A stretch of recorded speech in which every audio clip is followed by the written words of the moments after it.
No, there's the filthy capitalist option. Sorry says 125 gets you straight to the head of the line. You don't have to be a part of the alliance. You don't have to be part of the group. Wait a minute. And the biggest thing is you don't have to wait. You hop, skip, and jump right in front of everybody. 125 gets you there. You do that 3 times, and you get mashed down to the $75 rate for perpetuity. Yes! Also, there is a band review option. So if you've got a band and you're trying to get your band some exposure, hit me up at itsorry@gmail.com, and I'll show you the details about how to pull that off. You can also jump on Patreon, and there is a option on the tiers to be able to get your band reviewed. Yep. Obviously, we can't lie to you, so we can't guarantee a positive review.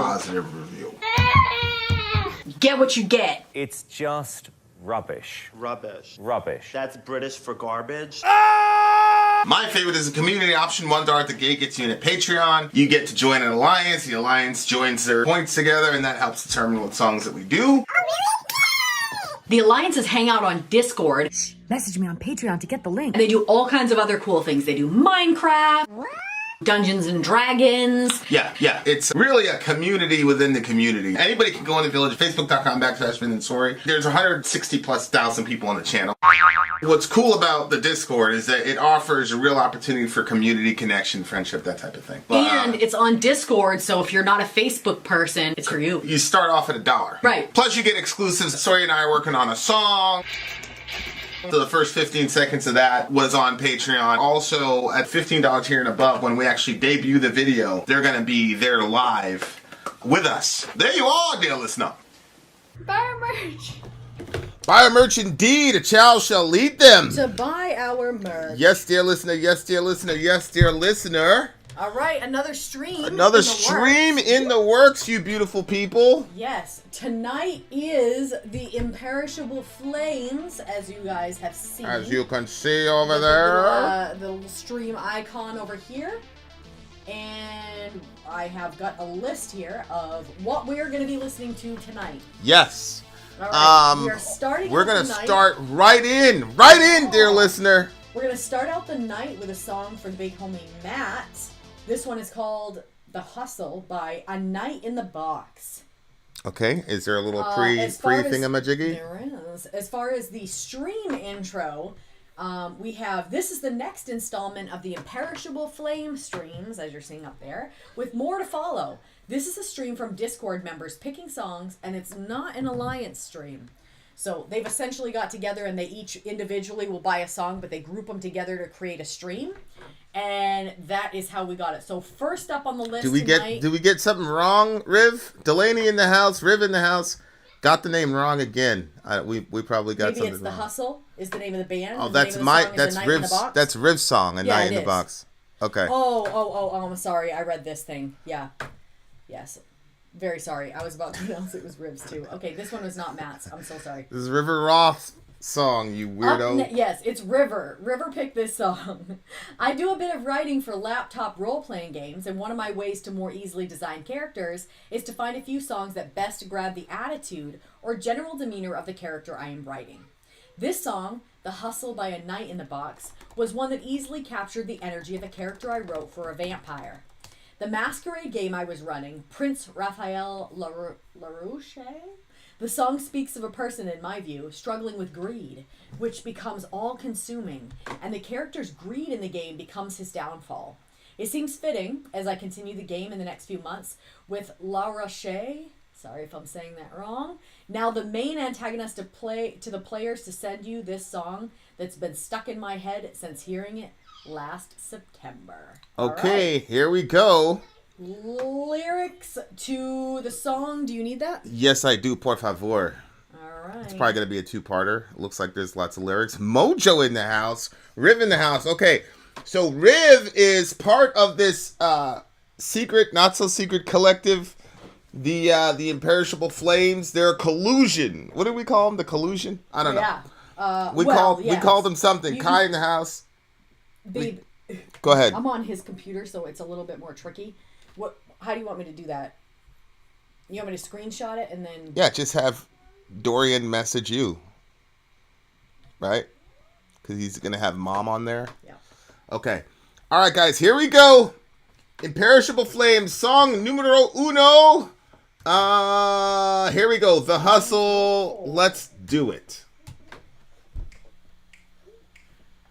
Hustle most every day, 'cause I don't have the good Lord to light my way. So I carry the hustle, and every hour, yeah, little by little, selling love for power, and I'm steady grinding, straight down to bone, yeah, push it around all day, and when I come home, I find myself alone.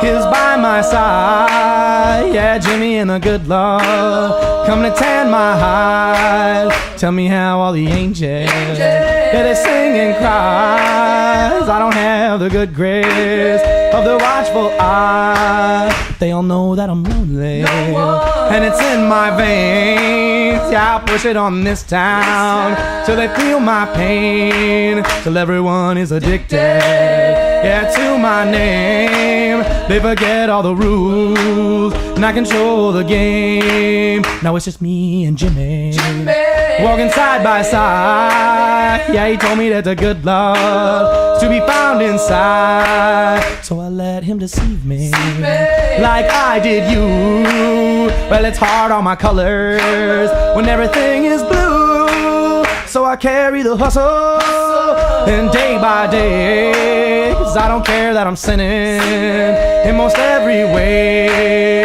and I'm steady grinding, straight down to dust, 'cause I don't got no angels, telling me that I must, go out and seek a savior, it's a fucking joke, if I took you Jehovah, then I'd just be broken, yeah, heart and dreams, I just wanna be loved, I don't know what it means, so now it's me and the devil, I'm gonna take a ride, I look down and it's Jimmy, standing at my side, 'cause all along it was just me, yeah, Jimmy ain't there, but I'm still driving, and I'm going nowhere, misled and abandoned, oh, by this faith, that I keep making money, and I gotta keep it safe, so I still carry the hustle, and I can't stop here, and I got no savior to guide my hate, so I steady grinding, and I can't stop here, I gotta keep on feeding, 'cause there ain't no Jesus, and if there is, yeah, he ain't gonna save me, unless he satisfies my grave, and everything that I need, I don't care if I cause trouble, 'cause I still carry the hustle.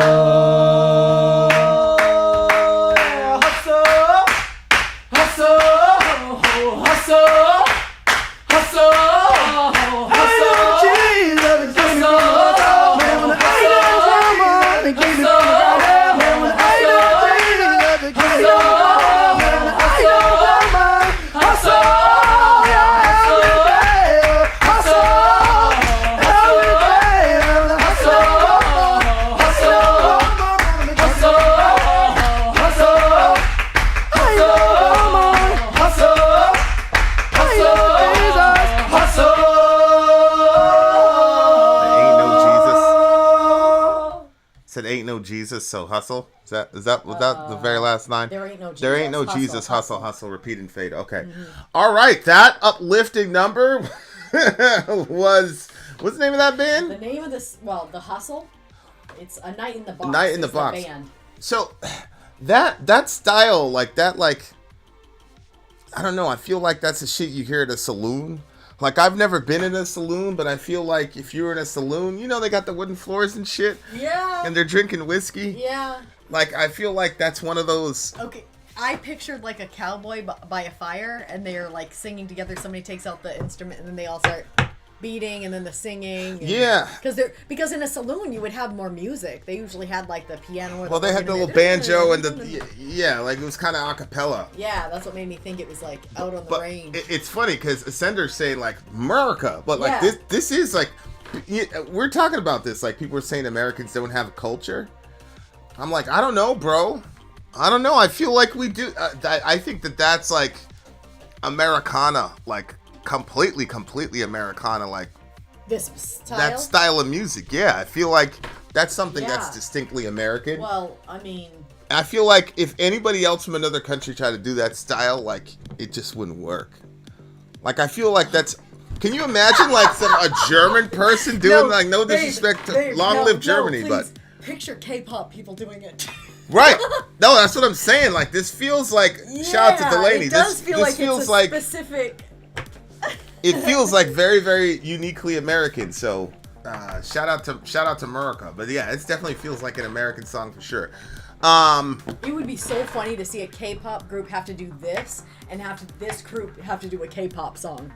Because they're like really far Yeah, I feel away like from this each group other. could probably do that though. Like if you look at them, they look like if you see the picture, there's a picture of this group. Oh, with the actual music video. Let me pull the group up again. Yeah, like I feel like these guys could pull off. Like look at that look. Like they could pull off a J-pop type of aesthetic.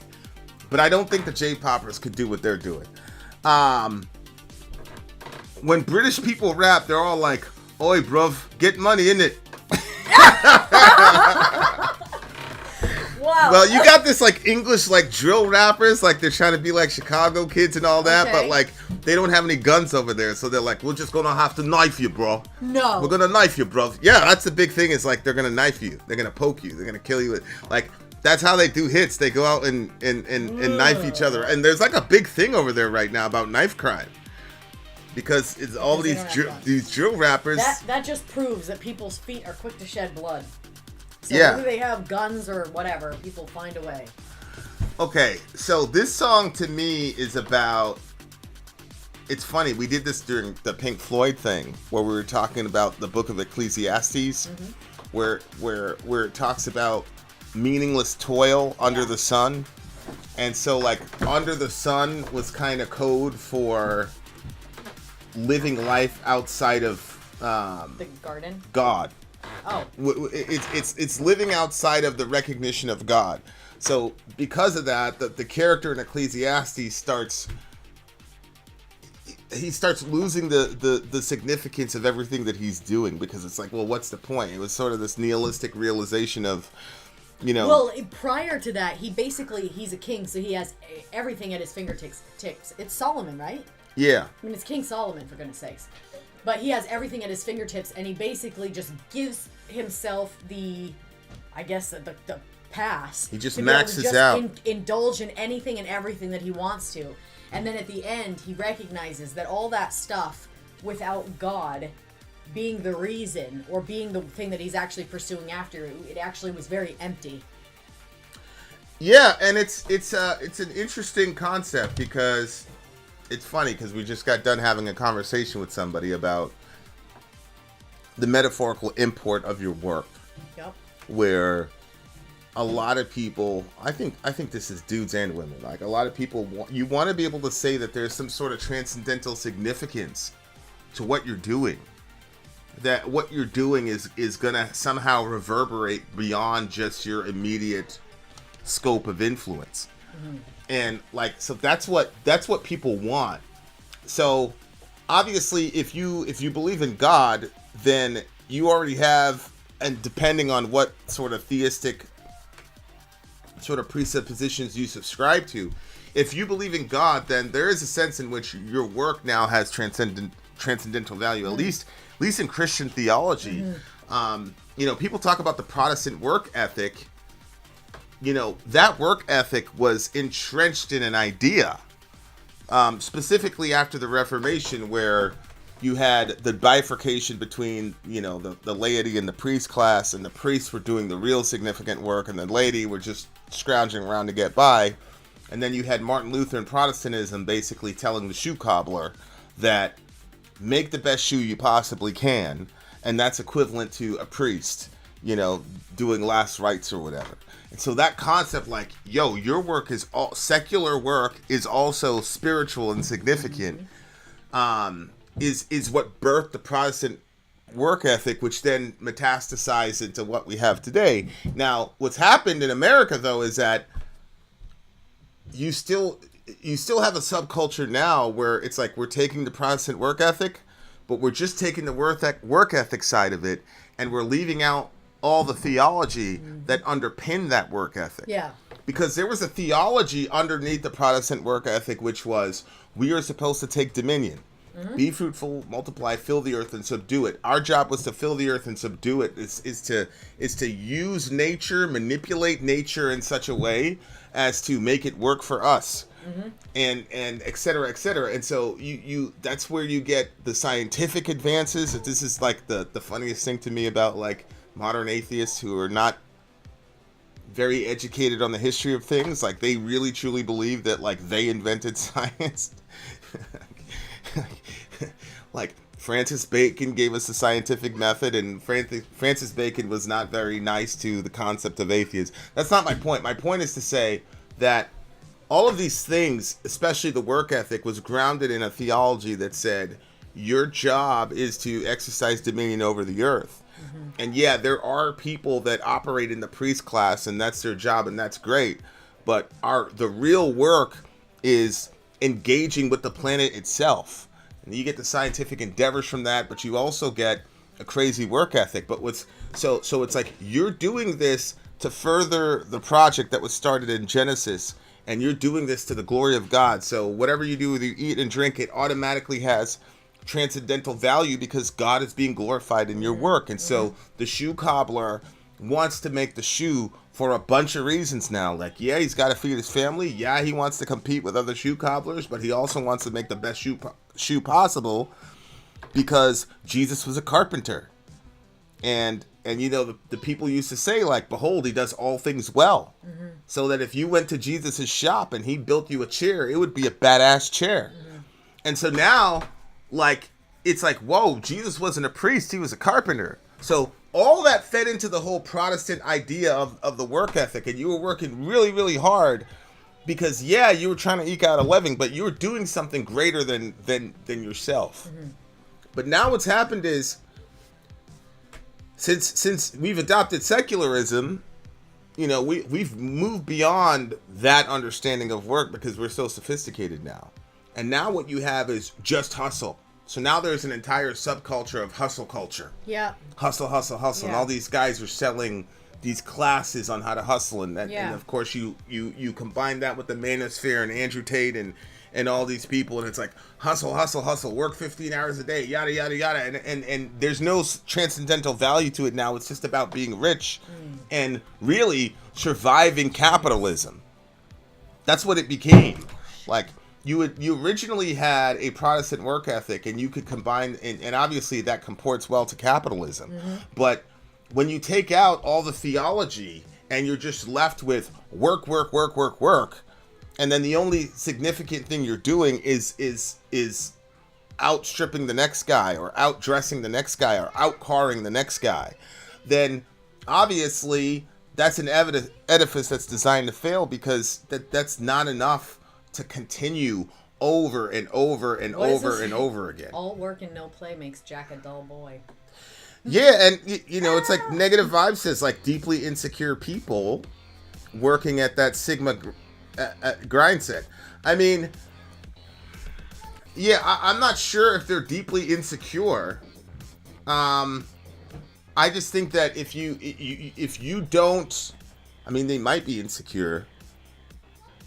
But I think if you start with certain presuppositions, if you start with, for example, the idea that matter is all that there is, right? So if you start with that and you presuppose that, then it's going to be very hard to extract metaphysical or existential meaning for the work that you're doing with matter. You know, prior to the internet age, you were working with some form of matter. I mean, to this day, we still are. The computer's material, this keyboard is material, supposedly, yada, yada, yada. So if you start with that mindset that matter is all that there is, then it's inevitably going to go into a grind set where you're just working to accumulate material, because material is all that there is, right? And so, like, on the one hand, people start with a materialist presupposition, but then when that materialism gets borne out in how we utilize our money, we stop and say, oh, materialism is bad.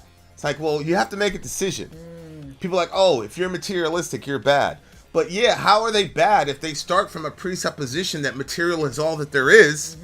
If material is all that there is, then how am I a bad person for being materialistic? Yeah, exactly. Material is all that there is. Exactly. Yeah. So you know, I'm in conversations with a good friend, and I think my good friend is doing the best that he can to hold on to the idea that material is fundamental. But I think that's an edifice that's crashing, you know, before our eyes. But if material is fundamental, then why is it wrong to be a materialist? Why is it wrong to be a materialist if material is all there is? If material is fundamental, if material is what gave rise to us in the first place, and hell, material gave rise to something like consciousness. Like, if you believe that, then I don't see how it's possible to not be a materialist. So, like, these guys, these Andrew Tates, these hustle people, and they're talking about, look at this car, look at this whatever. It's like, well, yeah. I mean, if I assume that, and it's interesting because in the song he says, there's no Jesus, and then he says, hustle. Like, and it's true. It's like, yeah, that's all you got. Like, if there's no transcendence above this material plane, then yeah, just hustle, because, you know, 90% of the planet is just working to live to the next day. And if you're in that lucky 10%, and I'm talking about like human history, I'm talking about time and space. When I say 90% of the planet, most of us have been working just to survive, eat the next day, right? Or eat that week. That's been the human experience. And so if you're able to eke out an existence where, you know, the food issue is settled and the shelter thing is settled, then yeah, obviously you're going to be like, okay, well, you still have that drive, because we believe you still have that drive to go and exercise dominion, especially as a man. So you're still going to go out there because you still have that pull, because that's how we were created. But now you don't have the philosophy or theology to add that meaning into why you're doing what you're doing. So then you're going to look for something that's tangible and says, I got this car, I got this, I got that, I got all these women, yada, yada, yada. That's where you're at. So it's interesting. We live in a material world, and I'm a material girl. Like, exactly right. Like, all of us know this. If you live in a material world, then there's nothing wrong with being a materialist. And I would say the fact that we still have that sort of like icky feeling when we hear materialism indicates to me that we know somewhere intuitively that Material existence is more than just material. Yeah. But once you take that away and all you have is material left, I mean, I would say it's a very bleak existence, but what else is a guy supposed to do? And now we're in a situation where, because of the economy, you still end up with this nihilistic understanding of work, because a lot of people, I think, have rightly pointed out, it's like they're in a slave situation at this point. Like, you got people that are out there working and, quote, grinding and barely making ends meet, and they're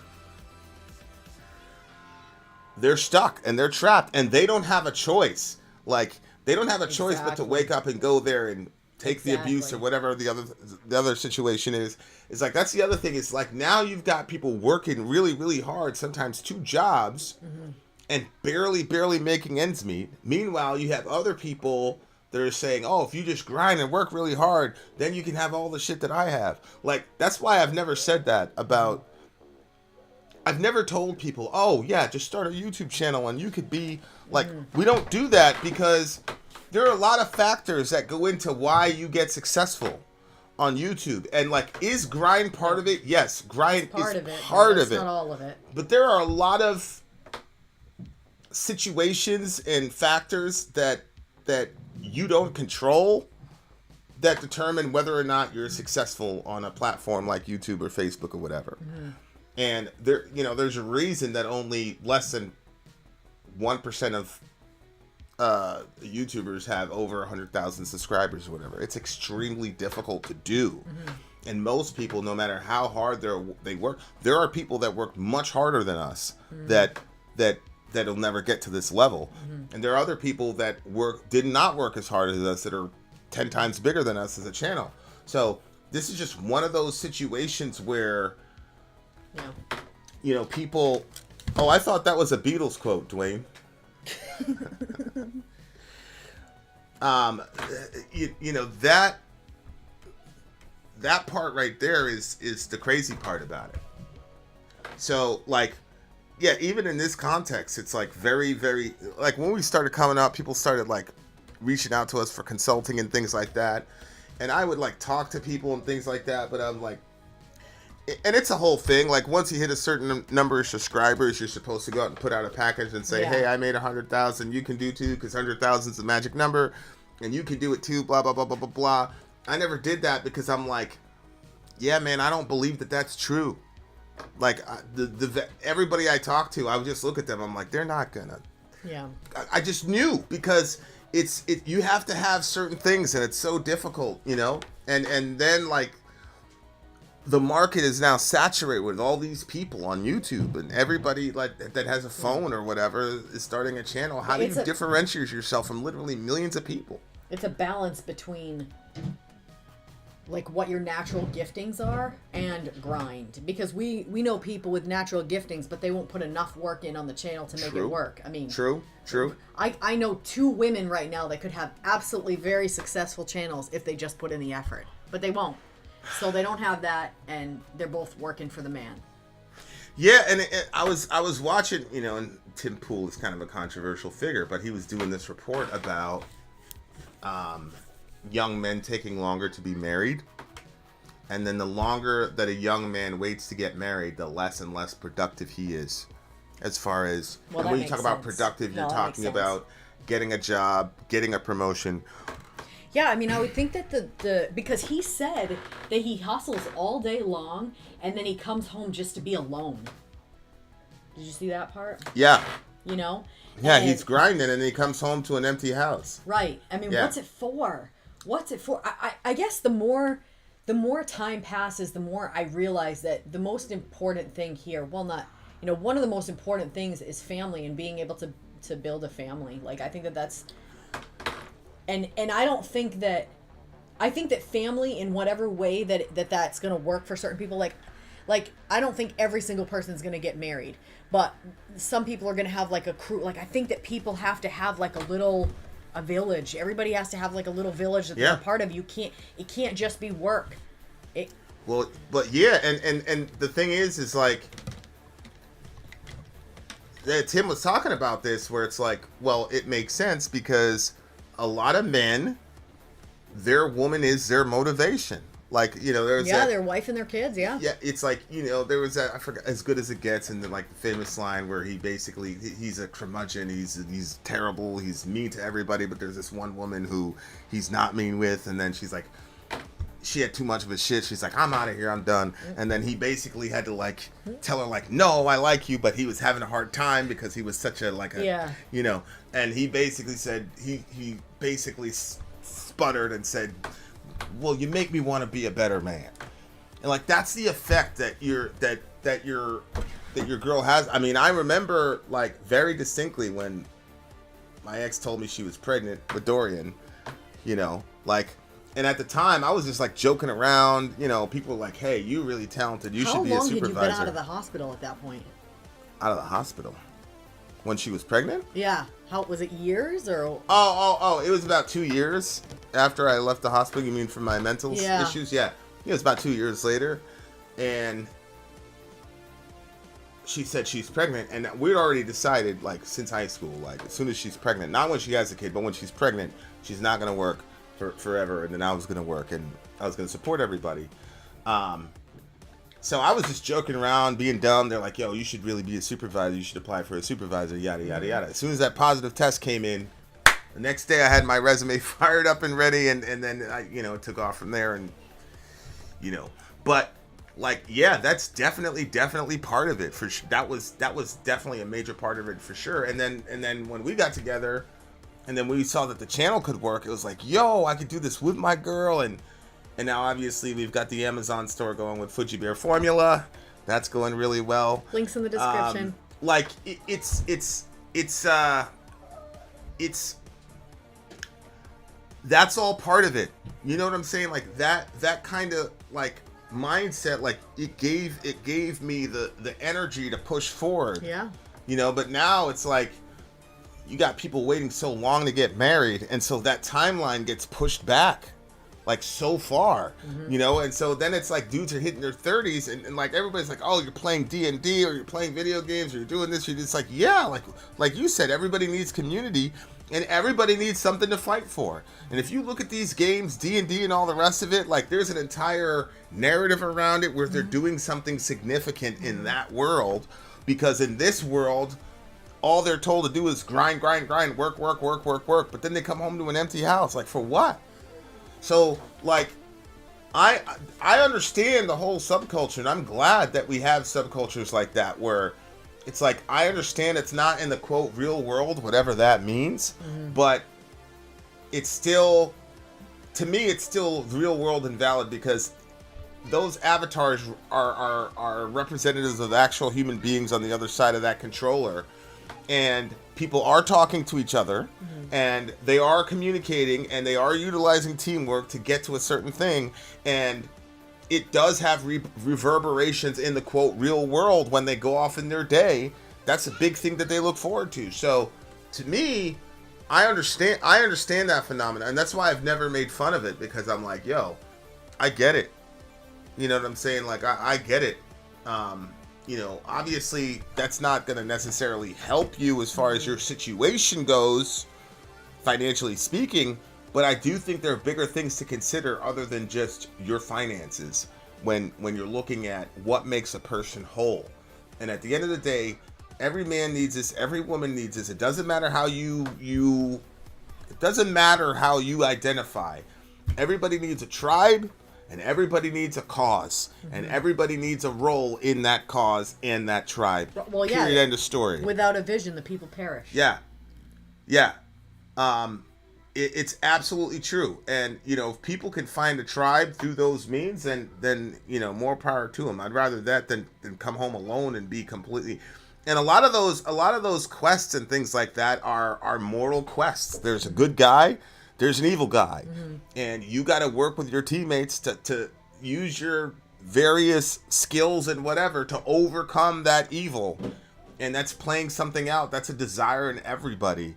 You know, obviously there's people that want to be part of the evil group and all the rest of it. But even within the evil group, there's still camaraderie. There's still friendship. There's still loyalty. There's still sacrifice.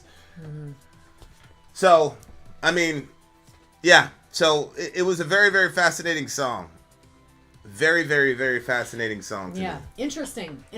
The sound of it was unexpected, but I enjoyed it, and I do think that it has like a sort of like, I don't know, the sort of simple sound, because it wasn't a lot of like instruments and all that stuff. It was you know, more. It had an a cappella feel to it. Yeah.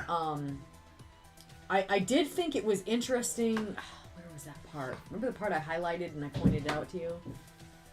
Oh, right there. I thought that was crazy that he said that. What? He said, because there ain't no Jesus, and if there is, save me. Then he says, yeah, he ain't gonna save me, lest he satisfies my crave, hustle, and everything that I need. I don't care about his troubles. So he's telling, it's interesting because, you know, on the one hand, it sounds like he does want it, but he doesn't believe there is a Jesus. Yeah. And then he says, but he's not gonna save me unless he first satisfies my cravings. Yeah. Is he basically saying, like, if he's gonna show up, he's gonna have to do what I want? Is that what he's saying there? Well, he's got some sort of emptiness in his soul that he thinks that the material is gonna fill. Yeah. So he's saying, unless Jesus satisfies my cravings, I have no interest in him. Which, you know, as a Christian, you're supposed to say, oh my God, Jesus is Lord and God. How dare you say that unless he satisfies your craving, you're not gonna come to him. But the fact of the matter is, that's how Jesus presents himself. In Isaiah, he says, "Come to me, all who are heavy laden." Well, no. Like he says, "Why spend money on that which not watch?" Which that doesn't satisfy. Yeah, it's in Isaiah 55. He says, "Why do you spend your money on that which is not bread, and your labor for that which does not satisfy?" Yeah. So. That's obviously... Yeah, and he says, listen to me, and eat what is good, and you will delight in the richest of fare. Right. So, that's interesting. He's talking about... Obviously, he's not just talking about bread. why do you spend your money for that which is not bread? Because they are spending money on bread, but food is metaphorical for that internal. What is hunger? Hunger is an invisible marker that you need something. Hunger is not something that's visible. Hunger is something that you feel inside. It's invisible, but unless you're hangry, and in which case then people see it. Well, no. So the hangriness is a result of the hunger. Like people understand, and it's kind of funny. But nobody ever thinks like, yeah, you have a physical dimension, but there's also a metaphysical party. This is one of the worst things about materialism is it denies the very obvious truth that there is a physical component supposedly to human beings, but there's also a soulish component to human beings. That is to say that the mind and the brain are correlated, but they are not exactly the same. And no scientist has ever demonstrated that consciousness or the mind has come forth from the brain. As a matter of fact, the NDEs, etc., we've got empirical data that suggests, and I believe, that the mind and the brain are actually separate. The brain is simply a filter for us functioning on this platform. But, we've already talked about that. But the point is, if you make life only about material, you've got a hunger. You have a metaphysical hunger for some sort of fulfillment. But because you've been lied to and told that material is all there is, you're trying to accumulate material to satiate that hunger and thirst when that's not what's happening. You're hungering and thirsting at the metaphysical level, not the physical level. So here, God is saying, God's response to this guy in the song is not to say, how dare you say you want me to fulfill your pleasures or whatever. You're just supposed to bow to me. God is saying, I agree. I'm here to do that. That's what I'm here for.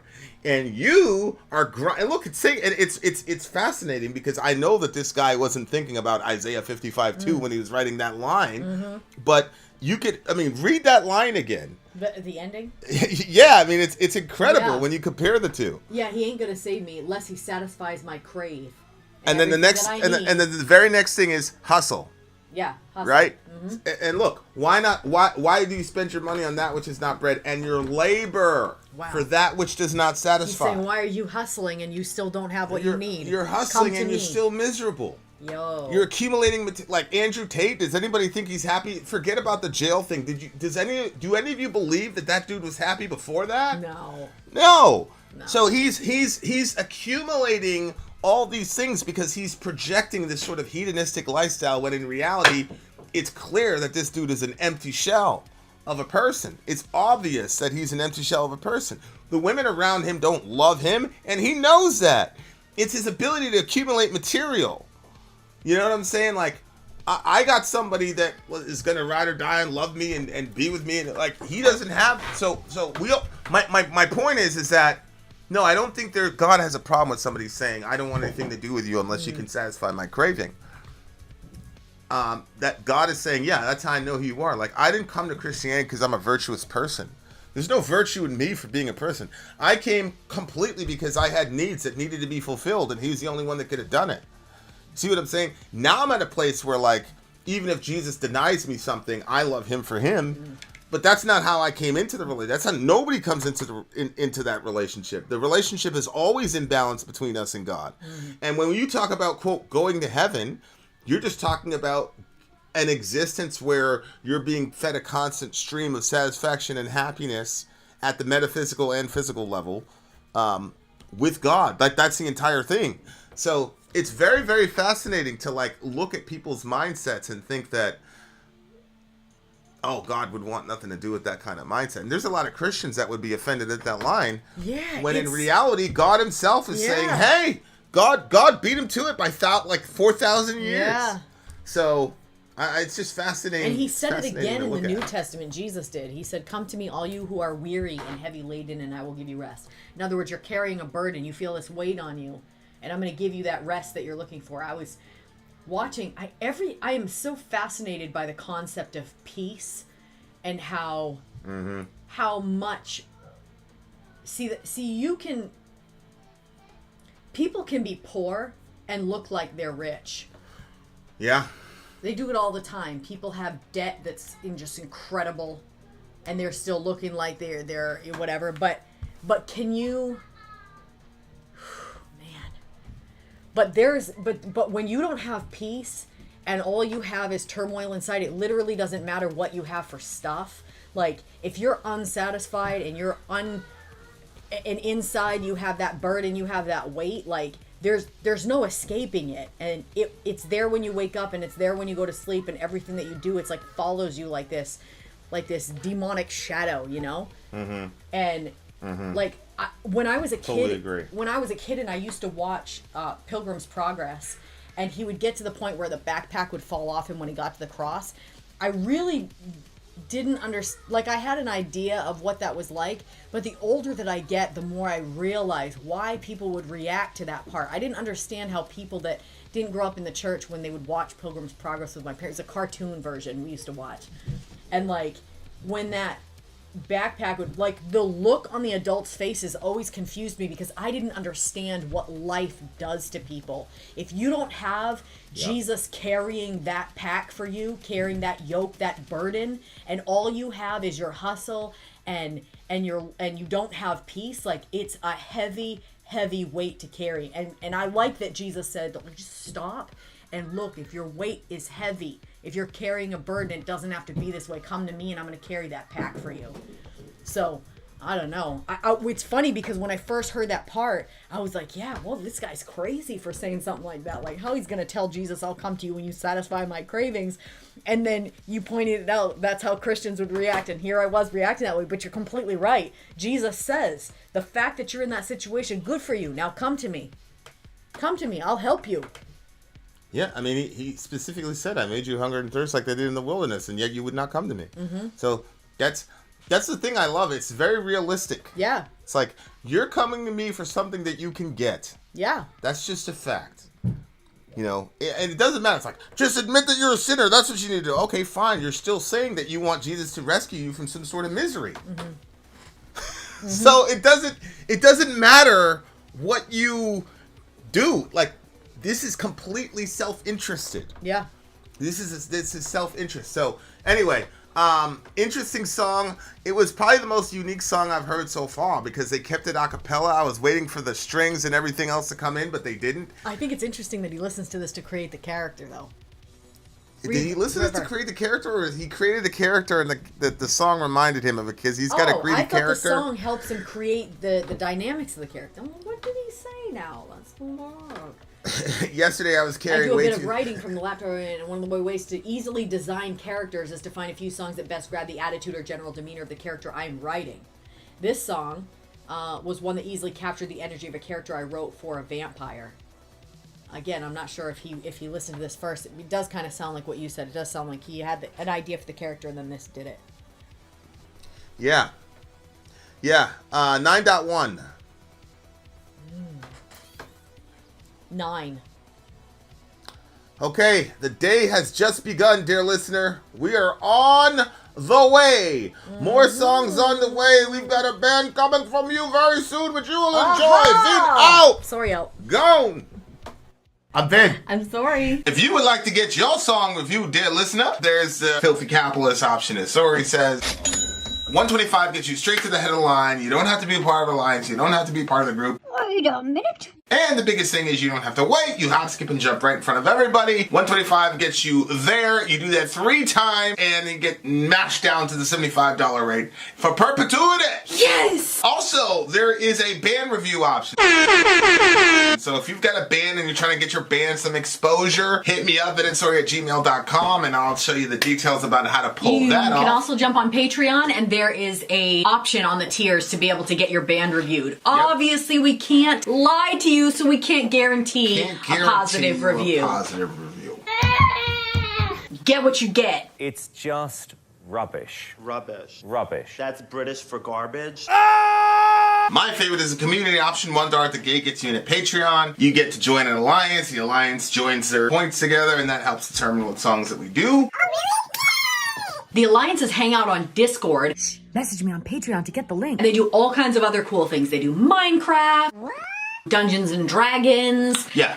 It's really a community within the community. Anybody can go in the village, facebook.com/Vin and Sorry. There's 160 plus thousand people on the channel.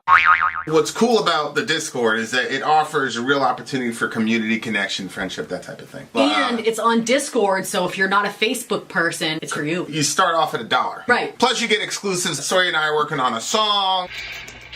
So the first 15 seconds of that was on Patreon. Also, at $15 tier and above, when we actually debut the video, they're going to be there live with us. There you are, dear listener. Buy our merch. Buy our merch indeed. A child shall lead them. To buy our merch. Yes, dear listener. Yes, dear listener. Yes, dear listener. Aha! Manhattan Skyline. I guess the band's name is Aha. Oh, really? Aha! Okay. Manhattan Skyline. This is for SGS 1118. No comments. Hit play, he said. All right. My man. Who is Let's this? go. Who said this? SGS 1118. SGS 1118. Okay. Here we go. That's the name of the song, Manhattan Skyline. And we got a lyric video, I think. We do. Let's go! What year is this? This sounds like the 80s. Yeah, it does. We sit and watch umbrellas fly. I'm trying to keep my newspaper dry. I hear myself say, my boat's leaving now, so we shake hands and cry. Now I must wait goodbye, wait goodbye, wait goodbye, wait goodbye, wait goodbye. You know, I don't wanna cry again. Don't wanna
myself the chance of a lifetime to see new horizons. On the front page, a black and white picture of Manhattan skyline.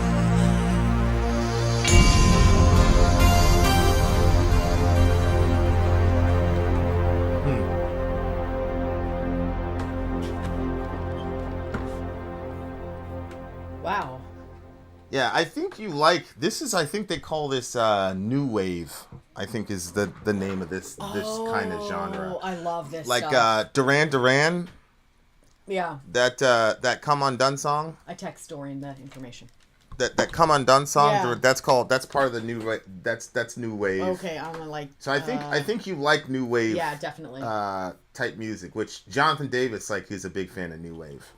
Really? Yeah, that's like where you get all those courses from. Mm-hmm. Okay. So,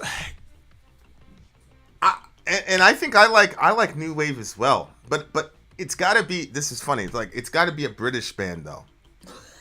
Why? Because if an American does it, I don't know. I like that accent. Oh. Like yeah. it's that's Yeah. part of the thing. It's like it's the accent too. Yeah. Like it's not just the. Yeah. Yeah. So like. This song was great. What did you think it was? I figured this was like one of your type of songs, it's like a breakup song or whatever. Yeah. But paste me the lyrics to put them up there. And we'll Oh, I jump did. in. Who, I texted who, you who already, I made think. who made this? Who asked for this one? SGS 118. Is he in here? 118. Yeah, he is. Okay. Wait, I thought he's Oh, right there he goes right there. Okay, so SGS. This is in the back. It's in the bag. You'll see the pink ones. the pink ones. Yeah. Por favor. And just do me a favor.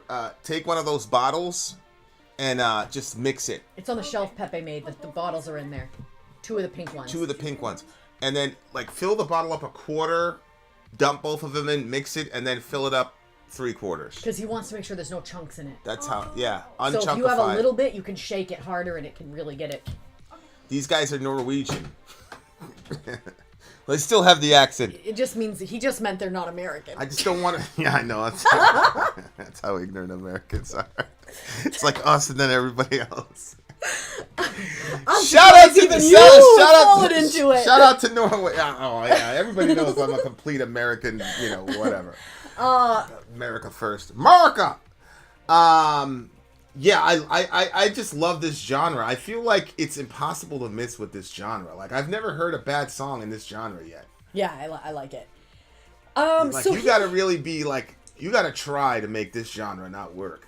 There was another band, I forgot the name of the band, but it was A99, and I keep forgetting it, but it was like a new wave sounding band. It was so good, I loved it, but I forgot the name of the band. But anyway, we continue. So he says, we sit and watch umbrellas fly. I'm trying to keep my newspaper dry. I hear myself say my boat's leaving now. It sounds like it's a breakup song, like this is the end for them. He's going to be leaving. And it's raining, I think, obviously, which is why they're talking about umbrellas and keeping the newspaper dry, which is I always hate it when there's a scene on a movie and it's already depressing because it's a funeral and it's raining. I'm always like, that's the worst for these people, these poor people. But it must be pretty windy too. Like, have you ever been in one of those storms when the umbrellas just take off? Umbrellas fly. You ever been in those situations? I've seen, it used to happen at my college, actually, significant. Yeah. The way that we were down in a valley, the wind would just gust through there like crazy. Yeah. Flip umbrellas, take off with them. Yeah, okay. Yeah, it's just like a stormy day. So it's and really then, stormy. My boat's leaving now. We shake hands and cry. Now I must wave goodbye. That's that doesn't interesting, look like though, a that girlfriend. They, that yeah, looks that like they would a shake that looks like a hands. friend. That looks like a friend.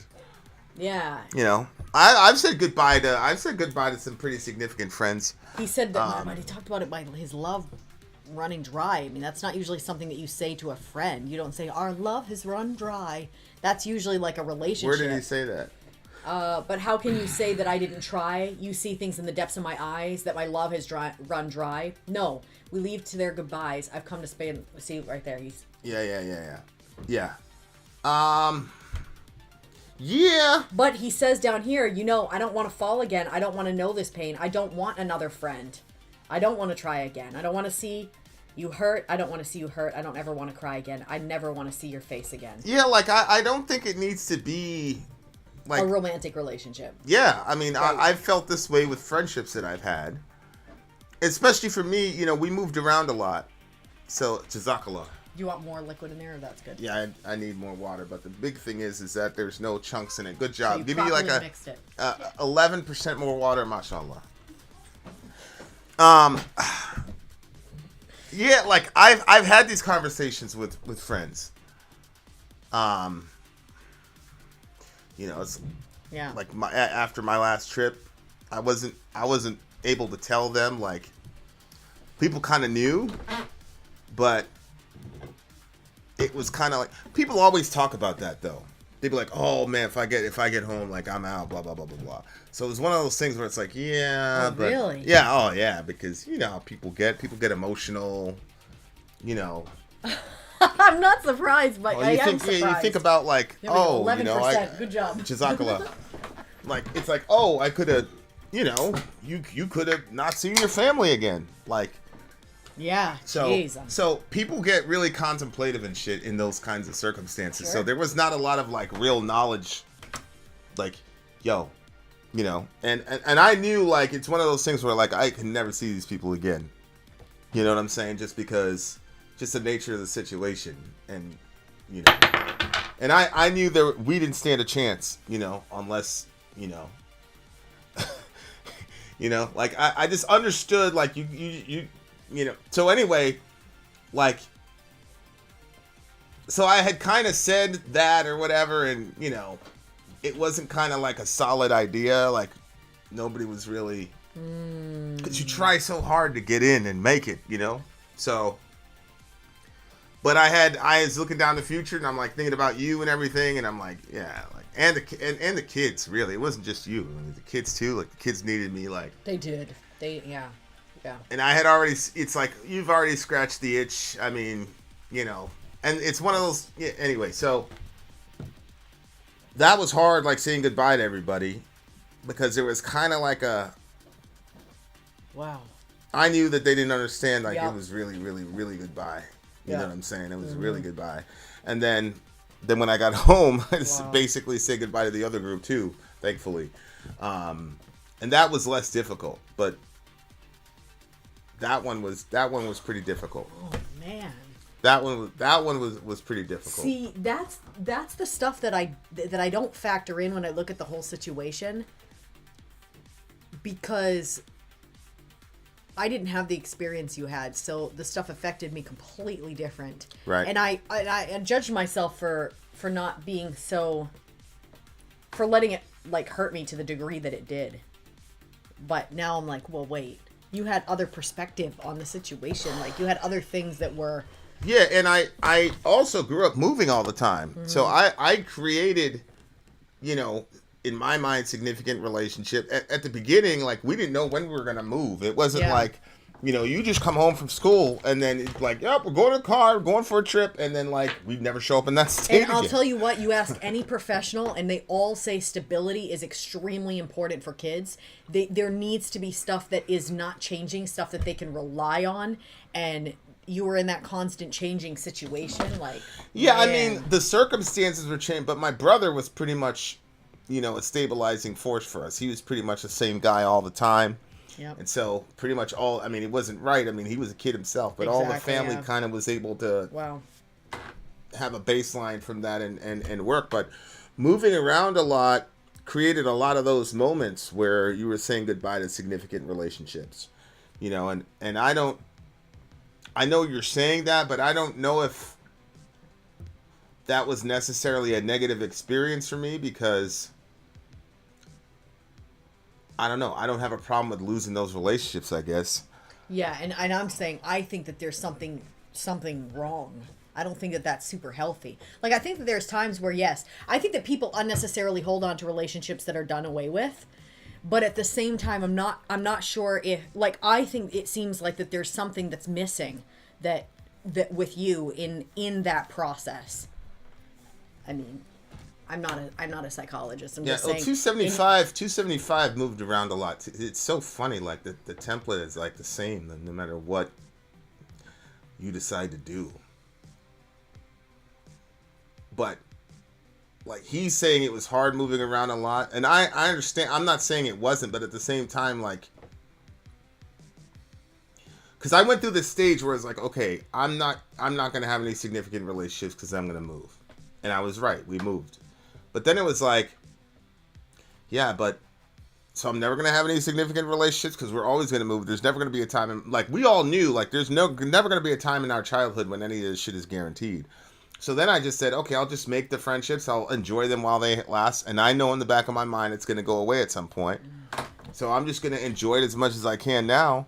And then when it's gone, it's gone. And so, well, that's a really healthy way of dealing with that. Right. So I've carried that into my adult relationships where it doesn't matter if we're in the same city. It doesn't matter if we're on the same street. Yeah. Like if I'm out of the relationship, I'm out. And I can literally, I mean, you've seen it. Like, I can literally never see you and talk to you again and be okay. Or I can walk right by you in the gym and like, you're not there. Because, like, literally, like, you're out.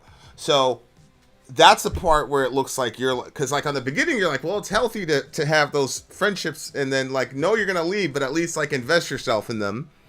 But now, an adult, you're like, well, that's not necessarily, I'm not criticizing you. I'm just saying, like, that's where it becomes hard for me to figure out. Like, well, how come it was healthy for me when I was a kid? Now I'm an adult, it's not healthy? Like, you know what I'm saying? No, I think that as a kid, it's completely out of your hands. So you had to do with what you couldn't make any decisions. It's not like you were going to tell your mom where she was going to go or what she was going to do or how she was going to handle her life. Like, you had to go with whatever was happening. So if she was going, you were going. You know what I mean? Like, you're kind of bounced around. And so I think that as a child, I think that you reacted to that situation really maturely to say, I'm not I mean, gonna, we all did, not just me, but I see what you're saying. I'm not going to let this destroy me, that I have to keep, losing friendships and relationships. But you embraced those, and I see the benefits of that in your adult life, the way that you're able to interact with all kinds of different types of people. And like I've seen you with like the white, like really like white racist people, and them come around. I mean, literally, you were talking to. They call themselves a skinhead or skinheads, yeah. Yeah, like, and then you won the guy Mike. over. You Shout know what out to I'm saying? Mike. Like, yeah. So you're able. So you're the only one of them that I like, you'd say.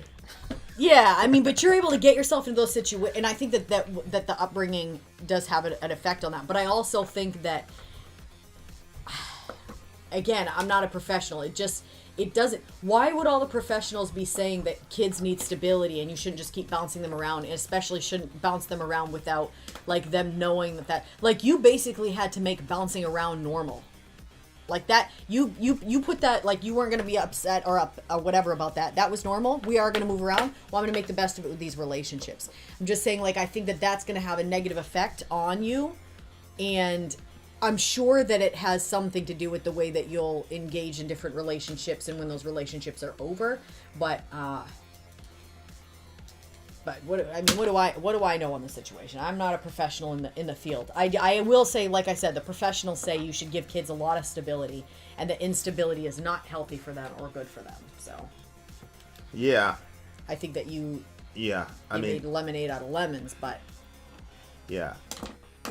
No, but in the song he says there's right, Sean. I'm a professional mom, and I'm saying that wasn't good. There's a specific line that he said, like, let me see here. He says, I don't want to fall again. I don't want to know this pain. I don't want another friend. I don't want to try again. I don't want to see you hurt. Don't let me see you hurt. You know, like, he's saying he doesn't want to try again. He doesn't want to feel the pain of the friendship and all the rest of it. Like, I guess for me, like, my definition of stability was different. What was it? My brother, you know, he, like I said, he kept a sort of stasis for the entire time that we were around, that we were in those situations. So because I had him, I felt like we were stable, like I knew what to expect, because moving became part of the stability in the sense that it was just normalized. So that was a stability in and of itself. I know that that's kind of like, you know, I'm not sure. And like to this day, like my older brother, here's the thing. I make friends very quickly. and I can, I don't know, dispense is the word, but I can be not friends with that person just as quickly as I became friends with that person. Right. My older brother, the last time I saw he had real significant deep relationships, there were 2 times. One time it was his acting troupe in Florida, In that church. and those guys that was the were like, they were, it was such a extreme dedication that they all had to the craft, the art form, and to each other. And then the church group he was part of, which was also a very extreme group of people, like they all lived with each other. This is interesting. The cult Okay. word got thrown around, all that. Okay. And now he's chosen to do. That's what I was thinking. He's in a group of very extreme, very rare, and like, but he doesn't have significant relationships with those folks, and they could die literally any. I mean, I just sent one of my friends an article, like he's on the news and shit. You know what I'm saying? Like, and so then I look at the trajectory of my life, and it's like the same thing. Like, you part of these extreme groups, and then like you take these very extreme austere jobs. You know what I'm saying? Like, it's the same thing. But for me, the difference is I can make those significant, real relationships, but then like that, they're gone. You know what I'm saying? So, the only time I've really struggled with that is when people die. Like, there's people where like they didn't come home and shit, and that's difficult. Because there's no closure to the thing. Whereas like if like me and Joe got into a beef or whatever, and then we just stopped talking to each other, it's like, to me that's closure. Like I never need to see him again. He never needs to see me again. But like somebody dying that was like in your crew, like that's the only thing like to this day that like still fucks with me. But That's crazy because you'll hear people that were not in that situation, but when they lose somebody, they say it would be better if the person had died because knowing that they're out there but we don't have a relationship is killing me. Mm-hmm. But do you think that's because they haven't experienced that side of it? What do you mean? Say that another way. I'll just say it that way again because I'm not sure how to say it another way. People will say, because I'm not in relationship with this person anymore, but they're still alive, it would be better if they had died because then it would be like, well, I can't get to them. But it's like, I could be in relationship with them. I've heard people say that. I can't understand that at all. Yeah. I don't understand that at all. Like, I don't understand that at all. Like. Yeah. Because you're on the other side of it.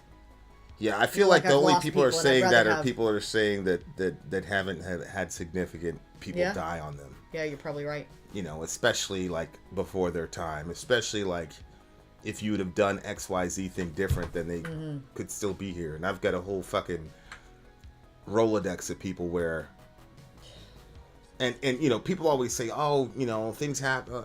Like, it doesn't matter. Like, yeah, if one of your friends dies, like, that's it. Like, you know, that's it. So I don't know. And that's why, like, I always like check on you with it every once in a while. Like, cause like, I know there's some people where like, I'm like, yeah, I'm never going to speak to that person again. And I know, like, I suspect you're like, oh, I wish you would change your mind on that. But like, you don't want to broach the issue with me because whatever. But yeah, I don't know.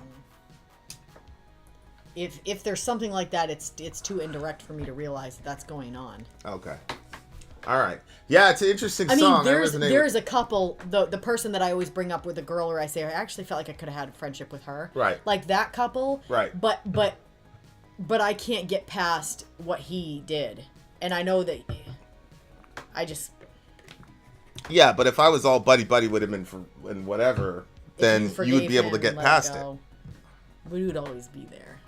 Huh? It'd always be there. I mean, see, that's the thing. Like, that's my thing with relationships. Like, when you cross certain lines, it's like, and you have that 5,000-pound elephant in the room. Like, I'm like, and that's why I feel like I can't get together with her because I can't get together with her without seeing him and remembering. And just that's to me. It's like when friendships are over or relationships are over, and people just keep trying to like power through shit. Like, it's kind of, I call it like resurrecting a dead body. It's like, And sometimes it feels what are like you that when doing? you kind of connect with somebody from the past. You're like, well, now what are we going to do? Like, you met up, and then what? It's not like you're going to start a whole... It could never be the same as it was before. And Yeah. and that's the thing. That was like one of the parts of moving around. Like, I'd say goodbye to people, and they'd be like, "Oh, we'll keep in touch." Blah blah blah. It's like, sure, but it's never going to be the same. I accepted that, and you kind of have to accept that it's not going to be the same, and just move on. I don't know. Yeah. You know, but at the same time, I'm also self-aware enough to know that, look, dude, this was not a normal upbringing. No psychologist would say this was a great way to live. I definitely wouldn't put my kids through it.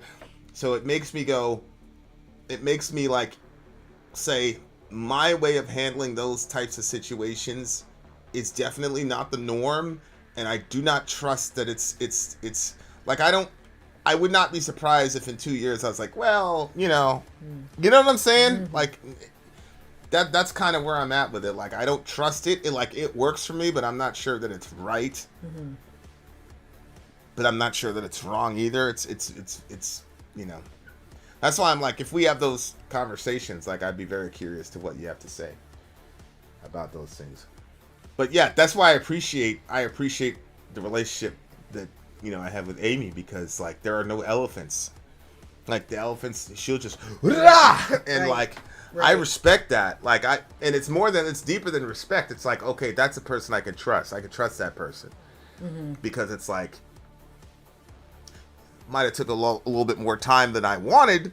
You know, I'd rather like deal with the issue when the issue pops up, but I at least appreciated, like, hey, this is that, blah blah blah. So there's no elephant. So then now you're in a relationship with somebody, like, there's shit you can build off of, whereas, you know, that hasn't been the experience with most people, because most people have rules of propriety or whatever, how you're supposed to speak to your friends or whatever. And so that was, you know, I'm not going to get into details, she's in the room, but that was a time where I did something different than I've ever done on the friendship level. Like, it was different, where it's like, yo, this is an important relationship. Like, you're really going to just, you know. So shout out to Amy for that. But yeah. So I think about it, you know, I think about it a lot, as far as like, yo, is this really like the... I'm just not sure. Maybe I bring that up sometimes because I'm like asking for some guidance or something. Yeah, I thought that it was interesting, kind of watching. Like, I'll say, like, I'm not going to go into any detail, but it was interesting watching that situation that you were just talking about previously, because I could see you really trying to do something different. And with the Amy. Yeah. And I knew that was something that was new for you. Obviously, when somebody's that honest with you, it's going to really piss me the fuck off. And it always will. But simultaneously, I do think that it was good that, you know, you guys were able to kind of figure it out, and you were able to try something new instead of just cut that off. And yeah, so I think that was growth on your part. But it is an interesting thing to kind of like watch you prosecute relationships over the years, and how those things have gone. But yeah. You know, that's an area where it's like, you know, we're gonna be moving soon and stuff, and I always say, like, you know, moving is not gonna change who you are. You know what I'm saying? That's not gonna change who you are as a person. So if you think that the area is gonna, so that's always been like, it's like, okay, like, what actual different things are you going to go down there with? And, you know, hopefully, you know, we make friends with people and stuff, and you got to have those kind of skills in your back pocket, I think. 9.7 for me. 9.9. I really like this one. Yeah. Would you give it 9.9? 9.9. I really like this one. All right. You do not have to apologize, the lady. Inshallah, Ascender Prime. Ascender Prime always coming with your family. Ascender Prime always coming with the positivity. You hope, he says. All right, commercial break. We'll be right back. Shout out to Amy Lee. Vin out. Sorry, out. Come on. Holy shit. I'm Vin. I'm sorry. If you would like to get your song reviewed, dear listener, there's the Filthy Capitalist option. As Sorry says, 125 gets you straight to the head of the line. You don't have to be a part of the alliance. You don't have to be part of the group. What Wait a minute. And the biggest thing is you don't have to wait. You hop, skip, and jump right in front of everybody. 125 gets you there. You do that 3 times, and then get mashed down to the $75 rate for perpetuity. Yes! Also, there is a band review option. So if you've got a band and you're trying to get your band some exposure, hit me up at itsorry@gmail.com, and I'll show you the details about how to pull that off. You can also jump on Patreon, and there is a option on the tiers to be able to get your band reviewed. Obviously, we can't lie to you, so we can't guarantee a positive review. Get what you get. It's just rubbish. Rubbish. Rubbish. That's British for garbage. My favorite is the community option. $1 at the gate gets you in at Patreon. You get to join an alliance. The alliance joins their points together, and that helps determine what songs that we do. The alliances hang out on Discord. Message me on Patreon to get the link. And they do all kinds of other cool things. They do Minecraft, Dungeons and Dragons. Yeah. It's really a community within the community. Anybody can go in the village, facebook.com/VinandSorry. There's 160,000+ people on the channel. What's cool about the Discord is that it offers a real opportunity for community connection, friendship, that type of thing. And it's on Discord, so if you're not a Facebook person, it's for you. You start off at $1. Right. Plus you get exclusives. Sorry and I are working on a song. So the first 15 seconds of that was on Patreon. Also, at $15 tier and above, when we actually debut the video, they're going to be there live with us. There you are, dear listener. Buy our merch. Buy merch indeed, a child shall lead them. To buy our merch. Yes, dear listener, yes, dear listener, yes, dear listener. Oh, we are look. in the midst of the Imperishable Flame stream, as you can see. It's a collection of very wonderful, wonderful individuals who are mysteriously combining together. They're joining their forces like the Mighty Morton Power Rangers. All right, go ahead. Beck Blue Moon is up next, and this is the big homie again, SGS 1118, and he again. Wait. Oh, this is SGS again? Did I do that wrong? He said the same thing. No comments. Just hit play. Did I do this all right? Yeah. I'm so tired of Have a good date night, right, Green Arrow. Have a good date night, Green Arrow. Here we go. Song numero 3. Blue Moon, lyrics are provided. I love when we have lyric videos. I'm not saying that all you have to put lyric videos up there, but when lyric videos are there, they're very convenient. Here we go. Blue Moon. Is it the same? No, Beck is the name of the band. Let's do it.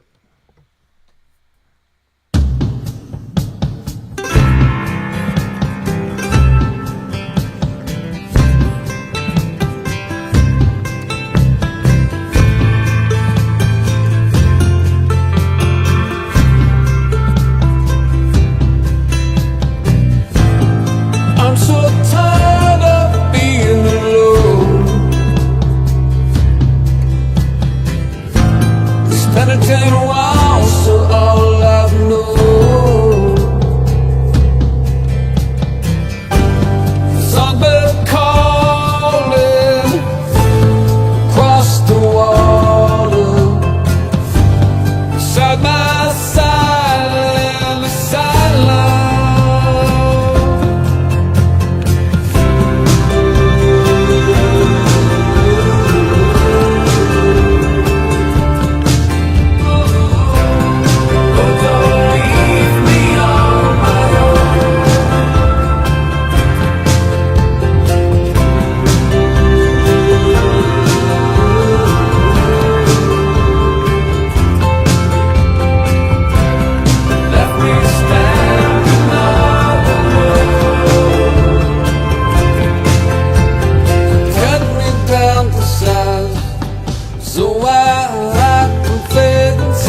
down to size, so I can fit inside. Lies you tried to hide behind your eyes.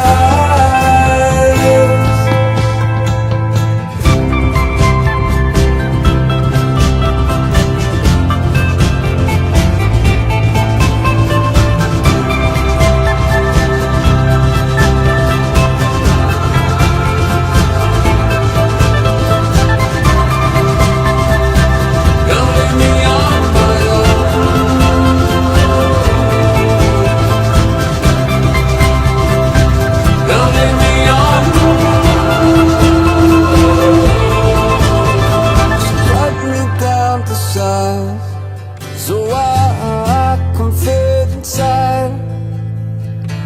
Lines that will divide us both in time.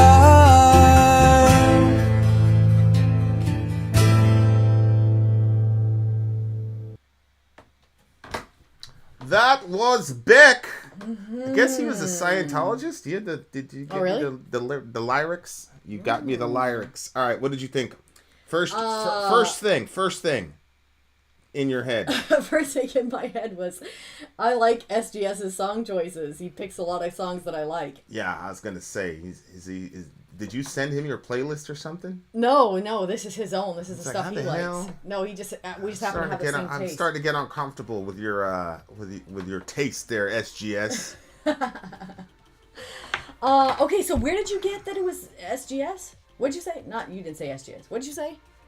SGS. He's is a his name. Scientologist. Yeah. Wait, where did you get Scientology? Not in the lyrics, in the comment section. Oh, really? Yeah. Oh. Yeah, he's a Scientologist. I guess his parents are Scientologists. I guess his dad's a really big composer, does stuff for Evanescence, all types of shit. Wow. Okay. So, what did you think of the song? I'm tired of being alone.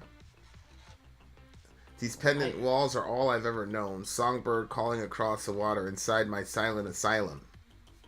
I just assumed that it was somebody's own choices bringing them to a situation where they're alone.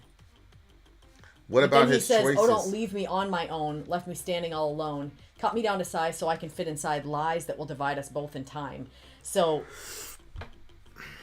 I'm not sure if what's going on, because when I was hearing the song, like, I was looking at it from the perspective of someone that is actually being really destructive in a relationship, but they don't realize that they're being so destructive. So maybe they're cutting the person down to size so they can get them to fit inside of a little box, and they're telling lies that are going to end up dividing them. So the person singing is like, "I'm tired of being alone. Like, this is not working," and the other person is causing the situation, but at the same time, the person that's talking is like, "Don't leave me alone, left here standing. You're the one that put me in this situation." Like, so that to me, it was like this kind of weird relationship where stuff was not going well, and it's either, like, what do they say, shape up or ship out. Yeah. It was basically see the turncoat on his knees. A vagabond that no one sees. When a moon is throwing shades. Shadows. Shadows. You can't save the ones you caught in battle. Yeah, I don't know about all that. I just thought that it was that type of relationship song. So Looks to me what did like you get out of it? I do think it's a relationship song, but I think on the one hand he starts off with saying, "I'm tired of being alone," but then it says, "These penitent walls are all I've known." Penitent would be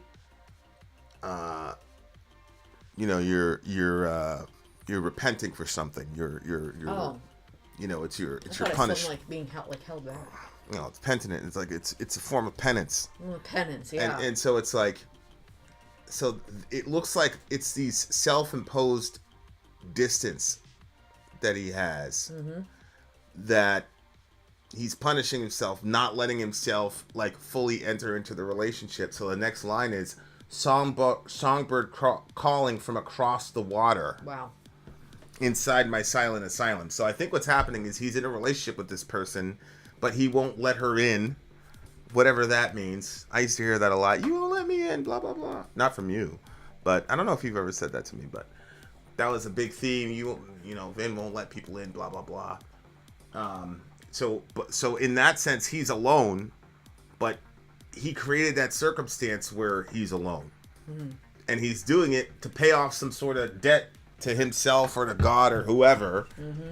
Yeah. And he's got this person in his life, and he's calling this person a songbird, which means they probably connected via music. Obviously, Beck is a musician, so it's a perfect person for him because she's a musician, she's a songbird, but she's calling across the water into his silent asylum because she's trying to get there. She's trying to have that deep, authentic relationship with him, but he is keeping her out, and it's driving him crazy because everybody goes crazy when they're by themselves. And God himself, from a Christian worldview,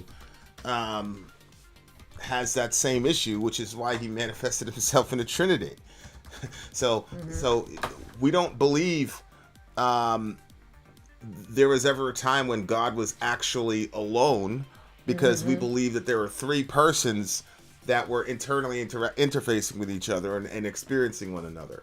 So the idea of you should just let it fly. The idea of being completely alone is like not even an attack on human nature. It's an attack on being itself. Like, it's just the complete opposite of not even what we were created to do, but the fabric of reality. Like, that's the difference. Like, from a Christian worldview, that, you know, the scripture says, in him we live and move and have our being. We're just operating in the mind of God. I mean, if you really wanted to pin me down. But even in the mind of, like, God himself could not stand being completely a monist sort of being. Like, you know, Judaism has sort of this monist being that was alone, literally alone by himself for trillions of years.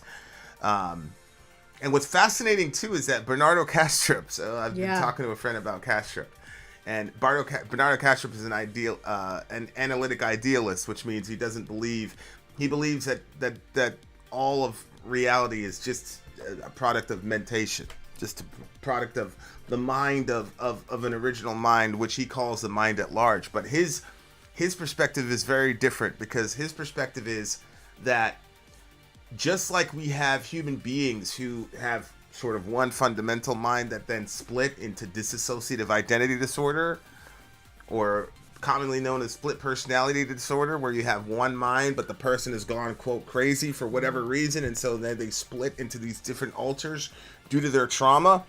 That's what he believes about. That's what Kastrup believes about us, is that we are the alters. We're the dissociative alters of one universal mind, who essentially it splits himself into billions of different alters so that he can understand what he is. Because if you think about it, if you were the only person literally in the world, you would have no way. And if you were the only thing and the only person in the world, you would have no way of self-understanding. You would just know that you're conscious, but you would not understand who and what you are, because there's nothing to look at or whatever. And so he essentially loses his mind, splits off into these billions of alters called conscious beings, and then it's in watching us that he gets self-understanding, because he knows that all these alters are just shards of his mind, and so he can collectively get a picture as to what's going on. That's what Bernardo Kastrup thinks about. Every time I hear that, it's so outlandish to me, because it sounds like an incomplete story. Let's just say that that's what it is, and that's what the being is doing. Like, there has to be something outside of himself. It can't be just that. Like, this one being just understanding himself. Like, basically, it's like, it's just an existing narcissist, right? It's literally, but it's not a narcissist if it's all about him anyway. Like, literally, there's only him, and every projection that comes from him is for him to understand himself, and that's it. Yeah, but I don't think he's got any other choice but to be a narcissist. If right, you're exactly, because he's but it sounds like an incomplete story, because it's like, well, that can't be it. Well, yeah, everything exists so this one being can understand himself. Like, all of us are only here for him to have self understanding, and it also is like, if the ultimate being is only by himself or herself, then they're essentially in solitary. And they're splitting off on all these personalities. Like, this doesn't sound like a well-being. This sounds like... Yeah, this is that's my big criticism of Kastrup's worldview, is that when have we ever seen a person with dissociative identity disorder come up with like brilliant machinery and things that work in such a rational fashion as the natural world does.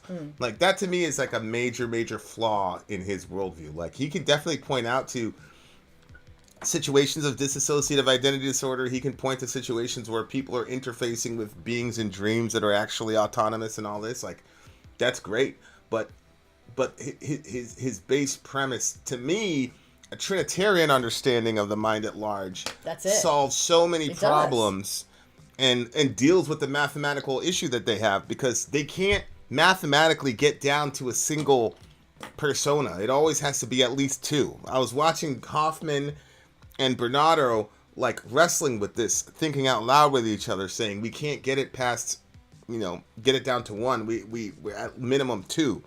And obviously I'm like, yeah, if you dig harder, you'll probably get minimum three, because being completely alone. So again, being completely alone is completely against the fabric of reality itself. That's the thing. It's not, to me, it's beyond we were created for community, which what people say, like, it's beyond that. It's like, no, which everything the reality is, you're explaining is diametrically opposed to what is actual reality. Ultimate reality really is love and the experience of love.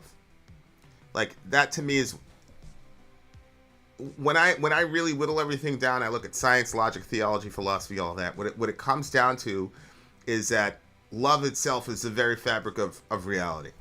And so it's not that relationships are important and relationships are central. It's that relationships are literally everything. Mm-hmm.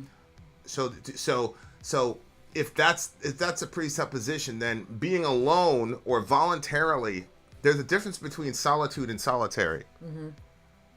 It's like solitude are those moments where you need to recharge and all the rest of it. And I would argue that even when you're in solitude, you're not alone, because I'm a Christian. Mm-hmm. And I think what's happening with solitude a lot of times is that your spirit is getting recharged. That invisible part of you is getting recharged by God, whether you're on the team or not. But to voluntarily... I don't know. I think sometimes people end up like kind of going crazy because they don't know how to connect their spirit to the ultimate spirit. So you're in solitary, you're stuck in there, and your spirit, which should be able to free you because you would be able to connect to something greater than yourself, is unable to do that because you've never done that, or you don't know how, or you don't even know that even exists. Mm-hmm. And so you're literally just stuck in your four walls, and people lose their minds in those situations. Yeah. But you have Richard Warmbrand, who was thrown into jail for his faith, and he was beaten. Like you see like pictures of his body, like it is scarred all up because of what he was put under for torture. Yeah. And he said the way that he survived that was through prayer, because he would step down in China and he would start praying for everything he could think about in China, all the Chinese people, the things that they would experience, the things that he knew, places that he knew existed in China. Then he'd step his feet down mentally in Russia and all these different places. But it was his connection to the supernatural and being able to pray, because they would come in and they would tell him they had taken his kid and they put his kid in this like basically like retrain your mind the way that they believed that system. And they would come in and they would say, oh, your son just bowed his knee to our party. He's wearing the colors now. He wants to be a part of it. He has like totally disregarded you as his parents. Like he disowned you. Your wife is on the verge of death. They would lie.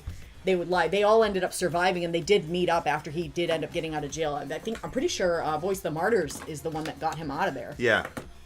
But anyway, he survived in that situation because he understood that there was a spirituality beyond. And you see people in solitary that go crazy because they have nothing besides the four walls. Well, yeah, that's the thing, and it's weird. Like a lot of people, and their own internal dialogue.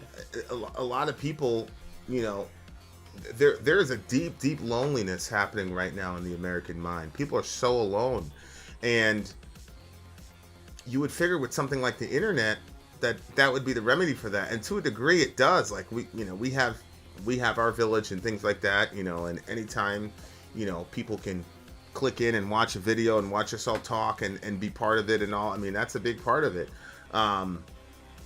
It's not ultimate. But being completely alone is to voluntarily choose to do that for extended periods of time. without a clear like end game to where you're going to reinsert yourself into society and have friends, I think is like probably the epitome of insanity, and is probably the seedbed for a lot of crazy movements. Like a lot of the crazy shit that's happening today, I'm like, I bet you anything a lot of those people were isolationists. Like some of the weird, insane, like and it's interesting to me, like the people with the least amount of relationships in their experience. So for example, you know, being a child to a parent, that's one kind of relationship. Being a friend, that's another type of relationship. Being a boyfriend is another type of relationship. Being a girlfriend is one. Being a wife and a husband is one.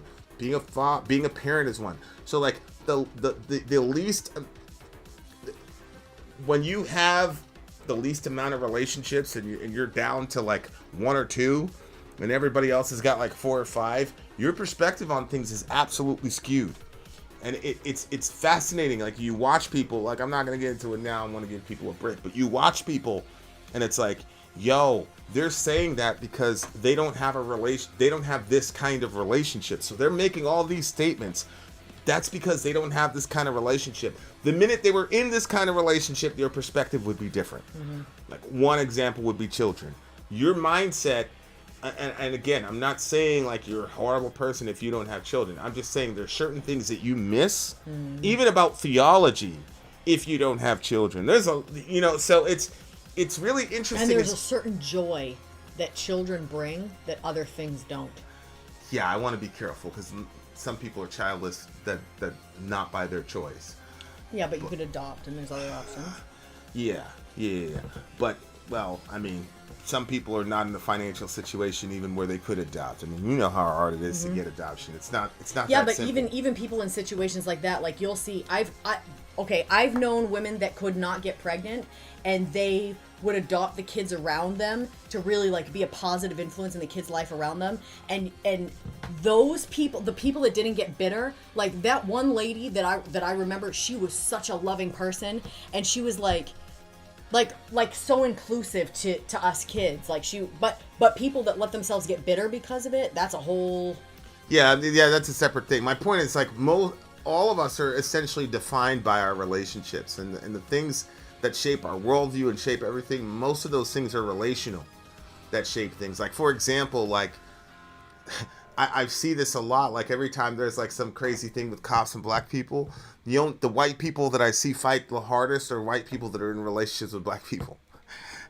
It's like clockwork. Like they're the most vocal. They're more vocal than we are. So a lot of our political, there's so many things that are formed by our relationships. We don't like recognize it, but pretty much every starting base presupposition we've had came about because of a relationship to something.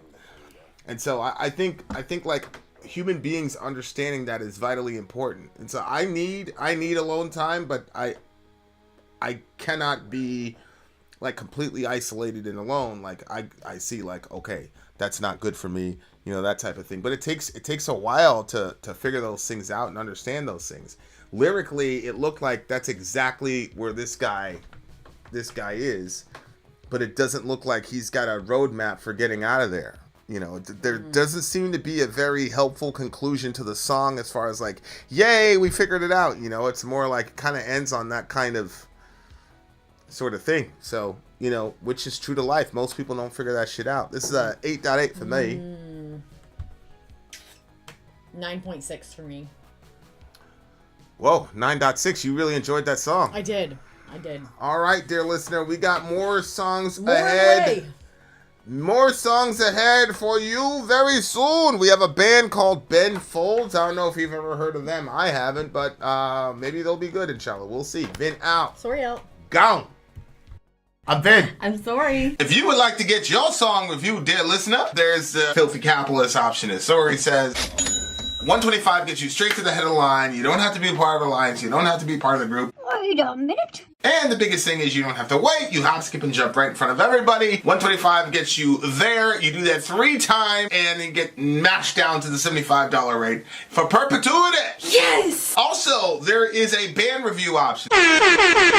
So if you've got a band and you're trying to get your band some exposure, hit me up at instory@gmail.com and I'll show you the details about how to pull that off. You can also jump on Patreon, and there is a option on the tiers to be able to get your band reviewed. Obviously, we can't lie to you, so we can't guarantee a positive review. Get what you get. It's just rubbish. Rubbish. Rubbish. That's British for garbage. My favorite is a community option. $1 at the gate gets you in at Patreon. You get to join an alliance. The alliance joins their points together, and that helps determine what songs that we do. The alliances hang out on Discord. Message me on Patreon to get the link. And they do all kinds of other cool things. They do Minecraft, Dungeons and Dragons. Yeah. It's really a community within the community. Anybody can go in the village, facebook.com/VinandSory. There's 160,000+ people on the channel. What's cool about the Discord is that it offers a real opportunity for community connection, friendship, that type of thing. And it's on Discord, so if you're not a Facebook person, it's for you. You start off at $1. Right. Plus you get exclusives. Sory and I are working on a song. So the first 15 seconds of that was on Patreon. Also, at $15 tier and above, when we actually debut the video, they're going to be there live with us. There you are, dear listener. Buy our merch. Buy our merch indeed. A child shall lead them. To buy our merch. Yes, dear listener. Yes, dear listener. Yes, dear listener. Talk to the Ben people. Folds. I got to send this to this guy. Claire's 9th is up next. Here's your drink, babe. All right, this song is, you guys are seeing the Imperishable Flame stream is going on. Up next is a song by Negative Vibes, or it's his pick. We're going to start this one at 22:15 to 26:05, so when you're ready for that. Negative Vibes says, Ben Folds is one of the few artists around still making piano-focused rock and pop music today. Since Elton John stopped writing new music, it's pretty much just been Ben carrying the torch. This song hits on an extremely important subject pretty much ignored in music elsewhere. The last few lines hit hard every time I hear them. What could that song be about that people don't usually sing about? All right, let's check it out. I'm very curious to see what topic never gets discussed in music. Hold on. Talk to the people. If you guys have any questions, we just jumped into an Ask Me Anything. So ask me anything, and I will tell you what I know. Wait, did we get? Whoops. All right, here we go. Ben Folds, and the name of the song is what now? You're not on the wrong. Yeah, you are on the wrong stream. Ben Folds. Ben Folds. Claire's 9th. Okay, Claire's 9th. All right. Do we have lyrics? I'm gonna send them to you right. This is Ben Folds and Nick Hornby. How long has he been around? I don't know. I don't know who he is. You ready? Got those lyrics? There you go. What was the minute mark? 20-minute mark? Oh, yeah, we're going to 22:15 to 26:05. All right, 22:15 to 26:05. I'm going to send that right now in a text, so if you forget, you know where to look. Wait. I'm in it right now.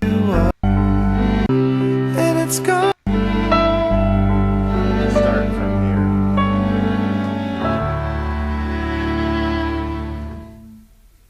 Here we go. Okay. So she stands and waits at the school gate. They're late.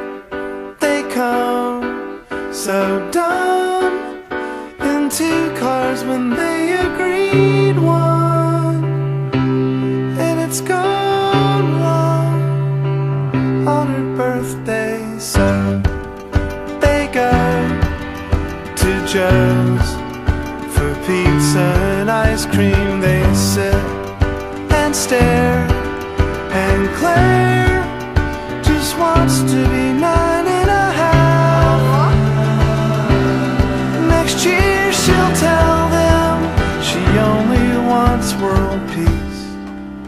But Claire, baby, I wish you knew how this all got twisted. I wish you could see right inside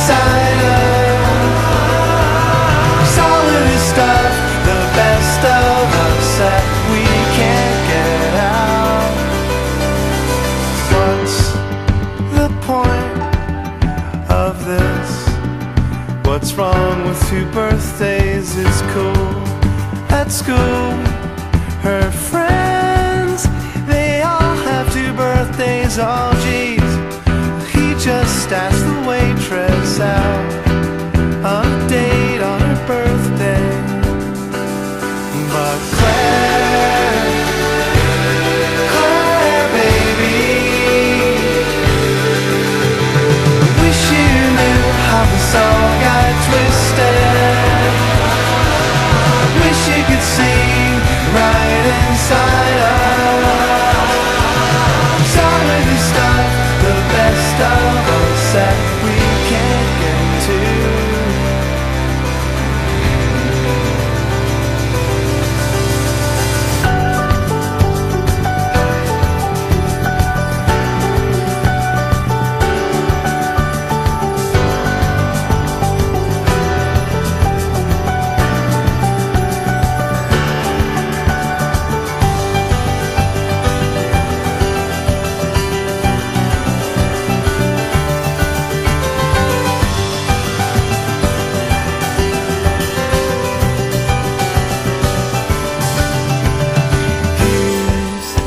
Check they pay with 2 cars like they've never met. Goodbyes outside, it's cold in LA.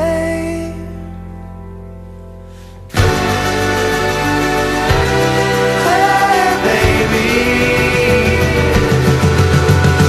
wish you knew how this all got twisted.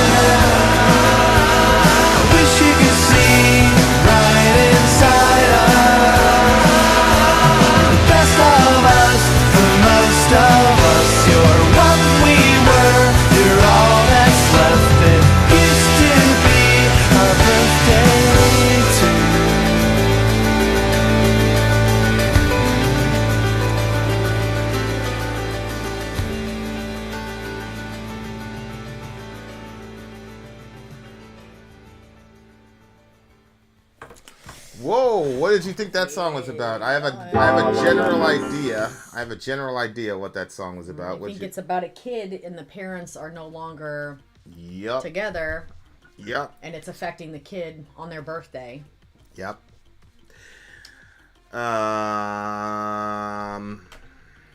You know, it's really easy to get caught up in the battle and not realize what the kids are going through. People do it all the time.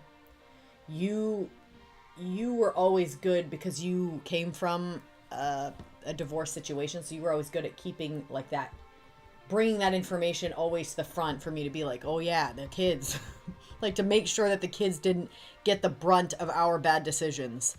Yep. You know, and I'm grateful to you for that because you can't go back and change the past. So if you had said nothing, you know, I would have made a lot of bad decisions. But when they were saying like she stands and waits at the school gate, they are late. They come so dumb in 2 cars when they agreed on 1. It's gone wrong on her birthday. So it seems like we're kind of like seeing like a couple of situations as time as it progresses. Because in the one instance she's at school waiting for them to get there. It seems like if they were divorced at this point or not together, you wouldn't expect them to come in 2 cars. You wouldn't expect them to come in 1 car. But it seems like maybe this is at the point where things weren't going good. They were like, yeah, we're going to both come get you for your birthday. They probably had a fight. They probably had something. And so they show up in separate cars, but it's her birthday. And then she says, and it's gone wrong on her birthday. So they go to Joe's for pizza and ice cream. They sit and stare. And Claire just wants to be 9.5. So she was probably turning 9. And it was such a terrible 9th birthday. She wishes she was 9.5 so she could be 6 months out of this situation. And then she says next year... You mean she's turning 10, you think? No. She wants to be 9.5. I assumed that she wants to be 6 months forward to be out of this situation. But she doesn't realize that 6 months forward is going to be worse. Because their relationship is ending. Next year she'll tell him that she only wants world peace. Yeah. But Claire baby, I wish you knew how this all got twisted. I wish you could see right inside us some of the stuff, the best of us that we can't get out. And that to me was just like the parents acknowledging that, well, they're not acknowledging, but they're saying that there's problems and they wish that she could understand because I don't think at the end of the day many people want to hurt their kids. But at the end of the day, they do have to live with our choices. And then she says, what's the point of this? Well, they say, what's the point of this? What's wrong with 2 birthdays? It's cool at school. Her friends, they all have 2 birthdays. Ah, geez. He just asked the waitress out on a date on her birthday. So I think this is another year where now they're talking about, like, well, now they're doing 2 birthdays. And he's saying, well, what's wrong with 2 birthdays? I mean, you know. How is it another year? I think, like I said, I think that this is a progression of time. Because in the one, they're both there. They show up in separate cars, but they're there for her birthday. She wishes she was 9.5. Then she's in a situation again where it's her birthday. I think it's just like the years that it went wrong. And then he's saying, what's the point of this? What's wrong with 2 birthdays? And then he ends up saying, he asks the waitress out. Like, I don't think if there was problems and they were supposed to show up in the same car and it's her birthday that he asks the waitress out on that birthday. I think it was the next one when now they're separated. They now have 2 birthdays, and he's saying, "What's wrong with 2 birthdays?" And the kids at school have 2 birthdays. He's trying to justify it, but on that same birthday, he asked the waitress out. I think the dad is such a fucked up person that he did that. I mean, the song says Claire's 9th, right? I mean, that's the name of the song. Is Claire's 9th. So that all happened on the same birthday. So her dad is just. That's how he is. I mean, here's obviously, the check. They pay with 2 cards. Yeah, that they never met. Obviously, the dad, like, you know, he's selfish, like most parents are, relative to kids. And by the way, we're divorced parents with kids. So when I say that, but I have no problem. I have no problem saying that because whatever it is, you can work the shit out, and now your kid is bearing the brunt of it, and. You know, did that contribute to why I stayed in the marriage for as long as it did? Sure. It was I mean, my real reason for staying as long as I did was just because I made a commitment to her, you know, and then obviously I made a commitment to her mother, and then her mother is no longer with us anymore. So there is that aspect of it, but there is that, like, the whole stay together for the kids thing. I truly do deeply believe in that. If you can find a way to make that happen without traumatizing the kids. If it's just one of these like loveless marriages, like I don't love you anymore type of thing, like I'm all about it. If it's like, I'm saying that as a dude though, but if it's a situation where somebody's being abused and things of that nature, obviously that's a different story. And in evangelicalism, it gets very, very tricky because it's like, stay together for the kids, but it's not even about the kids really. It's just about the institution of marriage itself. Just, you have to respect marriage itself. Mm-hmm. And so there's a lot of complexities, but like, I do see that like parents will do whatever they can to justify the fact that they're taking some part in ruining a kid's life. So now it's like, oh, she's got 2 birthdays. What's wrong? All her other friends have 2 birthdays too. Well, yeah, and they also have fucked up, selfish parents. Mm-hmm. Like, the fact that that's there, that's why, like, when divorce first happened and then Homeboy was pulling all the dumb shit he was pulling, and you were like, okay, we're going to go light him up now. And I'm like, nah, we can't do that because that's going to hurt her. Like, you know, we're going to be fine. She, you know, like, she's going to deal with the fallout. So there's a lot of... And the same thing was happening, you know, like, we went through a lot of stuff with your ex, and you know, a lot of people would say, I'm not having that person anywhere. Get a friggin' restraining order. That person is never coming around here ever again.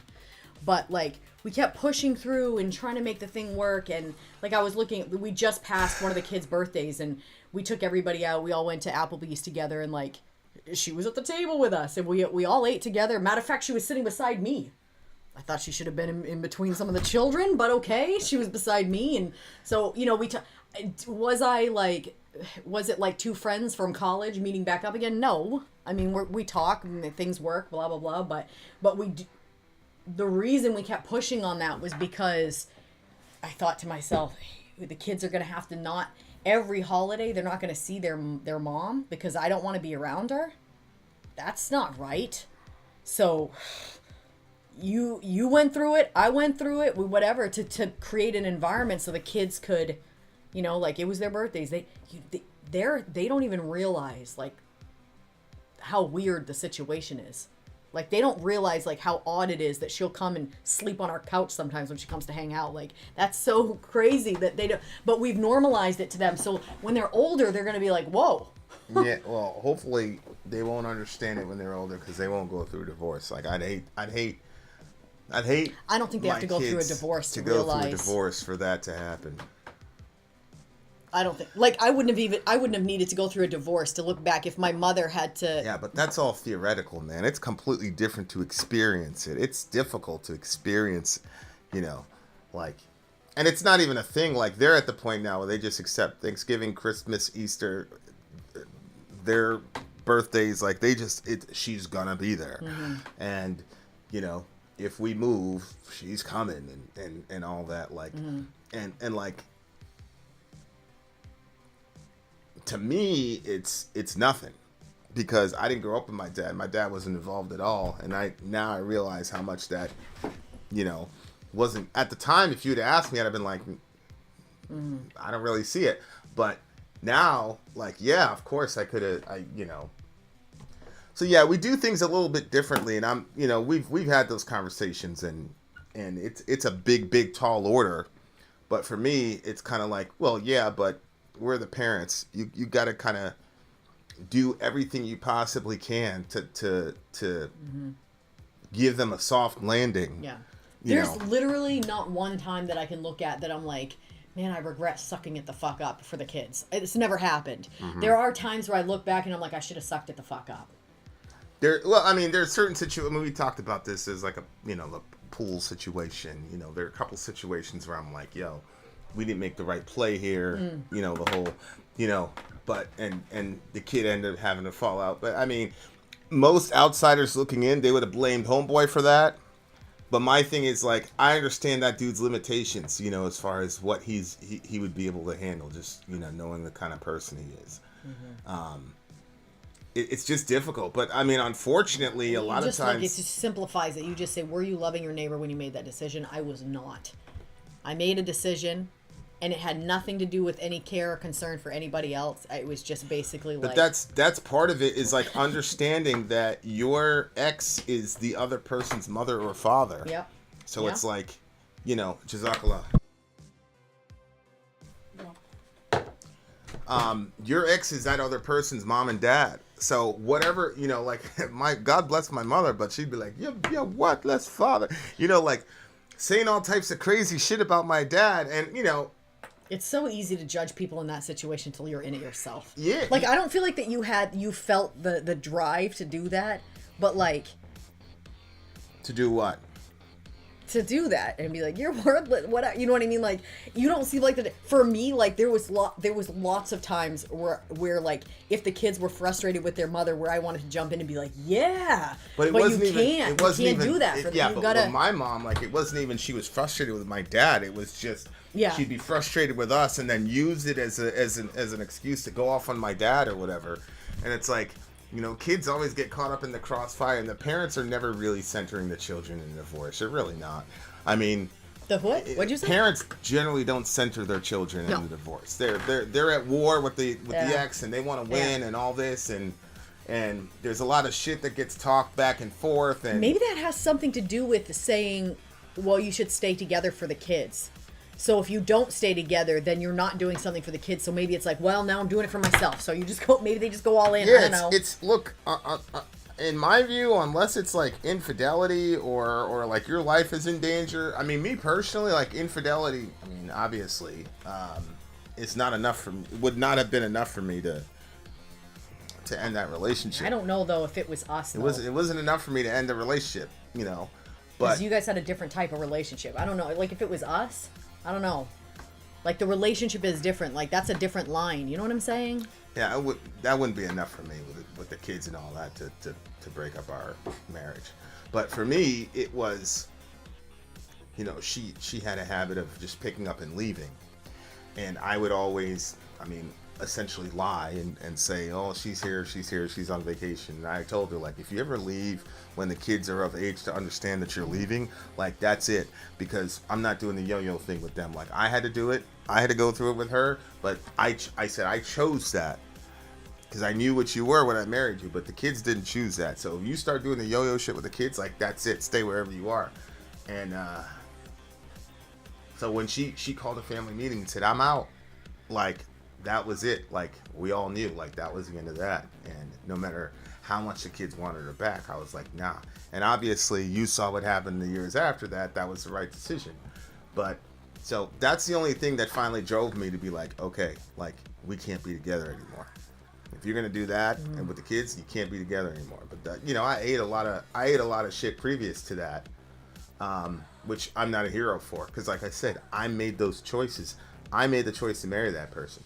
The kids never made the choice to be. So I did literal. I mean, blood, sweat, and tears. I mean, I will literally have scars on my body that I'll take them to my grave to try to make that shit work. But at the end of the day, there's still things that I leave on that I left on the table that I could have done more of. That's just a fact. But I don't walk around like with my head down about it. It happened. It is what it is. You know, I wasn't able to keep that together for them, and it was a pretty traumatic, terrible time for them, and we did not have much support. So I understand all those factors, but when we got together, like, it was important for me to, and, you know, like I said, it was a very difficult ask for you. You were in a different circumstance. It was a very difficult ask for you. You went from having one kid to like 4 or 5. I forgot what the count was at the time, but it was from 1 to 4. Because you had 3. So it was extremely difficult, you know, for you, you know, coming from the regular picket fence type of household into this, and then, you know, having not been able to see from the inside what a divorce looks like to a child. You know, there were certain decisions I was making for your ex and my ex that were frustrating to you, but now we see the wisdom of, hopefully. Well, yeah, of course. But, you know, when you're in the situation, it's, from my perspective, when you're going through the divorce, it almost, especially because, like, because I grew up in such a strong, like, a strict Christian household, like, divorce was never something that was, that can't even be on the table. Like, that's not even discussed.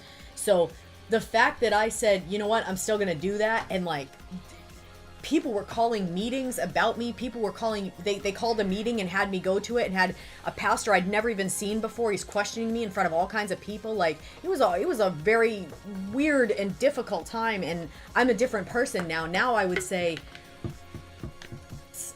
I would handle the situation completely differently. And I wouldn't even go, like, scorched earth on the situation. I would just be like, oh, really? Like, it would just be completely different. But at the time, like, what it took, like, if you had never done violence on anybody or anything, and you were a vegan, but you found yourself on this island where the only way to survive was you were going to have to kill that wild pig, and you've never killed anything, and you have this strong feel against it, and now you have to do it, like, it's going to change you as a person. That's a good metaphor. When you kill that thing. Yeah. And, like, I changed as a person. Yeah, you did. When I went through my divorce, and when I had to stand up and say, I'm doing this against what most everybody was saying, like, I'm not the same person. Like, something, and I don't think that it's something that's completely lost, but something was definitely, and so you're from that situation that you're trying to react to all these new situations that are coming up. But, like, at the core, I was scorched earth at my core, because I had to have that strength about me to get through what I was going through. And it was like, you know, I had only had Facebook for like 6 months, and I'm getting blasted all over Facebook. People are saying all kinds of stuff about me all around the city, like stuff that was some stuff was true, some stuff wasn't true, like just so it changed me. I hope to get back to that, but you can't from that place make decisions in regards to children, because everything can become fodder for your fire, because you're just, it's not. But thankfully I had you there to be like, yeah, you can't you know, you got to keep the main thing, and the main thing is the kids. And you know, and this guy he's going on, he's checking girls out while he's out with his daughter. He asked her out. And like, obviously that probably contributed to the breakup of the relationship in the first place. Just a lot of dudes that just can't grow up. And you know, I mean, some of that's in play a little bit with Homeboy. You know, like it's just a lot of like, just fucking grow up, dude. Yeah. But yeah, it's a deep song. It's a deep song. Like, you know, it's something that definitely keeps me up at night as far, and that's why, especially with the boys, I invest so much in explaining relationships and things like that, and trying to give them a paradigm for that, because 50% of these marriages are ending in divorce. Marriages are very, very, very difficult to do. They're extremely difficult to do, and you gotta be the right kind of person. You know, a lot of people, you know, Delaney's age or whatever, like, people want to find the right person. You want to find the right. It's like, man, take the time to be the right kind of person. That's the thing. Figure out your pathologies and your weaknesses, and you got friends, you got family. That's the thing. Just ask the people around you, where are my weaknesses? Where are my blind spots? Where's my... Yeah, like, it's important, like, and that's what I'm trying to do with the boys. It's like trying to prepare them to be the right kind of person so that they'll be worthy of a girl, you know, when the time is right, you know. And, you know, I've told some, you know, it kills, everybody knows how much I love my kids, but I've told some of my sons, like, yo, where you're at right now, if a girl showed any interest in you, I would chase her off as best I could, you know, because I want to be as real as possible. Relationships are, listen, a marriage is going to be the most difficult thing you ever do in your life. And that's why divorce is so easy, dude. I'm seeing this thread on Twitter. Oh, if you fall out of love, you should divorce it. Like, shut the fuck up, man. Like, it's not about you. Once you start having kids, it's not about you anymore, you know? So that was a lot of, like, you know, I had to do a self-reflection, and, you know, me and Homegirl, we did a post-mortem, like, what went wrong, because you know how my mind works. Like, I'm trying to figure out, like, what went wrong, because I'm not gonna, that's the thing. You go into another relationship, you're like, oh, you want to put all the fault on this person because you got a divorce. You want to put all the fault on them. So then you get to this relationship, it's like, oh, now everything's going to be different because that person was a problem. And now, but it's like, no, you had problems too. That's what like, and I was in a situation a little bit different from yours, where a person, like, if a space alien looking at our relationship was just to watch it, they'd be like, oh, that guy's got a multitude of reasons for why he needs to get out of there. And people probably call me a hero for staying after certain situations. But, like, you have to look yourself in the mirror and go, okay, where did this go wrong with me? What was my problem? Where did I fail? So that, you know, I can, you know, make the apologies or whatever necessary, but also so that, not so that I can say, okay, you don't bring that into your next relationship, because you're going to bring it into your next relationship. It's just being aware. This is what this so you is. can reduce the negative impact of it. Yeah. This is what this is. Yeah. You did this in the previous relationship and it fucked shit up. So you got to look yourself in the mirror. Like, this guy didn't look himself in the mirror. He's just like, oh, she's just, you know, I'm sure she was controlling or whatever, because he had a wandering eye, and then he does it at his daughter's birthday party. Like, he's still replicating the same patterns that created the divorce in the first place. And if people don't understand that, that's when shit gets bad. Like, you gotta, that's like, I'm for radical accountability, man. That's why I'll stand up in the middle of a Bible study with my boys and I'll say, it's my fault that this thing happened, because as a man, you're the leader in the household. So that's Christian theology. So you don't get to be the leader and when everybody's supposed to listen to you and things go well. Okay, good. So then if you're the leader and the shit fucked up, then the majority of the culpability is on you. Yup. Period. And so I'm radical about accountability, because if you don't take accountability, you can't change things. And so I look at you, I'm like, okay, God, give me a second chance. So I'm gonna be ruthless with myself to make sure that I put myself in the best possible situation. Like, you've got, you know, sure, Shorty had some challenges. Now you've got, like, this ultimate, you know, person. Like, you got blessed, bro. You got another lucky shot. So you got one more opportunity. And so that's why, you know, before things really, really got serious, like, I did that post-mortem with her, and I was like, yo, what happened here? What happened here? What happened here? And I got some good intel out of it, because she was in a space where like, the thing was done, it was over. She was, you know, engaged or whatever. So she was obviously, you know, well beyond me. So she was able to have a more clear-eyed vision of what happened. And, you know, it was helpful, because it helped me. It doesn't look like it, but it helped me not replicate certain kinds of incidents, you know. So, well, no, I mean, you'll say it sometimes. You'll be like, I did this in the past, and I'm not going to replicate that. Yeah. So Yeah, and like that's the big thing. Like, and you know, like, I'm not a big fan of serial dating and things like that, but that's how people operate. And yeah, those relationships too. If the breakup happens, like, yeah, he's a scumbag or whatever, but try to find one little thing that you could have done different so that you're more equipped to be in the better relationship next time. You know, because it's not going to be long before you're an adult making those decisions as well, Delaney. So that's the thing, is you just want to be the type of person that is aware of your shit. You just have to be aware of what your issues are, because everybody has them. And like I noticed that. So like I'm in this group where it's like a support group for girls of all ages, but I do notice it's mostly younger people. And like anytime there's a breakup, anytime whatever, like the girl will come on and they'll be like, I'm just a piece of shit. I was never worth anything. Like if the relationship doesn't work out with them and that person, then they're just like, I'm just like basically like trash. Like that's why we're Christians. So I can't go outside of the worldview that I believe. If you have a biblical worldview, then you start out with the idea that you are made in the image and likeness of God. So you have value just on that. Like you don't do or say anything like you're valuable just because you're a human being. You're not a dog.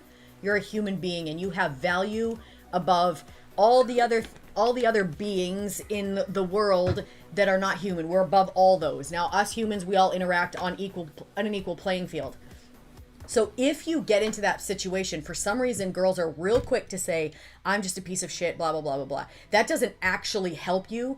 All that does is actually create a more toxic environment for you to accept abuse in the future or whatever. You have to like dispense with the dramatic the dramatic assessments of what happened and just pull out of it and say, okay, like we're two people, we both have problems. Like where could I have made some adjustments in this that would have made it so maybe you guys were inevitably going to break up anyway. Maybe the person was abusive. Maybe they were a cheater. Maybe you guys just didn't work. You guys are dating, whatever. But what is there that you could have changed? And not something like I said, something like real dramatic, like I'm just a shitty person. Like that's not actionable. So then the solution is like, let me not be a shitty person. Well, let's get down to the nitty and gritty and what does that actually mean? What would you actually change? But I like that, like, that discussion where, like, when you're about to turn that corner and shit's about to get serious, where you have that, where are you fucked up discussion? Where do you have pathology? Where do you know, like, a person might say, oh, I'm insecure here, so you're going to see some jealousy and it's going to manifest itself in controlling behavior. Now you say, oh, okay, well, I came up with a very domineering mother, so anytime I sense that I'm being controlled, I'm going to lash out because that was the background of my mom. So that's how I operate. So those are things that can cause conflict with us. Right. It's like before we get really, really serious, like we know that about each other. I mean, that's not a conversation we had. It should have been a conversation we had, but shit was so hectic at the time. But like, we know that about each other. Mm-hmm. So when that alarm is being triggered, like, oh, we gotta get defensive, here's a woman trying to control you, like, you might have another voice saying, is that really what's happening, or are you just reacting to the previous? Remember you had this? And hopefully, if she's in a right state of mind, she can say, hey, are you sure this isn't what's going on? And then vice versa. Like, there are so many practical things you can do relative to relationships that'll keep them together. And so it's like, you hear a song about divorce, which sucks, but like, there's a lot of things that go into a divorce before the marriage even happens. And there's a lot of ways that both of us are socialized in our culture as a whole, but also in individual families. You have certain family narratives, family narratives about men. Like you had certain family narratives about men. I had certain family narratives about women. You know, it's like a famous story in my family. When I first came from Jamaica to America, I was like 3 years old. Mm-hmm. Never seen snow before. So I ran outside. Little Vinny runs outside. I think about this all the time. And I do the little snow angel thing. And of course, I begin to freeze. I'm like, my hand, like a frostbite. And I ran inside. I'm 3 years old. And I said, Ma, the snow's like a woman. And she says, what you mean, Vincent? And I said, it's pretty, but it hurts you. I said that at 3 years old. Like, that's a narrative that I picked up, obviously, from somewhere. You know, I mean, I have my suspicions, but like, that's an ingrained narrative that I had at 3 years old. So I remember that too, because I'll tell you that offline, because it's a little bit weird now that I think about it. That line, because I'd never heard that line. I mean, my dad never talked about snow. You know what I'm saying? So I'll talk about that offline with you, because it's a little bit weird. I don't want to freak people out, but like that was a narrative that I had in my head somehow, some way, right? Yeah. And so obviously, if you have that narrative in your head, and then boom, you run into a pretty woman, like here we go. Like, so there's just a lot of things. Like a lot of it is you got to have that self-awareness so that you can have those discussions, you know. And I think that's what I'm saying. Like divorces are the seeds of divorces are planted long before you get married. Long before you get married. And that's one of those things where if you're not diligent every day to protect that relationship, chances are you got a good chance of it not working. It's something you have to be diligent about and watch guard over every single day, which is why I can't stand this manosphere shit. Yeah. Because it's all about blaming women and downing women and all that, and making women the problem for everything, and women are the problem and blah, blah, blah. So it's like all these women start talking about like, oh, I need to self-improve, and there's no self-improvement for the guy. The only self-improvement for the guy in this manosphere bullshit is accumulating more material, which we talked about already. It's like, yeah, you're setting up a wonderful system where women sit there and just get abused and disrespected the entire time in the relationship, but they're supposed to stay together. Meanwhile, there's no challenge for men to, like, you never hear these guys talk about holding themselves accountable, being accountable, especially being accountable to their wives. Forget it. Yeah. You'll never hear that's why I say, Delaney, if you run into any of these manosphere motherfuckers, they say the opposite. They say for your life. The women should accept being cheated on because they're making enough capital. Yeah, because the guy's making options, man. Run for your life, Delaney, if you run into any of these people. And I mean literally your life. These people will kill you. That mentality, they will kill you. I think the other thing too is that people will say, I'm not happy anymore, like I fell out of love with the person.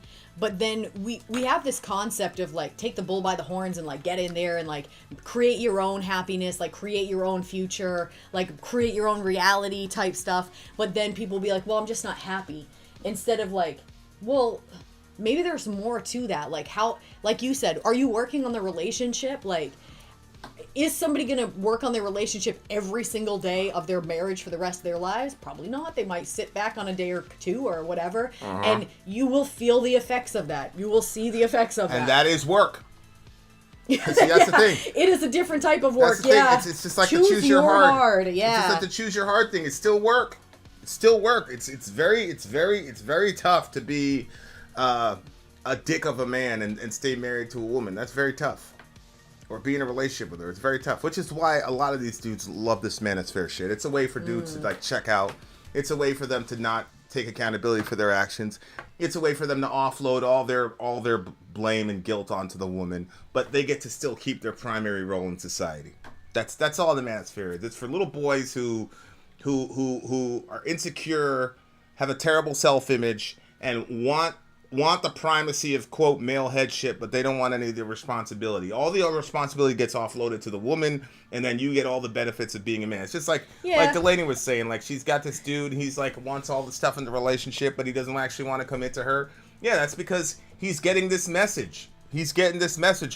And those are privileges that you get when before it used to just be the rapper saying this dumb shit, and your parents could say he's a fucking rapper. Yeah. But now you got people like really consulting and telling these people, acting like they're relationship experts and shit, and telling these people that's how they should interact. Honestly, it's absolute poison. One thing that I've seen that you pointed out to me that I'm like, is whatever they're trying to sell, whatever the person is preaching. Look at their life in that regard and ask yourself, do they have enough wisdom in this standpoint, and do you want your life to be like theirs? Yeah. So, Andrew Tate, he's coming out saying all this kind of stuff, but he's not in a committed relationship with someone, and he does not look very happy. I mean, look at him. Now he's in jail. But, the thing is that's a terrible, terrible thing to say to dudes, because dudes are action-oriented, and Tate and the rest of those guys, they do got shit. They do have stuff. So yeah, but that's what people would want. Here's Space Delver. 95% of females see man as a bank account. How could you possibly say that? How could you? There's literally 8 billion people on the planet. You could assume 50% of them are women. How could you possibly make such an assertion? But this is what I'm talking. This is a mentality. It's this misogynistic, Yeah. Like, I don't know you, dude. Like, I don't have any issues with you. I'm just saying, like, this is the inherent misogyny. That's why I cannot stand, like, the man. I can't stand the manosphere. It's the least manly group of people you could ever find. Honestly, they're the least masculine individuals I could ever find in my life, because it's all about offloading blame and responsibility to the woman. And it's men. It's a way for men to sort of maintain their masculinity while still playing the victim. Like, it's crazy to me. It's like, oh, I got cleaned out in a divorce. Well, why was there a divorce in the first fucking place? Can we talk about that? No, you're just gonna talk about the consequences of the divorce. Like, shit is crazy to me. Mm-hmm. Anyway, good song. I shoot my shot against that pernicious evil ideology as much as I can, because I think it's inherently it's super destructive. It's obviously destructive, and the leaders of that group, God has subjected to public humiliation for a very specific reason. If you're a secularist, I understand, but to me, none of this shit is it's all connected. It's all connected. God killed Kevin Samuels in a very, very shameful way. And the person that God killed Kevin Samuel, she was a nurse. She was supposed to be a caretaker. She made no attempts to help him. She shoved him off. She was disgusted with him. Disgusting. She was disgusted with him as he was dying. So that's how he left this world. There's a lesson there. And there's a lesson with Mr. Andrew Tate. I saw my grandmother dying and my grandfather still touching her face like that, and I thought, that's what people want. I mean, that's what you want. Somebody that's going to stay with you all the way till the very end. Yeah, they didn't have a perfect marriage either. Yeah, and that's what's the other silly girl, Jeff Pearly thing, saying that men don't need women. That's okay. Kevin Samuels needed a woman. He needed her desperately. To be honest with you, and I don't know if his life couldn't have been saved. I think Andrew Tate's lawyer is also a woman right now. That's the irony in all this. So men don't need women. Okay. Are you serious? Yeah. That shit is incredible. Be embarrassed. Run for your life from those people. Oh my gosh. Anybody that says anything about divorce and how women are gold diggers and all the rest of them, Delaney, you know very well. You know very well to fucking run like the wind from those people. Look at Delaney laughing. You think I'm going after their bank account? Yeah. I literally never dated anybody that had money. Like, never. The first, I mean, obviously you're going places, but that was when I was in the dating scene, I was never looking for somebody that had money. I was looking for somebody who had some character. These dudes have to say whatever. I'm not talking about you, Delver. I'm just saying these dudes have to say these things to justify to themselves why they're alone and why they're rejected by women.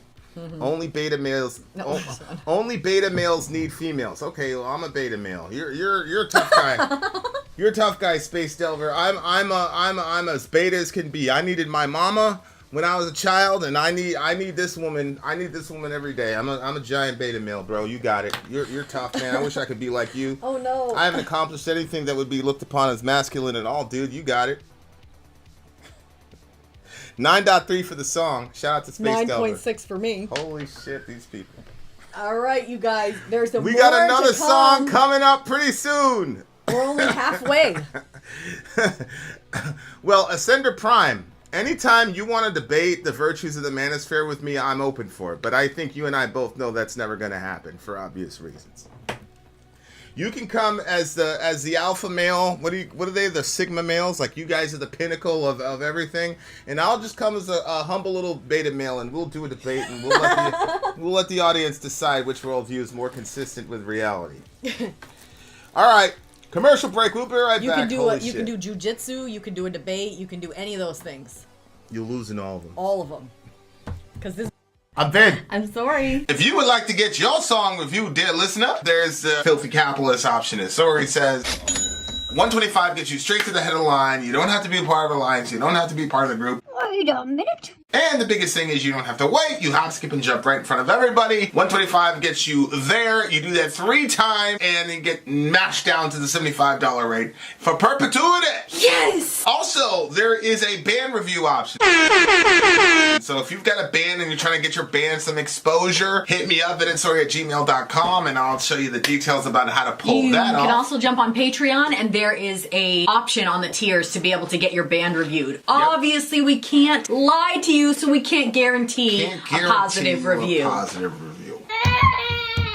Get what you get. It's just rubbish. Rubbish. Rubbish. That's British for garbage. My favorite is the community option. $1 at the gate gets you in at Patreon. You get to join an alliance. The alliance joins their points together, and that helps determine what songs that we do. The alliances hang out on Discord. Message me on Patreon to get the link. And they do all kinds of other cool things. They do Minecraft, Dungeons and Dragons. Yeah. It's really a community within the community. Anybody can go in the village. Facebook.com/VinandSory. There's 160,000+ people on the channel. What's cool about the Discord is that it offers a real opportunity for community connection, friendship, that type of thing. And it's on Discord, so if you're not a Facebook person, it's for you. You start off at $1. Right. Plus you get exclusives. Sory and I are working on a song. So the first 15 seconds of that was on Patreon. Also, at $15 tier and above, when we actually debut the video, they're going to be there live with us. There you are, dear listener. Buy our merch.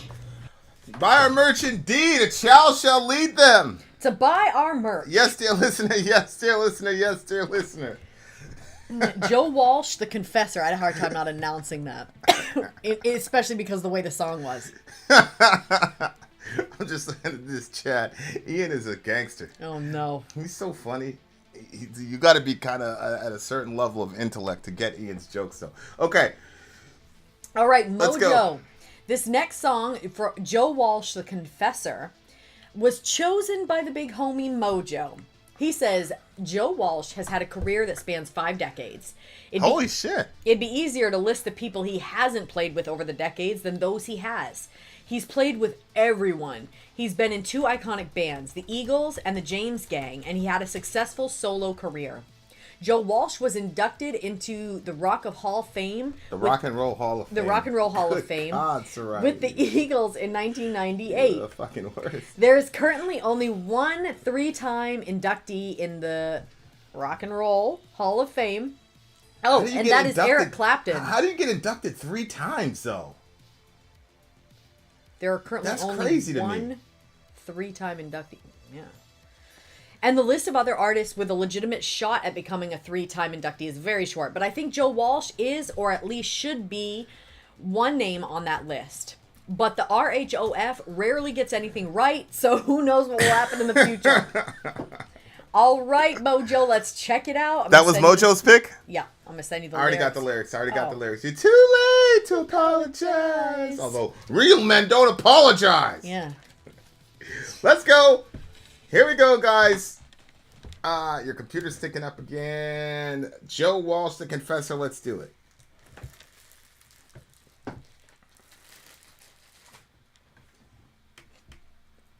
This is interesting.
Walking into the saloon.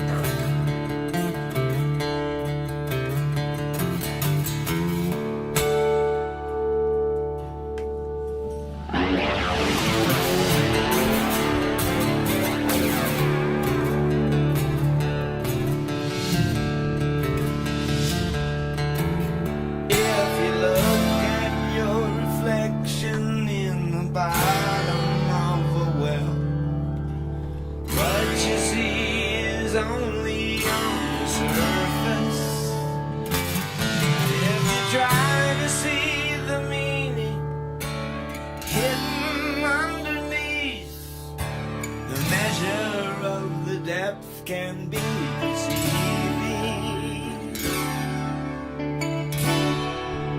The bottom has a rocky reputation.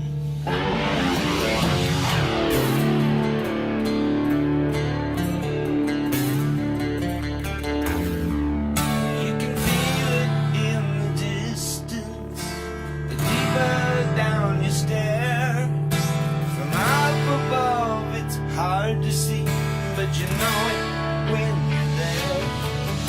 On the bottom words are shallow, on the surface talk is cheap. You can only judge the distance by the company you keep. In the eyes of the professor.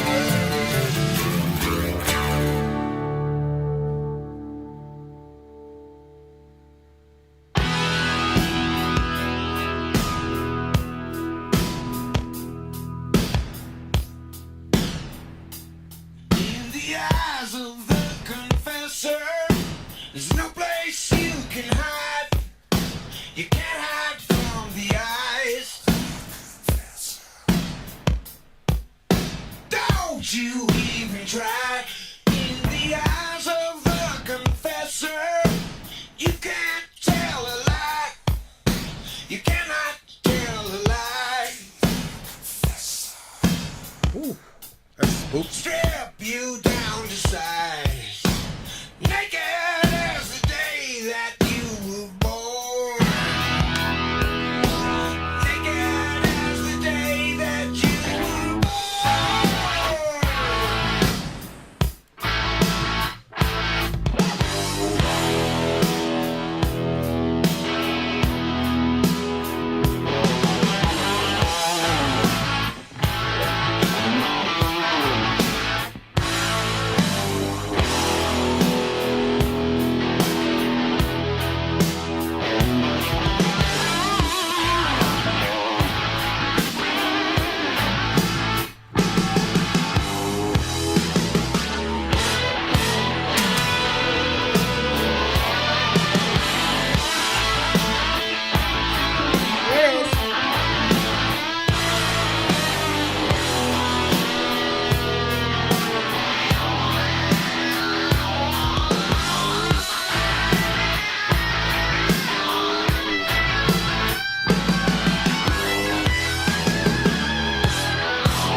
Play like that.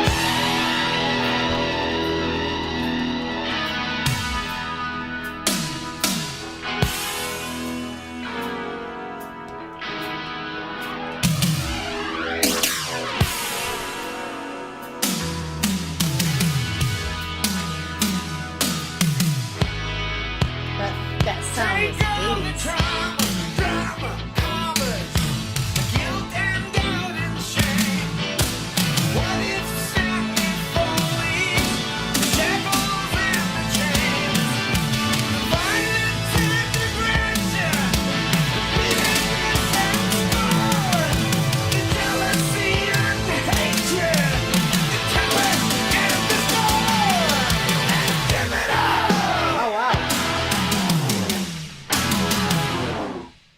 Oh, wow. That was having a hard time relate. Like, oh, it's it's like It's this type of music. No, it's this one. it's No, this, over here. it's like oh it's like Zenny, and then Yeah. it's Yellowstone. Oh, Yeah. it's Motorhead. Motorhead, yeah. Like it's not a crit. Yeah, like the homie Very just said, like interesting. Motorhead vibes. Like it was funny watching Space Delver because he was like, "Oh, this is beta male shit." That's what he said. What, the song? Yeah, he said beta male. Look, see right there. This is some beta music. What the fuck? And then he goes Motorhead vibes. And then Davey goes Bon Jovi. Like mission accomplished by the homie. I'm pretty sure that that's what he wanted. Because this guy's like such a seasoned musician that he's just like, you know how that shit goes. Okay. Yeah, I knew you were trolling. That's why I gave you 15 minutes, bro. Okay, what do you think this was about? I know what I think it was about. Well, yeah, there was self-reflection happening, and then he talks about, like, talk being cheap, but it, like, really showing the measure of who you are by the people that you keep company with. Uh-huh. But then at the end, I like the way that he ends. Like, well, he says, "In the eyes of the confessor, there's no place you can hide. Don't tell a lie, strip you down to size." But then he says, "Take all the trauma, the drama, the comments, the guilt, the doubt, the shame, the what ifs, the onlys, the shackles, the chains of violence, aggression, pettiness, scorn, jealousy, hatred, tempest, and discord, and give it up." So I thought that it was a positive ending. He's saying, just let go of this stuff. Yeah. I mean, why? Why? Okay, look, I agree with you with the Manosphere stuff. And I agree with you about Pearly things. I think she's a woman of an intense privilege, and she does not realize the privileges that she has, and so she speaks from that place. But I do think that Auntie whatever, Ned or whoever, Nadine or whatever that is on the show with her, like, I think that she comes with some good perspective sometimes. And one of the things that she said was, like, somebody says, "Well, I'm in the process of healing," run from that person.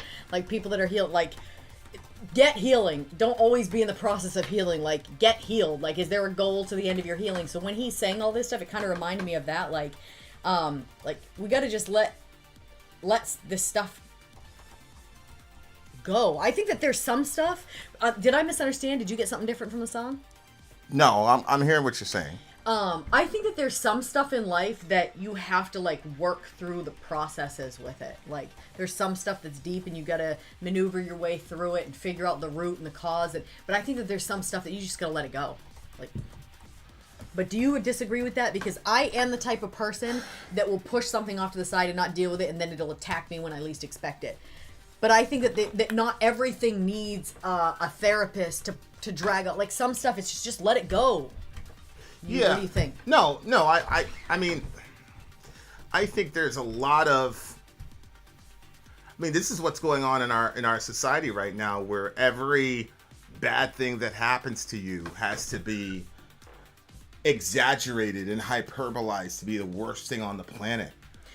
Yeah, so and it's it seems like everybody's competing for that. Everybody's competing for, like, this is the worst thing on the planet, the worst thing in the world. Now if you disagree with somebody, you hate them. Yeah. Like, and every group does it. They pull this card. Like, oh, you're hateful. It's like, no, they just disagree with you. It doesn't. And like, everybody's traumatized. Everybody's got PTSD. Everybody's got like. I mean, that is kind of how the atheists got a bad name in the Christian community, right? They disagreed, and so then they got looked at as like, ooh. Well, I mean, American evangelical community. It's some of the most fragile, mentally. Well, yeah, I'm using our group to say is what's. We're not the only group doing this. Well, right. But of course, if we criticize Christians, everybody's all for it. We criticize anybody else, it's the end of the world. But I don't care. But it is what it is. Carry on. You know, there's a sense in which, on the one hand, there are two simultaneous things happening. Mm-hmm.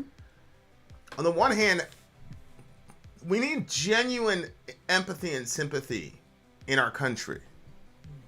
Right? Yeah. Genuine, not politically motivated empathy and sympathy where it's like, if you don't express certain things, then we're going to blackmail, we're going to destroy you, we're going to... No. I'm talking about... But what those groups don't understand, the groups that love blackmailing people into submission, which is like what's happening with me on my channel right now. You got a bunch of people trying to manipulate me into silence about current events. by playing the victim card when in reality you're the perpetrator in this situation. I don't give a fuck. Because here's the thing. If people are not allowed to be genuine, then the empathy that you get is not genuine.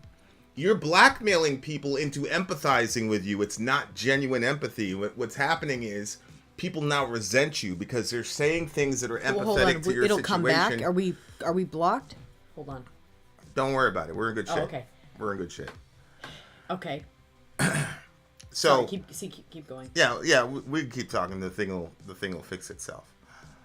But Okay. like, yeah. So when people talk about like, you know, that's what I mean. Like real genuine you said empathy. it puts out false empathy. Genuine empathy cannot be compelled. That's right. So you got whole groups of people here who are trying to compel empathy from people. Yeah. And so that's what Jordan Peterson got in trouble with. You know, that's how he got in trouble. Call me by this whatever. It's like, okay, like, cause I've got genuine empathy for you, so I will do it. That came from a place of genuine empathy. But when you force that out of people, now they resent you. So now when something really does happen, you can't get actual empathy because you force those people's hands the entire time. So there's a lot of this shit going on in our country, and there's not my thing is when I look at Confessor on this thing, Confessor, it looks like it's yourself. It's your own conscience. Right? So you can't get away in the eyes of the Confessor, there's no place to hide, he says. And that's talking about, in my view, like your own internal Jiminy Cricket voice in your head saying, you know this is wrong, you know this is right, etc. So you like can't a conscience? you can't escape from that.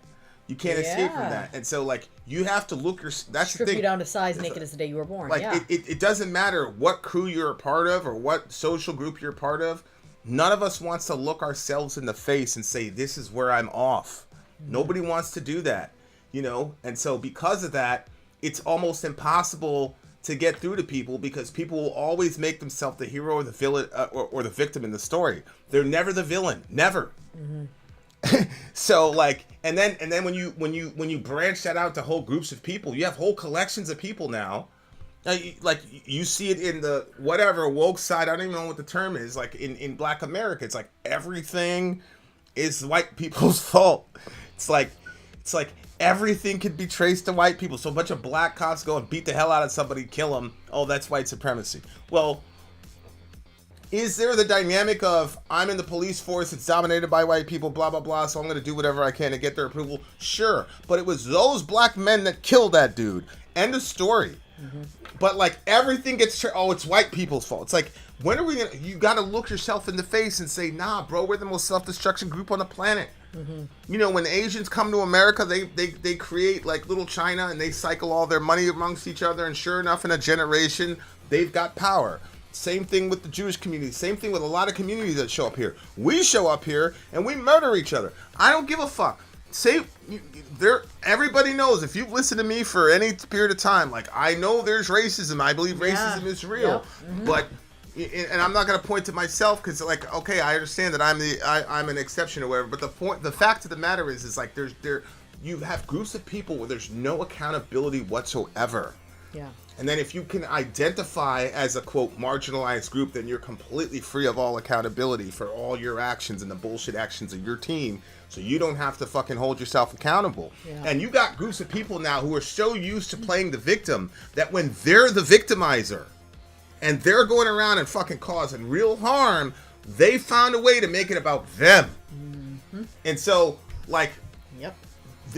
That's why I'm so big on accountability. That's why, like, I jumped on the manosphere thing, because it's a whole collection of butthurt dudes who couldn't prosecute their relationships properly, so now they want to offload all that pain onto women and say it's all women's fault. Now you've got a bunch of black dudes that, you know, they want to offload all the blame and put it on white people. White people are the reason you didn't graduate school. White people are the reason you dealt drugs. White people are the reason that you shot people and did all this dumb shit. Well, okay, you could say that. It's not going to get you anywhere. Like, that's the thing. Like, to me, it's like, that's why I'm so crazy about accountability, is because I want to be somewhere. And so I know to the degree that I divest myself of accountability. Yeah, I also divest myself of blame, but I also divest myself of power. And Yep. I'm interested in accumulating as much power as I possibly can have for myself to do the most good. Yeah. And that's, to me, that's what it's about. That's why, like, you know, I don't care how anybody feels about any particular issue. Like, people got to get held accountable. Period. End of story. Well, especially if you create a victim from a situation, and though that group of people is not the victim, then you run the risk of that you're running over the actual victims, which is actually what's happening in those situations. The actual victims are getting overlooked, and the Right. perpetrators are suddenly becoming the victim, and then it's like, poor this group of people, but like a whole entire group of people that is weaker than them is being subjected to this. It's just Yeah, take all the trauma, drama, comments, the guilt, doubt, and shame, and give it up. Exactly. And we have a trauma economy in America. Mm-hmm. So if you get traumatized, that means you have a golden ticket to do XYZ thing. No, the fuck you don't.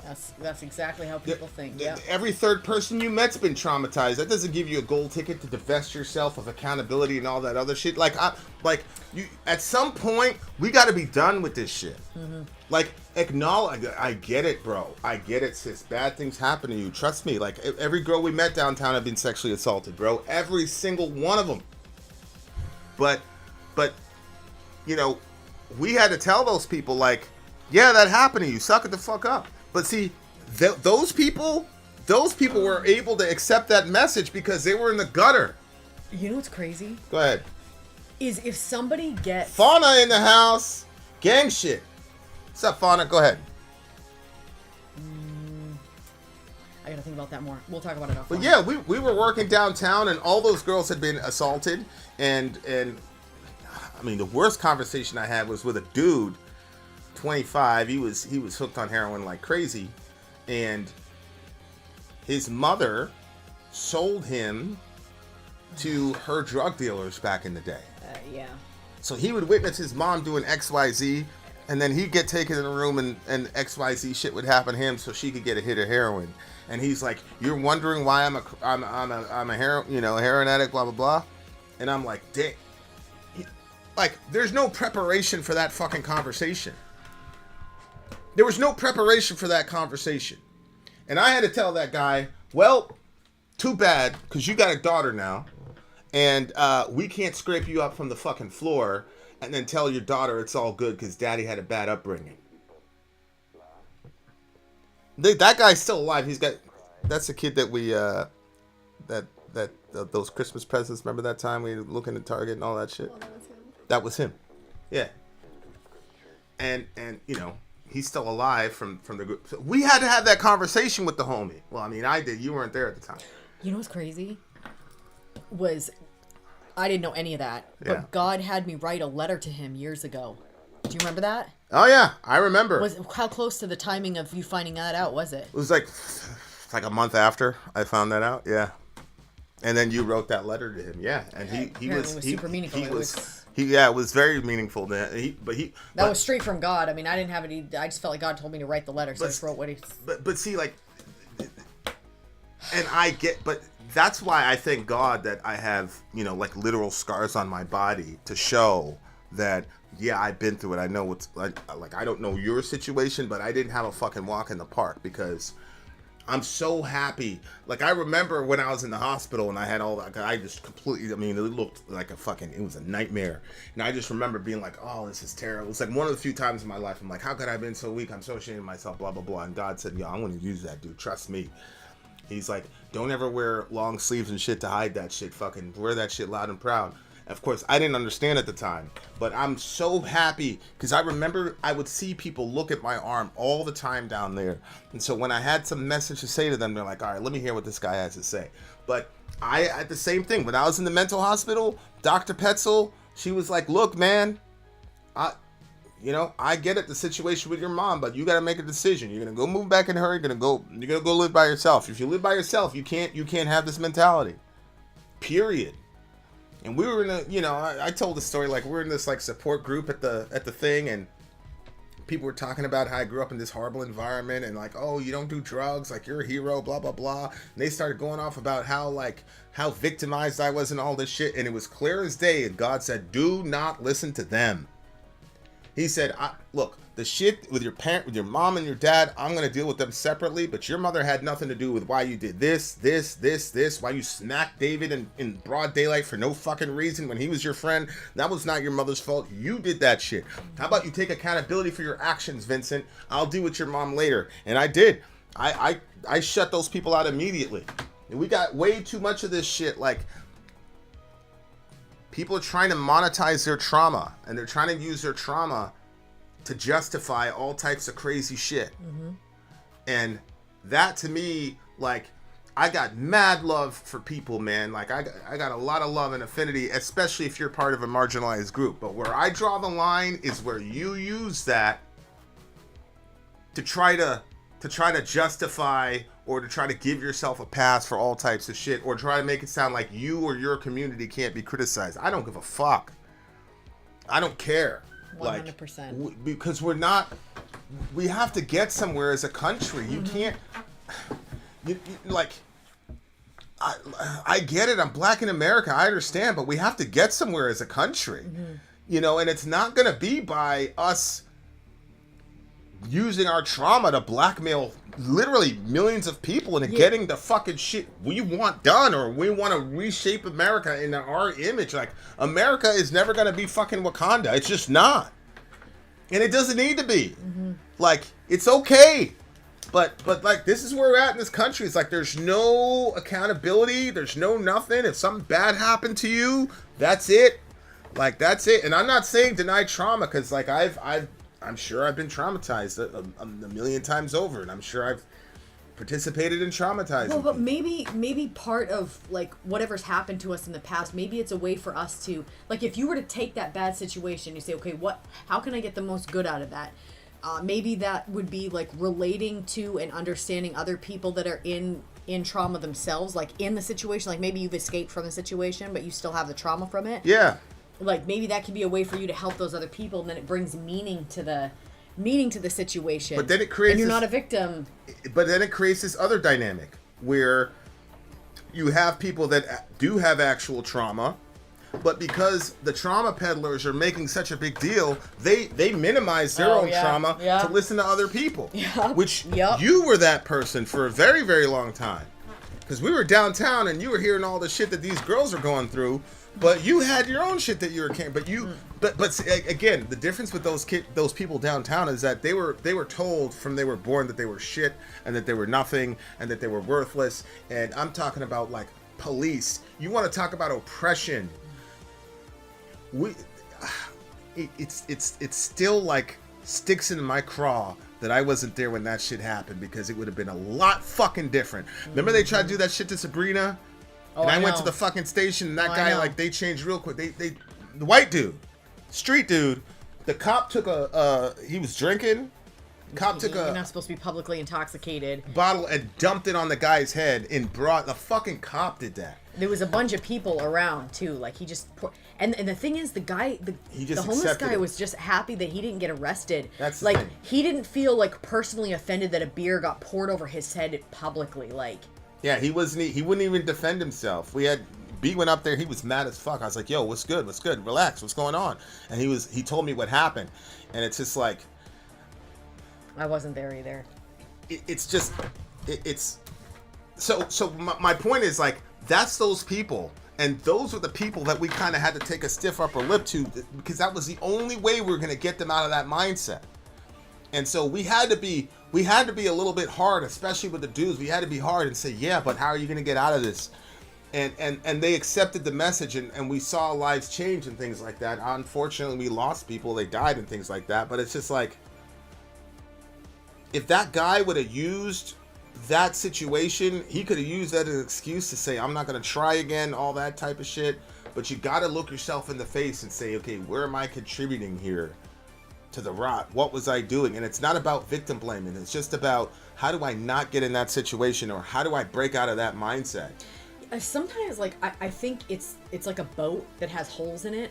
Like, pointing out where the hole in the boat isn't saying, like, it's a bad boat and we should destroy it. It's actually saying, well, here's the problem, we can fix it. And it's bringing attention to the area that needs, so we actually don't drown. But I think that people are so, like, people don't want anyone to see and I understand this. You don't want anyone to see the holes in your boat. Right. So you're trying to like do all of this. Meanwhile, you're going to drown everybody in the boat. Problems have to get dealt with, and we don't understand that everybody has problems. Like, you can't just deny all your problems, and you can't pretend that they don't exist. Like, we all have issues and things that we all have traumas, we all have whatever, like, but we have to figure out a way to I say weaponize our trauma in such a way that it starts slating the evil of this world. Like, what can we do? Okay, yeah, you've been traumatized in this area. Well, how can you use that to bring good into the world now? It's already happened, so let's go forward. And what can we do differently? What can we change? Like, is there a way to speak out against something? Is there something, Yeah, and I don't have all the answers. I just know that everybody sitting around being victims is not. Yeah, I think like the difference in trauma dumping versus healthy ventilation is the difference between a bog and a stream. A bog is just water, and it's just there, and it stinks. It's disgusting. It's not going anywhere. It's not. But a stream is going somewhere. So if you've got trauma, especially delayed, if you have trauma and things like that are inside of you, but you're trying to get somewhere.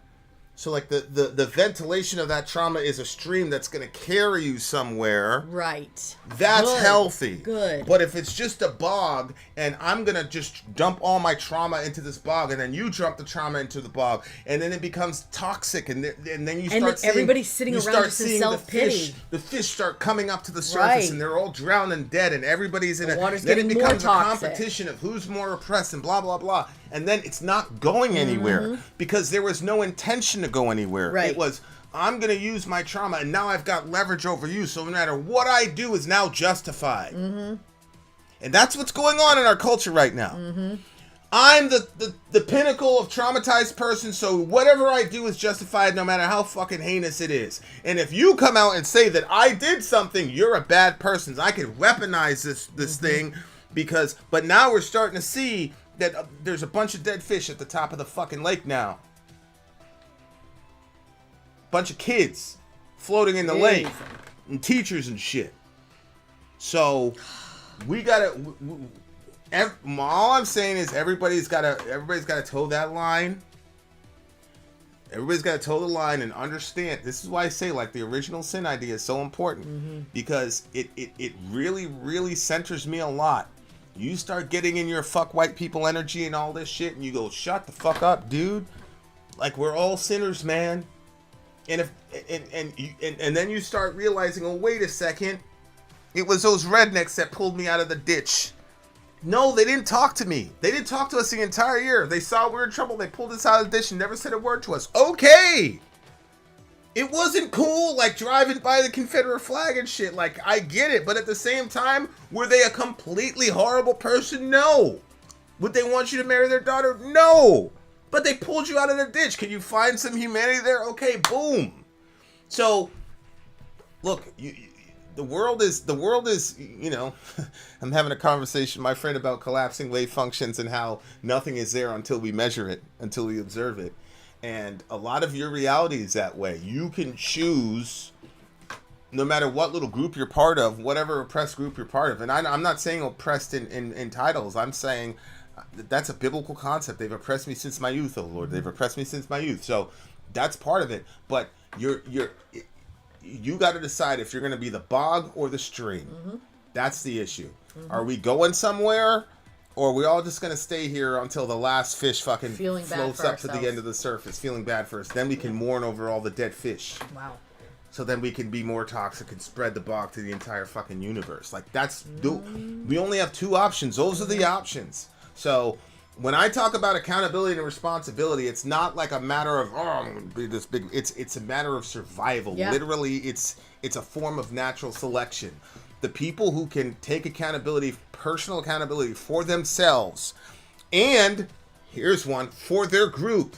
That's why I always say us Christians, us evangelicals, us Americans. Right. Because that's another part of creating power for yourself. Because if you are part of the group that did something terrible, you could also be part of the group that does something good. And then you can You can replicate good on a multiplicity, on a macro level, if you take accountability for your group as well. But people don't want to have that conversation because they're already too insecure to take accountability for themselves. I don't have a problem taking all the blame in the world on myself because Jesus died for all my sins. So I don't care. I don't have a problem saying we evangelicals are horrible to LGBT people. We Americans have bombed the shit out of people. There's literal blood on the hands of every American citizen. Yeah. Absolutely. Because we live in comfort and we benefit from the fucking tyrannical actions of our government across the fucking planet. I have no problems. I literally have blood on me. More than you guys. But Jesus died for all my sins, so like I'm okay with saying that. It's like, oh, it means you're a shit person. Okay, fine. Jesus died and he's gonna transform me into being like him. I went from a shit person to being like Jesus. Like I'm indestructible. But however people want to do it, we gotta start taking accountability. It's the only way out because I promise you, nothing is gonna get better until we all collectively do that. I promise you. There are people that will fucking pat you on the head and shit, and those people are still in the fucking mental hospital, dude. You had some people in that hospital that were institutionalized lifers because they got this trauma message. And you were told that you were a hero for getting out of bed. Look, I understand, like, major depression's a motherfucker. I wouldn't wish it on my worst enemy, and it's very hard to do that, but you still have to do that shit. You still have to do that shit. You got kids depending on you. You got your entire American society depending on you getting the fuck out of bed. Period. So that's kind of where I'm at. That's kind of where I'm at. What do you think? Yeah. I'm with it. I agree. I think this is a good song. The 9.1 for me. Yeah. A 9.2. The Confessor. It's a good song. It's a challenging song. But I think if we get the message from it, it'll be worth it. Who was that? Was that Mojo again? That one was Mojo. Yep. All right. Shout out to Mojo. David Bowie. There's a guy named David Bowie, I think his name is. I'll never get it screwed up now that I saw it typed phonetically. Remember how I used to have you write words on the board and break them down, and then I had them? Yes. Jesus said 2 swords are sufficient, then said don't use sword. He's a saint. That's smart, John Johnson. If I were you, I'd reread that again. Maybe there was some wisdom. That's actually one of my favorite things to talk about in the Bible. One of these days I'll talk about the See, the reason I don't talk about it a lot is that I'm waiting for somebody to try to like do an actual moderated debate and then bring that up. Yeah. So I want to hide all my cards. Let me fill you in. I want to hide all my cards on that passage so that when the person brings it up, I can just go. It's probably not the best motive. Well, apparently not because you haven't gotten the opportunity. Yeah, I haven't got the opportunity. It's hard to find debate partners nowadays. All right, here we go. Commercial break. We'll be right back. I'm Ben. I'm sorry. If you would like to get your song reviewed, dear listener, there's the Filthy Capitalist option. As Sorry says, 125 gets you straight to the head of the line. You don't have to be a part of the alliance. You don't have to be part of the group. Wait a minute. And the biggest thing is you don't have to wait. You hop, skip, and jump right in front of everybody. 125 gets you there. You do that 3 times, and you get mashed down to the $75 rate for perpetuity. Yes! Also, there is a band review option. So if you've got a band and you're trying to get your band some exposure, hit me up at instory@gmail.com, and I'll show you the details about how to pull that off. You can also jump on Patreon, and there is a option on the tiers to be able to get your band reviewed. Obviously, we can't lie to you, so we can't guarantee a positive review. Get what you get. It's just rubbish. Rubbish. Rubbish. That's British for garbage. My favorite is a community option. $1 at the gate gets you in at Patreon. You get to join an alliance. The alliance joins their points together, and that helps determine what songs that we do.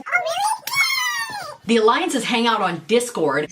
Message me on Patreon to get the link. And they do all kinds of other cool things. They do Minecraft, Dungeons and Dragons. Yeah. It's really a community within the community. Anybody can go in the village, facebook.com/VinandSorry. There's 160,000+ people on the channel.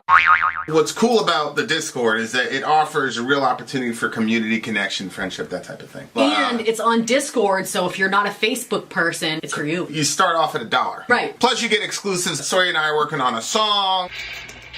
So the first 15 seconds of that was on Patreon. Also, at $15 here and above, when we actually debut the video, they're going to be there live with us. There you are, dear listener. Buy our merch. Buy our merch indeed. A child shall lead them. To buy our merch. Yes, dear listener. Yes, dear listener. Yes, dear listener. We are in the midst of a mega stream from the Imperishable Flames. All right, David. Yes. Bowie is up next. Moonage Daydream. Moonage, is that? Moonage Daydream. Okay, Moonage Daydream, guys. All right, he says plus a potential bonus track with yes, we're gonna do the bonus track. Okay. Is this Middle Earth? Is this Middle Earth? Yes, this is Middle Earth. Okay. Wait. Okay, right here. From Bowie's 1972 album, The Rise and Fall of Ziggy Stardust and the Spiders from Mars, it is a loose rock opera, in Middle Earth's opinion, one of the greatest albums of all time. Whoa! This is a live recording from 1973 with Mick Ronson on guitar. Bowie personified an alter ego space alien he created named Ziggy. Wait. I feel like I'm familiar with that. Bowie self-identified as Jungian? Jungian. You know, Carl Jung? Jung. Yeah. Jung. Okay. And such, Ziggy appears to be neologism. Wait. Ya read this. Rasulallah. Read this. Ya Rasulallah. Did you, a neologism. Listen, did you, is Blue October on the set list? Yeah, it's the next song. Blue October is on the set list, because I've seen like mad people, but blah, blah, blah, Yeah, blah. yeah, Blue October. Mm-hmm. Blue October is coming. Okay, we continue. Okay. Where am I? Neologism. Okay, in the form of an androgynous space alien with a band called Spiders from Mars. Bowie was so consumed by his alter ego, he determined to kill off Ziggy after the 1973 U.S. tour.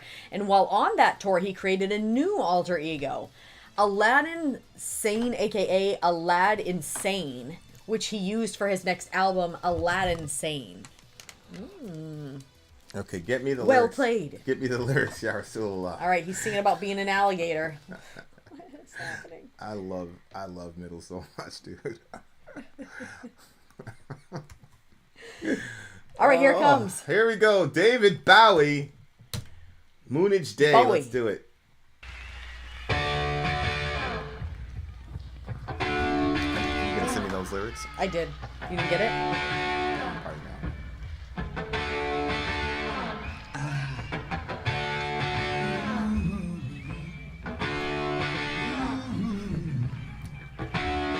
I'm an alligator. I'm a mama, papa calling for you. I'm a space invader. I'll be a rock and roller bitch for you. Oh, okay. Keep your mouth shut.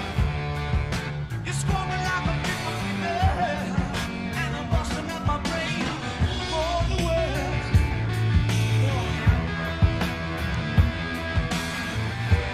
Keep your electric eye on me, babe.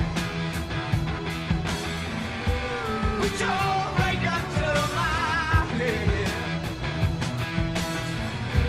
Press your space close to my nose. Look at this girl. She knows every single word, bro. Breathe down in the moonage stage for you, yeah.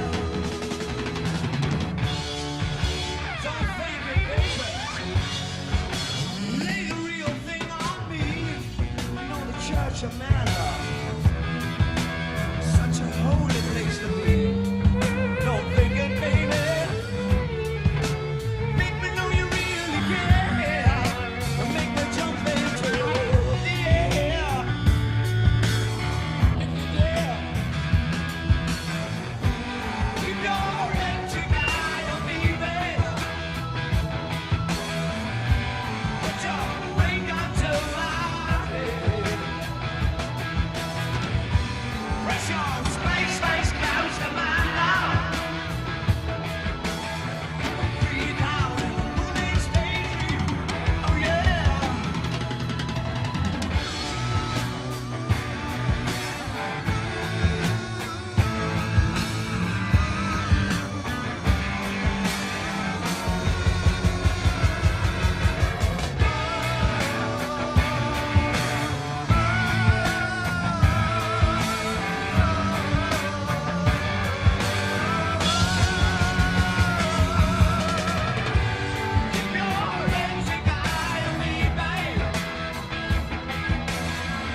hold on. Can you hear this now? Oh, stream unavailable. Okay, so David Bowie got us knocked. Wow. Yeah. That usually doesn't happen with middle. Middle stuff is usually pretty good. Oh, yeah. It's all Kanye West's fault. It's all Kanye's fault. Oh, no.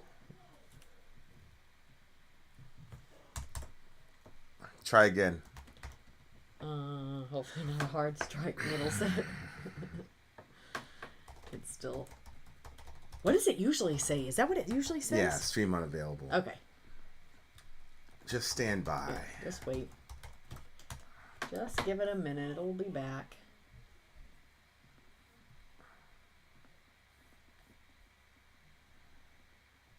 I refresh it, but it always comes back without being refreshed. Floyd Eye says, "Yo, Vincent, Saber Wolves. I blame Ben Webb."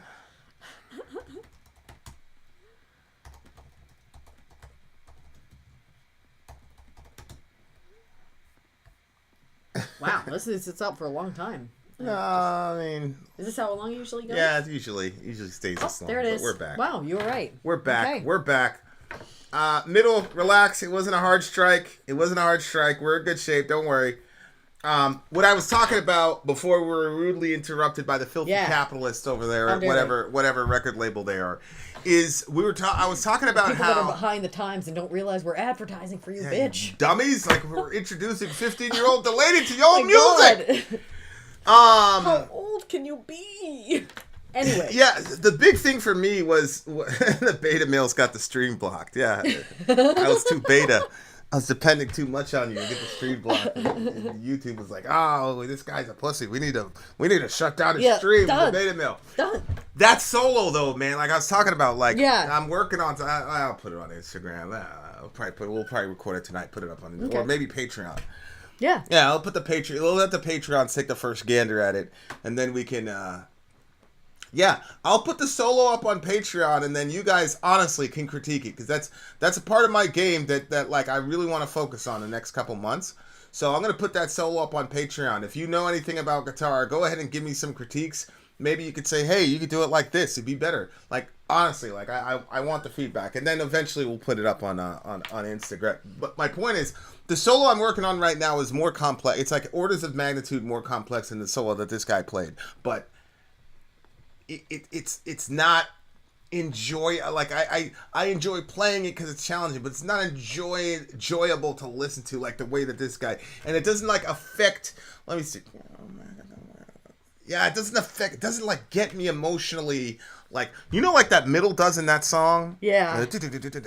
That like gets me emotionally when I play. Yeah, like I enjoy playing it, I enjoy hearing it, but like I could do heavy shit. Like I could put a lot of heart and soul into the heavy shit. Mm-hmm. I can express myself through the heavy shit, I think. But like and even the melodic stuff, like the singing stuff, I can do a good job at like getting a melody and going with it and like building like a whole feel around melody. But like actual like doing the solo and then hitting those notes, 'cause like when he was feeling that and that girl was like reaching out to him and shit, like that moment, like that was crazy. But like if you're not into this kind of music, like you don't understand what's happening in that moment. I don't understand that at all. He's doing something with those notes that's hitting her soul, and like he's right there and like almost like touchable. You know, like I understand like what was going on with Shorty in that moment, like, and I would like listening to like Kurt's Fade to Black solo. The most complex solo that I like really thoroughly enjoyed is Kurt's solo on Disposable Heroes. There's a solo right now from this band named Extreme that everybody's freaking out about, and I feel like they're freaking out about it because it's like mega complex, and I respect it. It's mega complex, but it's not like enjoyable. Like this guitar solo was like almost like a third of the song, and it was so enjoyable to listen to from start to finish. The guy just knew how to manipulate those notes, and then when it was time to go crazy on the scales, like it was just really, really good. Maybe the solo was convoluted like your lyrics. Ridiculous. We're actually changing the last part of those lyrics. Yeah, we should probably work on that part. But Yeah. I would like that. yeah, but like just watching Shorty like vibe to the music. Yeah, Just Christopher, all that's of them what I were felt. vibing It to was like the a spiritual experience. Yeah, because that solo was It's so unbelievable. funny because like people that have been to shows that would come to church and see somebody doing that at church were like, "Oh, what is that person doing?" Yep. But I'm coming from a church context where like only that kind of like whatever goes toward God. And so to me, it was weird and strangely uncomfortable to watch that girl doing that. I was like, "What are you doing?" But you're saying that you completely understand. I don't understand it. I don't think I've never had a connection with something like that. Yeah, see, in my view, like Shorty's connecting with God in that situation, whether she knows it or not. That's the thing. A lot of worship is really just recognizing what's going on. That's like, you know, what happens in worship. Like it's like what Jacob had said, "Surely the Lord was in this place and I didn't know it." There's a lot of time where God shows up in a place and a person's experiencing God, they just don't know it. So wow. That's why I don't freak out when I see those situations happening, because I'm like, yo, she's experiencing God through this guy's guitar notes right now. Right, but what happens is we mistake God for the person who's channeling God. There's a difference. That guy's channeling God with that solo. He's not God. So she's having an experience with the Holy Spirit. She just doesn't understand what's happening. Wow. So, like... Surely God is in this place and I did not know it. Wow. Oh. And Jacob really wasn't a believer at that time. As a matter of fact, after that, he said, "Hey, if you'll follow me and keep me safe, then you'll be my God." So he wasn't on the team at the time. He saw that miraculous shit. He saw that miraculous shit and said, "Hey, if you he made a deal with Yahweh just like he makes deals with everybody." And Yahweh said, "Okay, I'll do it." Wow. And that's why when he showed up to him the second time, he said, "Hey, I'm the guy that showed up to you at Peniel." Or Bethel. Yeah. Because Bethel is the house of God. Peniel was after he wrestled. Yeah. So he's like, "I'm the God who showed it." He's like, "See, it's me." Yeah. So what's the deal? You should follow me now. And Jacob goes, "Okay." And God says, "All right, good, got you." Like, that's how humble God is. It's unbelievable. Like, who are you to make a deal with me? Yeah. But like.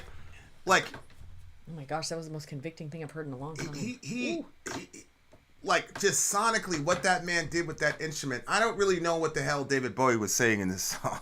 You know what it reminded me of? That show that we were watching. I'm not going to give any spoilers, but the show that we were watching last night where the guy made the song.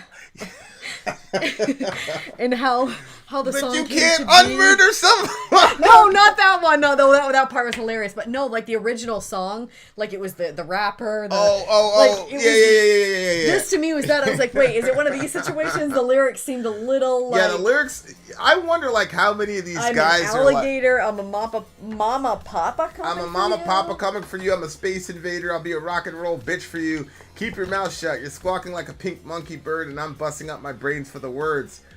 Keep your electric eye on me, babe. Put your ray gun to my head. Press your space face close to mine.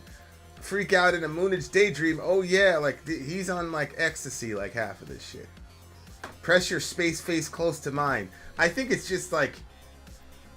It's just about love and like wanting that connection no matter what the situation is with that person. You know what I'm saying? Like your space face, like he's out to, you know, he's got the whole space trilogy, I guess, that he's got in his mind. Like he created this character, Ziggy Star, whatever. Yeah, that's what they were saying. Yeah, and I just think it's like, at the end of the day, it's funny because when you watch a lot of sci-fi and things like that, it's all these like uncharted worlds and things like that, and it's like, wow, this is amazing. But it's always the same story.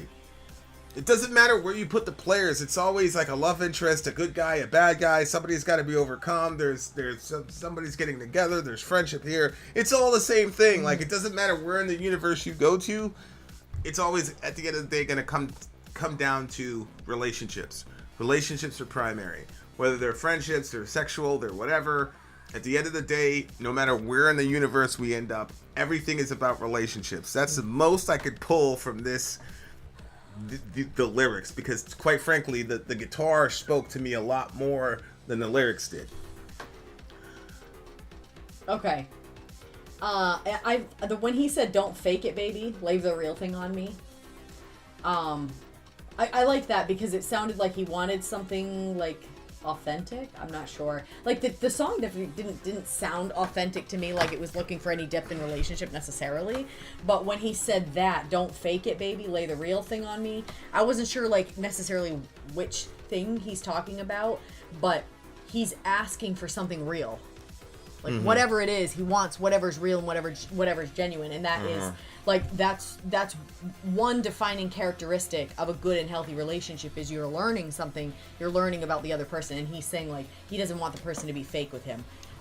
That's great because I'm listening to this book right now, and it's like this horrible tyrannical king who rules a village, and he kidnaps this dude's wife, and he's like, he could violate her or whatever, but he wants her to love him. So yeah, I did hear he's that. like trying to woo her and shit, like literally what like is wrong with this? You kidnapped this woman, killed her husband, killed her child, killed her 2 kids. Because Muhammad thought he could do the same thing with that Jewish woman. Shout out to Muhammad sallallahu alaihi wasallam. Yeah, that's what he did. It's true, he did.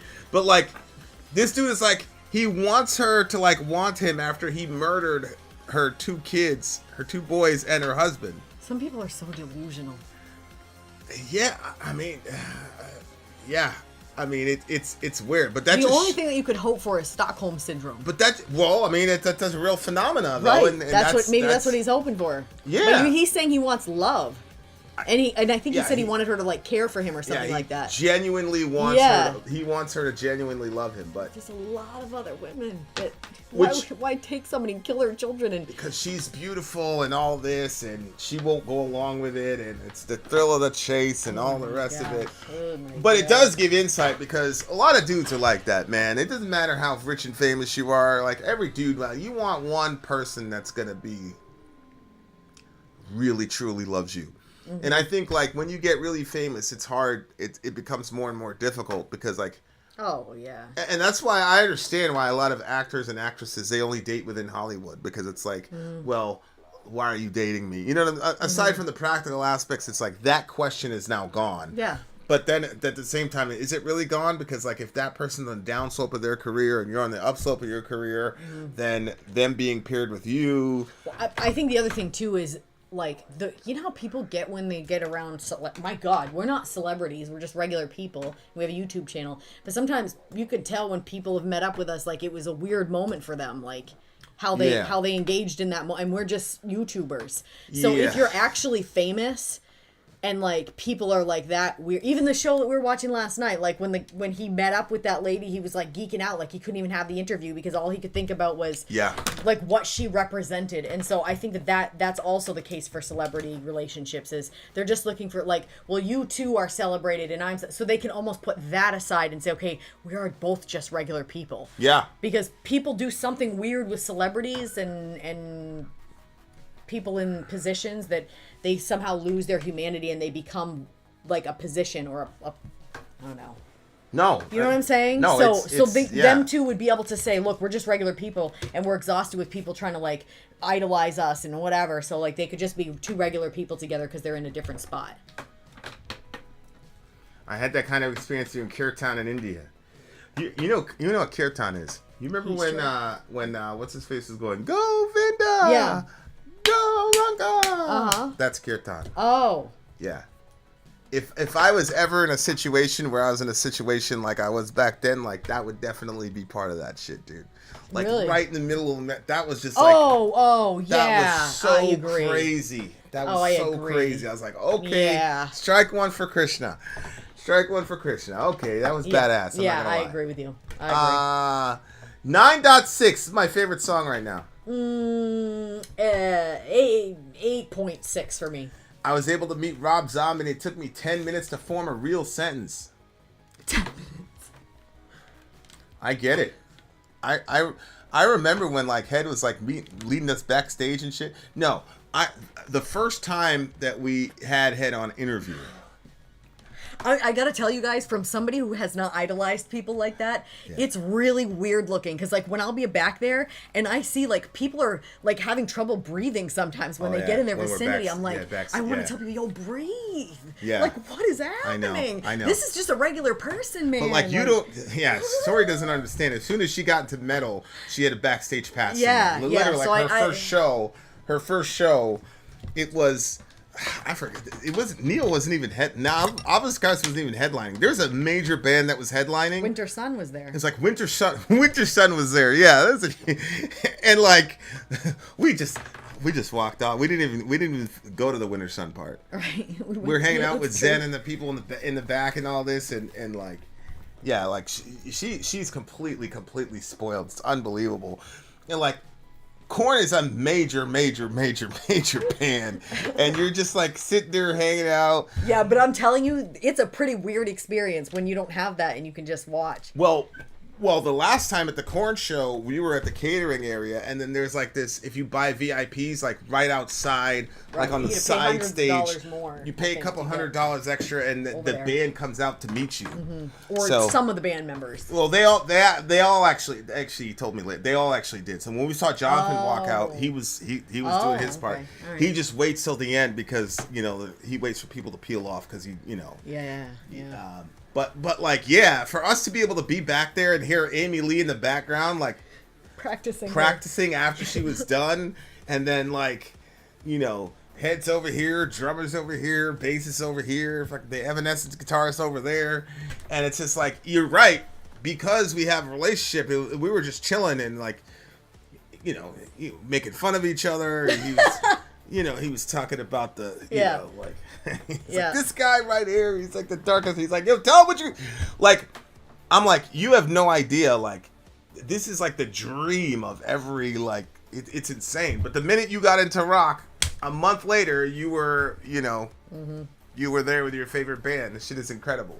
But it must be hard for them because, like, how can you have a relationship with people who are like worshiping you like that on stage? Yeah.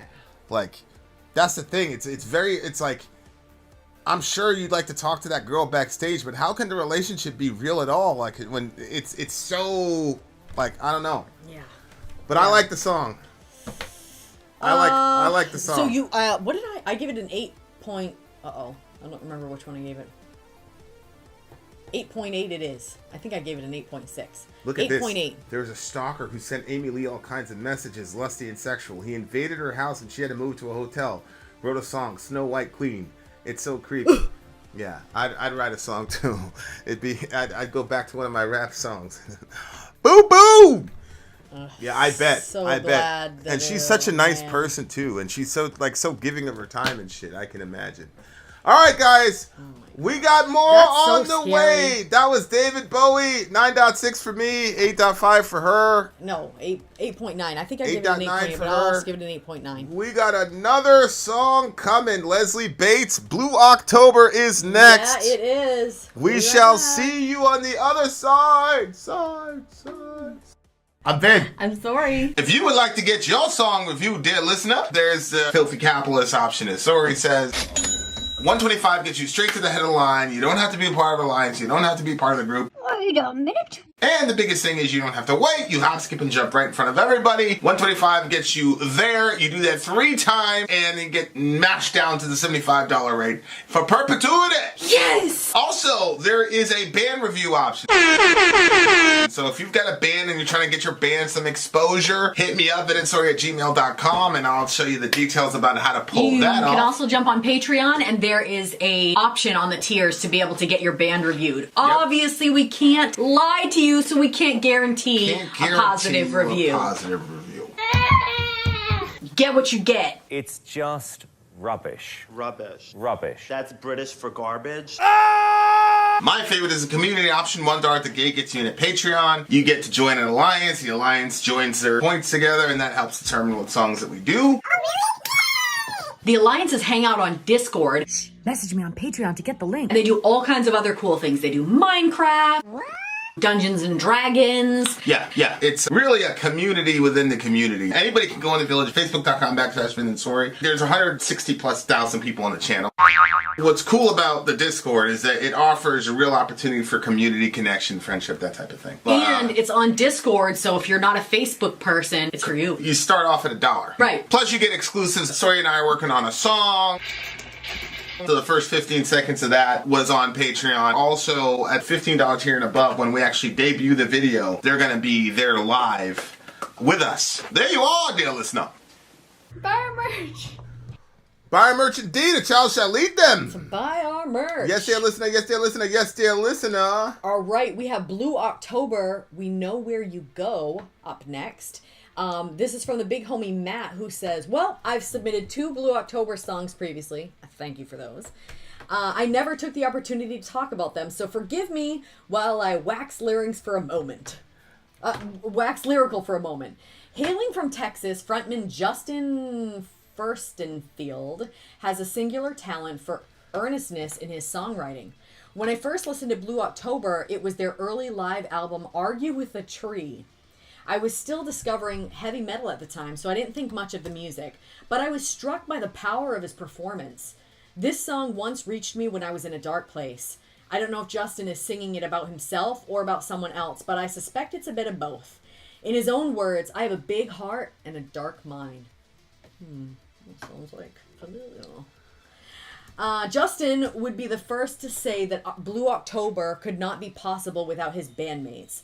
The band has featured Justin's brother Jeremy on drums and school friend Ryan Delahasse on violin and keys since its inception, and currently features Mac Novisky on bass. All right, guys, here we go. This should be interesting. Yes, Blue October. Let's Blue go. October, one of Soraya's favorite bands. I'm sure you'll be backstage with them soon at some point, with your luck, you weirdo. All right, Blue October, we know where you go. We know where you go. We know where you go. Blue October. Here we go.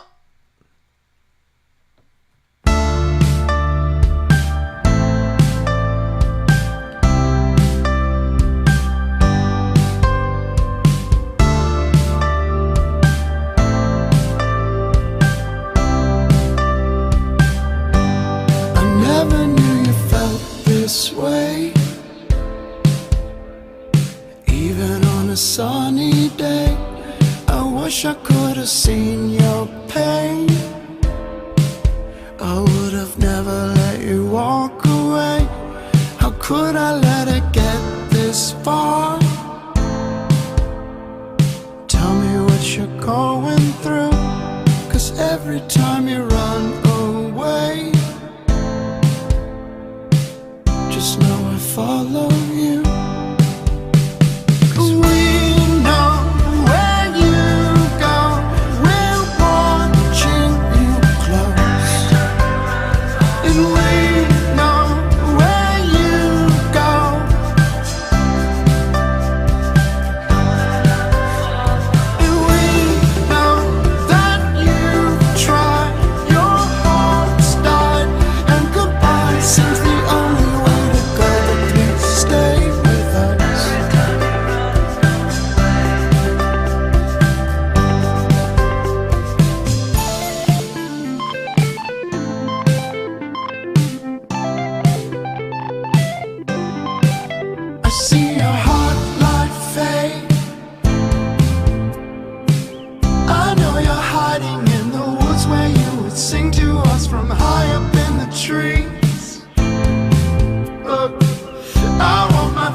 If only you could own it, open the skies, so you can feel the rainfall, wash away the night crawl, reaching for an end to your war. 'Cause we would give you anything and more.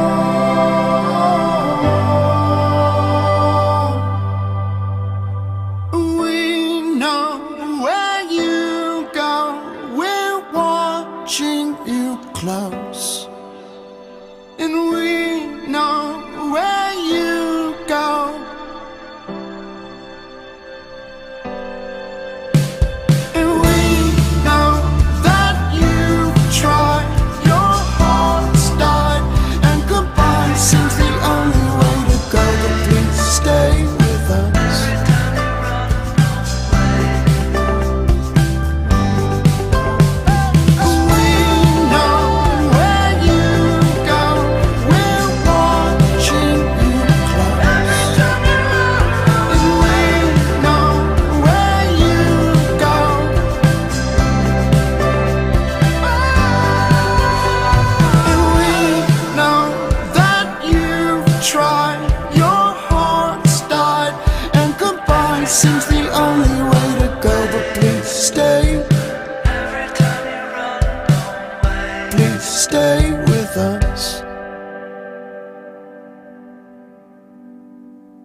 Okay, so there we go.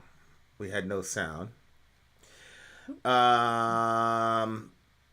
Okay, Do me a favor. Do me a favor and just play. Go to YouTube and play. Find that video. Are you timestamping these, by the way? No. We gotta start doing that again. Okay, try to find the actual music video. Okay. So just go to the search key. Yeah. Yeah. So it looks like he was the one with the problem, and the band was looking out for him. Right here. Yeah. So it looked like he was the one that had the problem, and then the band was looking out for him. So it says, "We know where you go." Blah blah blah. Looks like he probably had a drug issue.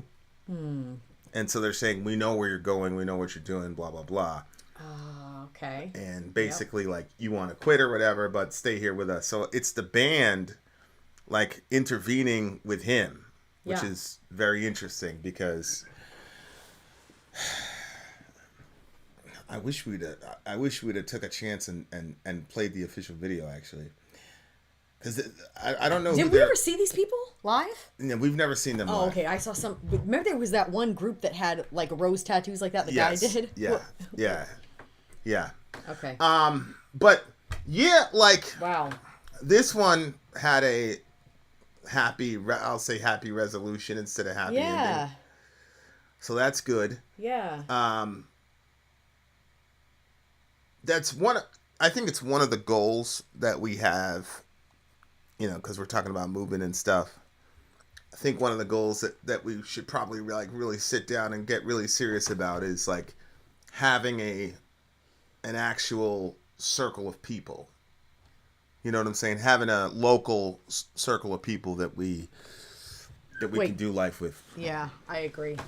You know, I think you know, that's interesting. But yeah, so he's just out in the street roaming around. It says adult video up there, so that's interesting.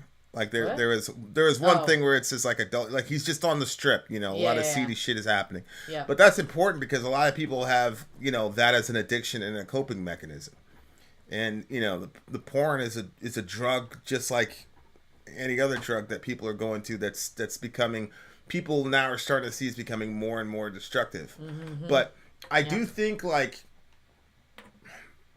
because, you know, things are so extreme for us based on our personalities that, like, we were in a group, but the group essentially became dependent on both of us. You know what I'm saying? One of us more than the other, but I'm not really sure. I'm still processing that based on new information that I have. I think they definitely needed you. I'm not sure what their relationship was to me, or I don't know. Because after, when it was over, like, they kept begging for your return and they were glad to see me go. So I'm not sure how, like, I think that, like, my home was used a lot, like, you know what I mean? Stuff like that. Like, I think that I was, like, a practical thing there, but I don't know how. Anyway, go ahead. What were you going to say about it? Yeah, I hear what you're saying. It was just so extreme, you know. And so I'm saying I don't think people were relying on me. It was not a very reciprocal kind of relationship. No. You know, and so there's a lot of, you know, and so I think we did need the time, like, away from being in those kinds of intense relationships, but hopefully, you know, when we move and such, we'll have different identities so people won't immediately go, this is a person that can. That's what I was thinking. You know, this is a person that I can, you know, like, you'll just be a nobody and just be a regular person, and hopefully we can get around a healthy circle of friends who, you know, he was addicted to meth and alcohol. Holy shit. That's a hard combination. Meth, that's what it was going on with Brian, with Head. It was meth that was fucking him up. Like, that's the one where they're they get the meth makeover and all that shit. Like, he was in bad shape. Like, jeez. I was at the last show that he did before he announced that he was leaving, and he was like not doing good, really in bad. I got pictures and shit. I think I showed you those pictures. Like, he had you showed me. He had a box of tissues like set up right there, and he was just like going through the motions, but he looked miserable. Mm-hmm. that's a very hard, like these guys, when they really start getting traction in these bands, like people start, the drug guys start coming around, and they're good capitalists like everybody else, and like, if you get one of these guys hooked on these drugs, man, it's a wrap. You got somebody that's a return shopper. I mean, Exactly. you know how it is when you get return shoppers who Yep. buy in bulk. Like we've Yep. got, Yeah. we've got return shoppers who buy in bulk, and that's where you make your money. Yeah. And so, like, they're just looking at those guys as a paycheck. They're not. And of course, the first couple times you try it, it's like, oh, well, I guess it's fun, yada yada yada. You get this feeling you never had before. Then you start chasing that feeling, and then you just end up in a really bad situation, and it becomes, an addiction. It takes a lot of these guys out. It kills a lot of them. Leslie's telling us they started Blue October in '95, right out of high school.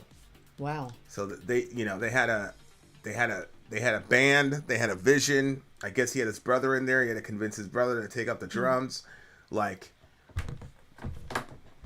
That right there, that's like a story. But see, that's the thing. That's like a storybook. It's like, yo, we're gonna get a band. We're gonna get a band. We're out of college, out of high school. Out of high school, like, yeah. Damn, like that's the dream. Yeah. Like how could anything like take away from that? But like, there it is, man. Like it doesn't matter like how successful you are, or how your dreams, how much your dreams come true.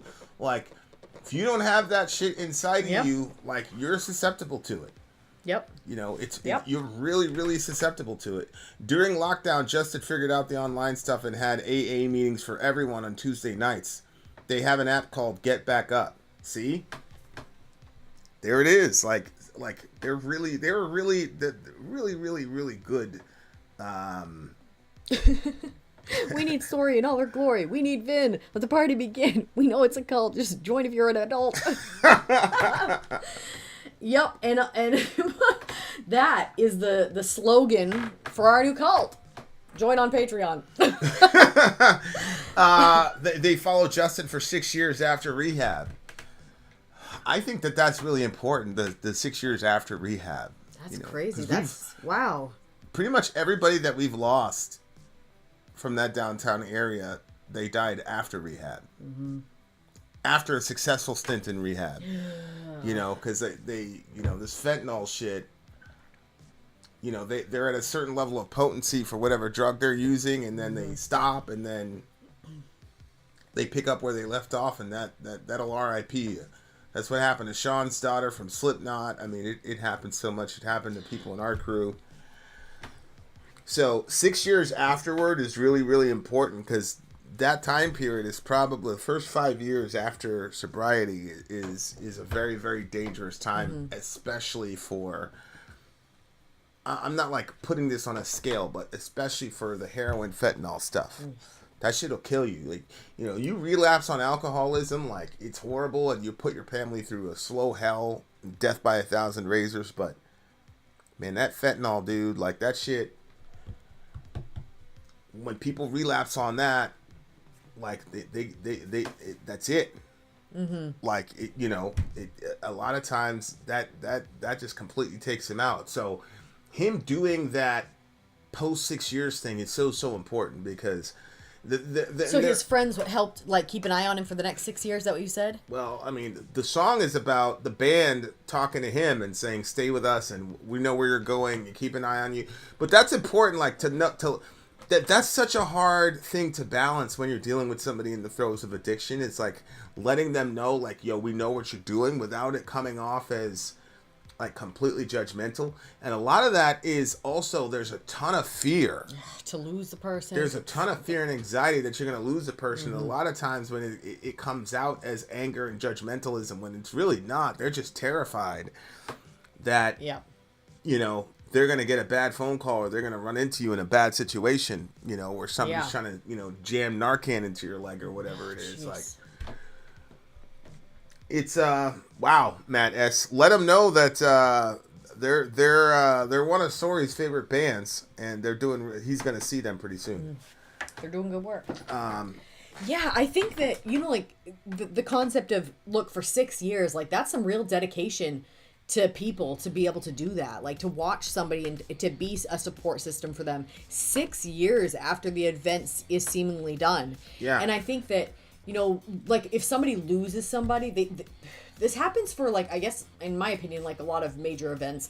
Like if somebody loses somebody, everybody will be there, you know, like at the funeral, blah blah blah, they get a lot of support. And then as soon as all that stuff is done, like within a couple weeks, like our friend, like she had kids, she lost her husband, and the church and everybody was super supportive throughout his process. He had cancer, so it was like it was a short amount of time. Yeah, but brain cancer. Yeah. Yeah, it was a short amount of time, but it was still a length of time. So everybody was super supportive throughout like his dying. But once he died, within 2 weeks after that, like all the support was done. There was like this massive storm. She was trying to shovel off her roof. Nobody was there to help her. Like everybody just ditched her, and like long-term support, I think is hard for people to like maintain that, but I definitely think it's important. It's really important, you know, when people and stuff like that, or if people go through loss or whatever. But That's you gotta have crazy. some longevity. Dude's dad was a DEA agent. How can you be a hard drug addict with a dad as a DEA Yeah, agent? but that shit makes is more crazy. sense. You know what I'm saying? Like, Why does it make more sense? well, you might feel like, well, I can get away with it. I I'll guess. just try a little bit. And, you know, I've heard that people in that situation will bring stuff home. You know, I don't know. Like, I don't know anything about his dad. Like, maybe his dad brought some stuff home sometime. Maybe that's what opened the door for him. Ooh, who knows? Yeah. No, I'm not going to blame his dad. But. I understand that completely. But, by the way, shout out to Leslie. Leslie's been in rehab 3 times, 6 years since she's drank alcohol. That's Good job. fucking amazing. Good job. No bullshit. That's Yeah. very fucking hard to do. Same thing with Chris. Yeah. Chris, 4.5 years clean from everything. Meth was his drug of choice. He got Wow. clean. Good. Like, shout out to both you guys for doing Yeah. that.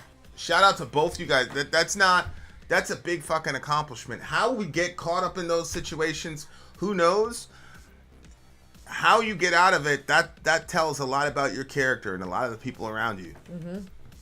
And that's why I think this band resonates with you a lot, because there's some real deep, like, human fucking emotions there, and they're singing about real shit. Like, Right. the last song we did Yeah. was about him and his home girl one. staying together and make sure the kids are happy, have a stable environment, that type of shit.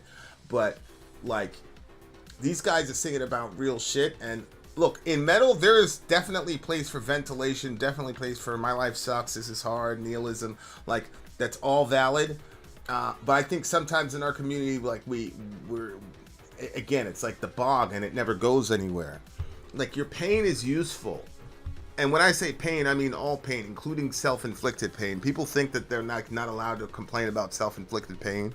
Mm-hmm. People are like, oh, you did it to yourself. Well, yeah, you did it to yourself, but it still doesn't change the fact that it hurts. Yeah. Like, you know what I'm saying? Like, Yeah. these are things that if you pay attention to kids, you'll realize. Like, you know, Reza's extreme. You know, he's reckless, so he'll run into something sometimes, and he'll just sit there and cry. It's like, well, you did it to yourself, kid. It's like he's like, I don't give a fuck. I'm crying. It still hurts. So, like, even if, you know, like, that people do that with people like that have addiction issues. About, oh, you did this to yourself. Like I said, you gotta have the accountability piece. But I think it's amazing, because most of us, a lot of the hurts that we have are self-inflicted, and many times we use all types of excuses or whatever, and most of us can get away with that, but addicts cannot get away with that.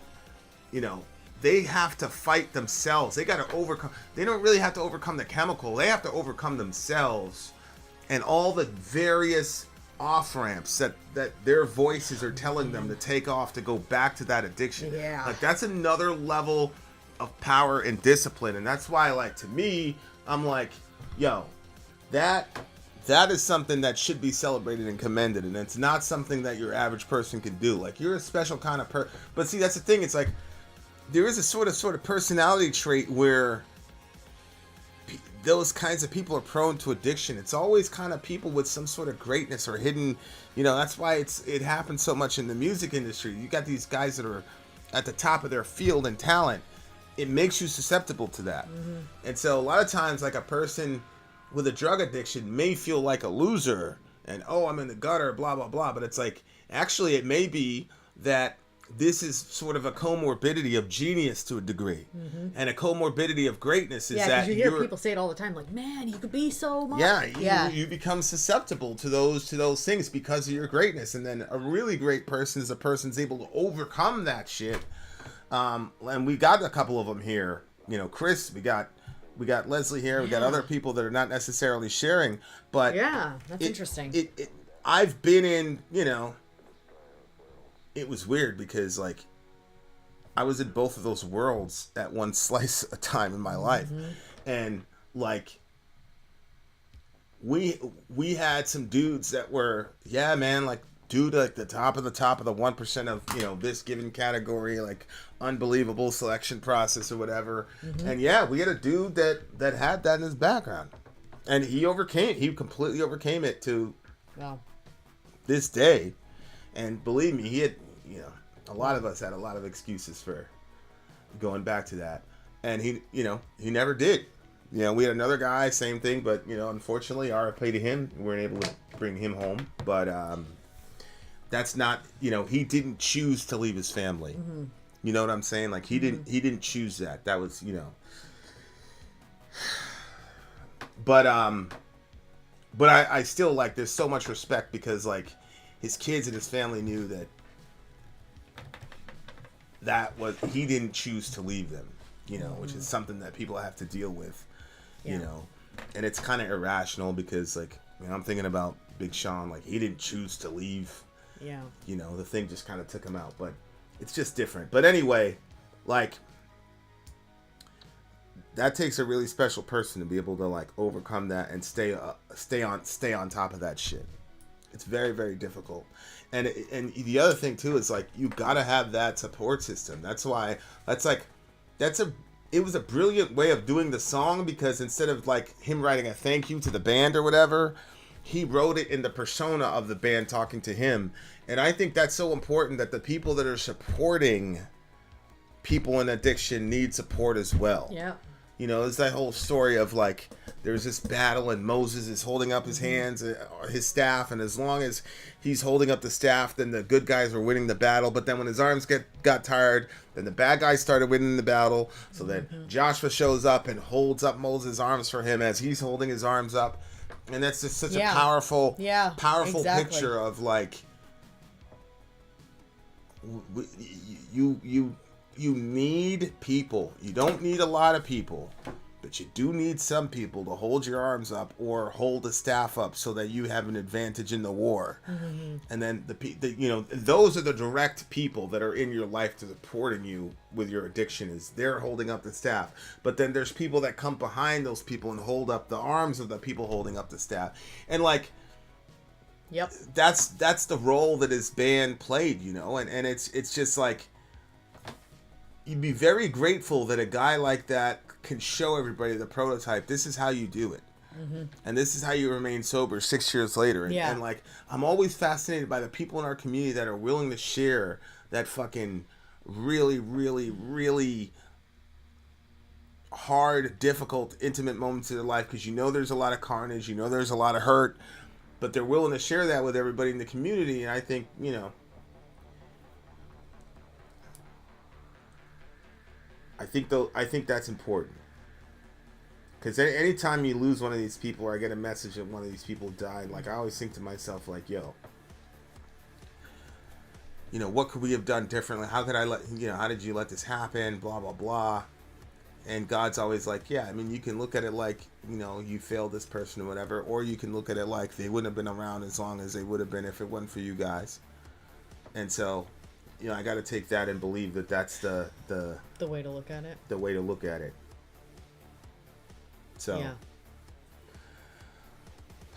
yeah, but I'm glad it turned out, you know, in good shape this time. And you know, if you're supporting somebody that's in the throes of addiction, man, you can't give up. You can't give up. You gotta keep pushing. As long as it's difficult, though. As long as the person's upright, you got a shot. Yeah. Do what you can to give yourself mental breaks as well, because that'll like draw everything from you if you're not tapped into the right places. I agree. I you know, it's. I think we're still. That's, yeah.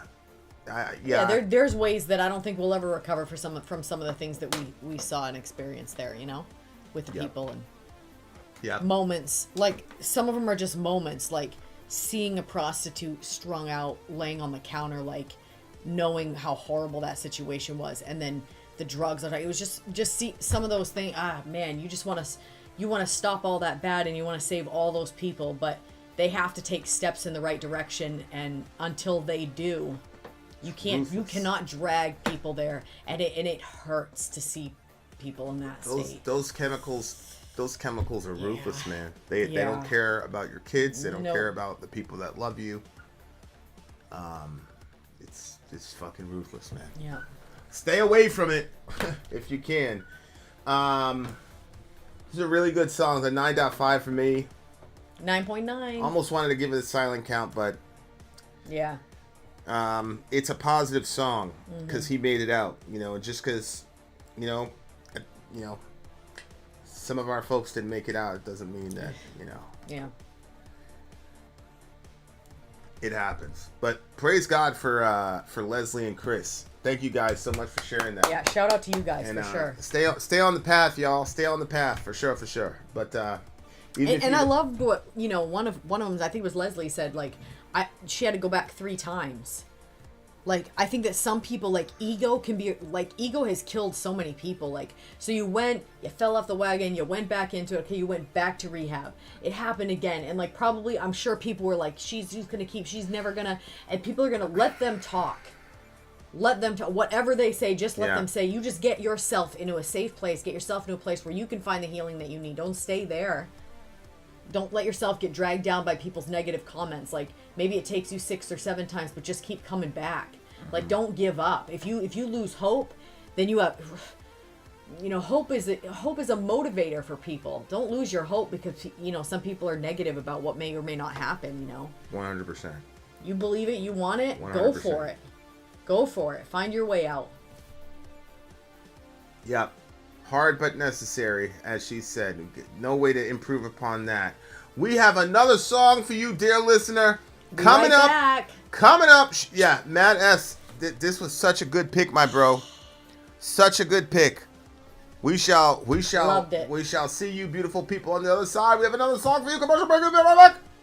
I'm Vin. I'm sorry. If you would like to get your song reviewed, dear listener, there's the Filthy Capitalist option. As Sorry says, 125 gets you straight to the head of the line. You don't have to be a part of the alliance. You don't have to be part of the group. Wait a minute. And the biggest thing is you don't have to wait. You hop, skip, and jump right in front of everybody. 125 gets you there. You do that 3 times, and you get mashed down to the $75 rate for perpetuity. Yes! Also, there is a band review option. So if you've got a band and you're trying to get your band some exposure, hit me up at instory@gmail.com, and I'll show you the details about how to pull that off. You can also jump on Patreon, and there is a option on the tiers to be able to get your band reviewed. Yep. Obviously, we can't lie to you, so we can't guarantee a positive review. Get what you get. It's just rubbish. Rubbish. Rubbish. That's British for garbage. My favorite is a community option. $1 at the gate gets you in at Patreon. You get to join an alliance. The alliance joins their points together, and that helps determine what songs that we do. The alliances hang out on Discord.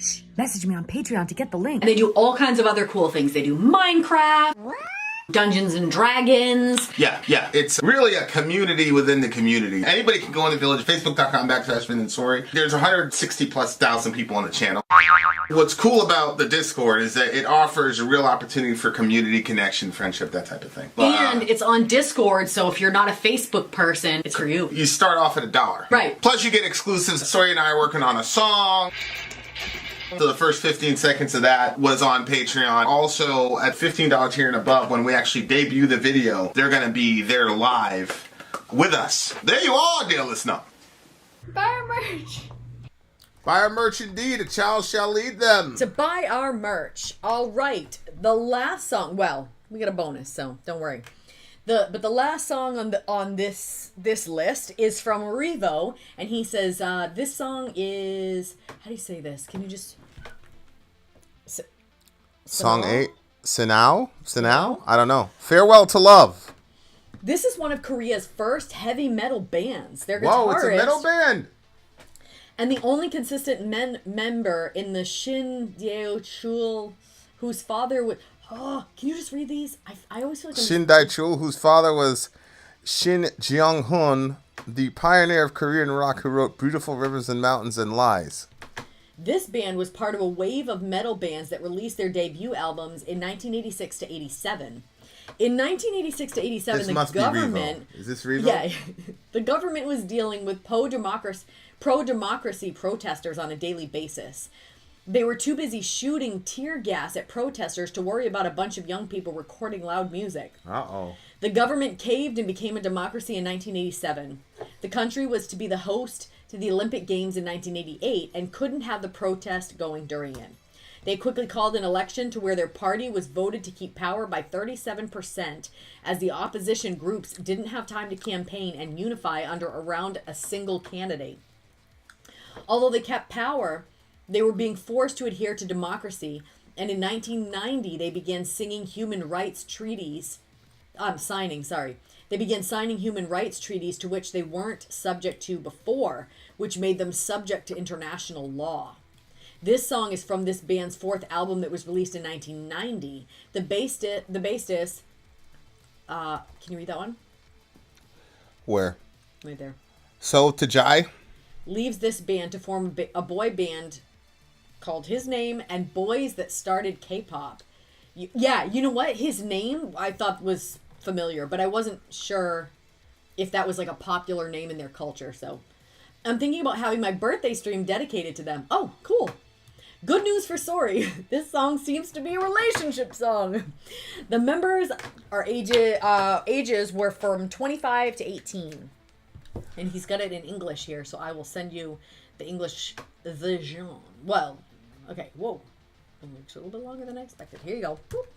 And I'll send that your way. Ready? Yep, let's do it. Here Let's you go. do it. Ladies and gents. Ladies and gents. Here we go. The name of this song is... What's the name of this song again? The name of the song is Farewell to Love. Farewell to Love. Let's do it.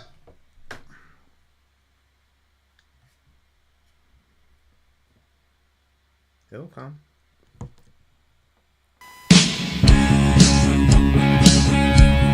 Wow.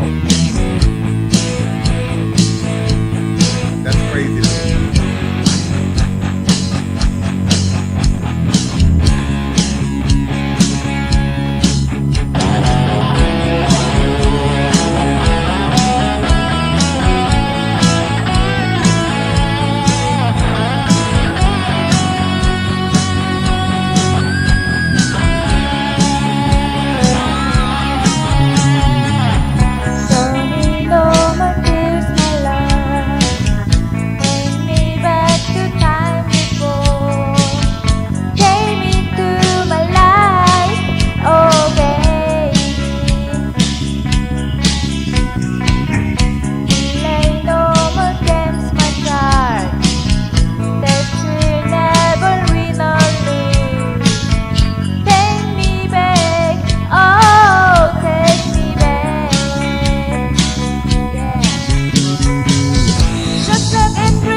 He's saying this isn't it. That's isn't what? Revo. The lyrics? He's saying this isn't it. This isn't what? Isn't it? It's not the song? I mean, that's what we're seeing here. Oh, he's probably talking about the lyrics. All right, let me rewind that real quick. I'll get the right lyrics up. Don't worry, Revo. Go away, let me be, I'm ready to fall.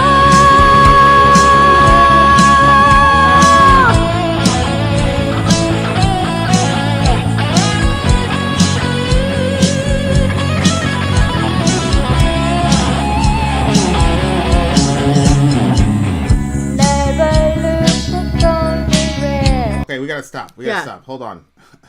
We want this to be right. We gotta make sure this is right. Revo, is this the right song? Were you commenting that this was not the right lyrics, or was it that it wasn't the right song? I think we got the right lyrics now on the side here. So let me know if this is the wrong song, and if it's a wrong song, that's okay. Send us an email and we'll get the right song and we'll review. Mm-hmm. It's kind of the last song of the night. We might have an encore. We got to make sure that this gets right. Right song. Right song. This is a cover. Okay, I see. Oh, okay. That makes a lot of sense. Okay, yeah, That's why I was smiling. I was like, email me the link. Let's see here. Let me go to YouTube. What's the name of the band again? Farewell right to Love. Well, it's Sinawe. Okay, let's see. S-I-N. Hold on. AWE.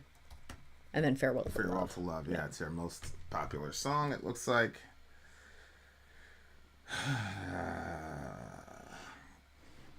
Let's go with. What about that one? Yeah. Remastered version? Yeah, that's the one we're going to use. And it's only got. I don't think we're going to get blocked for this one. All right. Never fear, Revo. We're going to get it right for you, bro. Yeah, Revo, you just got to say the word. And we will stop that immediately and get the right thing for you. Which we did. Yes. All right, guys. Talk to the people while I. Okay, so we're gonna start that. We're gonna start that over with the right. We're gonna start it over, dear listener. We're gonna start it over with the correct. In the meantime, if anybody has any questions, ask away. And if you have a question and it's not even necessarily for me, it's for Vinny, I can shout it out to him, because anytime I start answering, you're always like, what was the question? So you just tell me what the question is and I can ask Vinny it. Really? That happens? Huh? I don't think we're gonna. Okay. Yeah, when I start answering something, you say, wait, what did they say? So then I end up telling you, so we can just ask the question straight out. All right. You ready? Yep. Okay. All right, guys, here we go. This is the authentic version, not that bootleg version. Shout out to the kids that tried to cover it. Shout out to the kids that tried to cover it. I was like, wow, like they kind of grew up. You know, that's why I was smiling at the recording. I was like, oh, okay, it doesn't look like a rock star, but okay. Okay, here we go. Farewell to Love. This is the real version, bitches. Let's go. Oh, yeah, here we go. There we go.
I wish you would do that. Just like sell out on the mic. I know. It's so fun. I go crazy.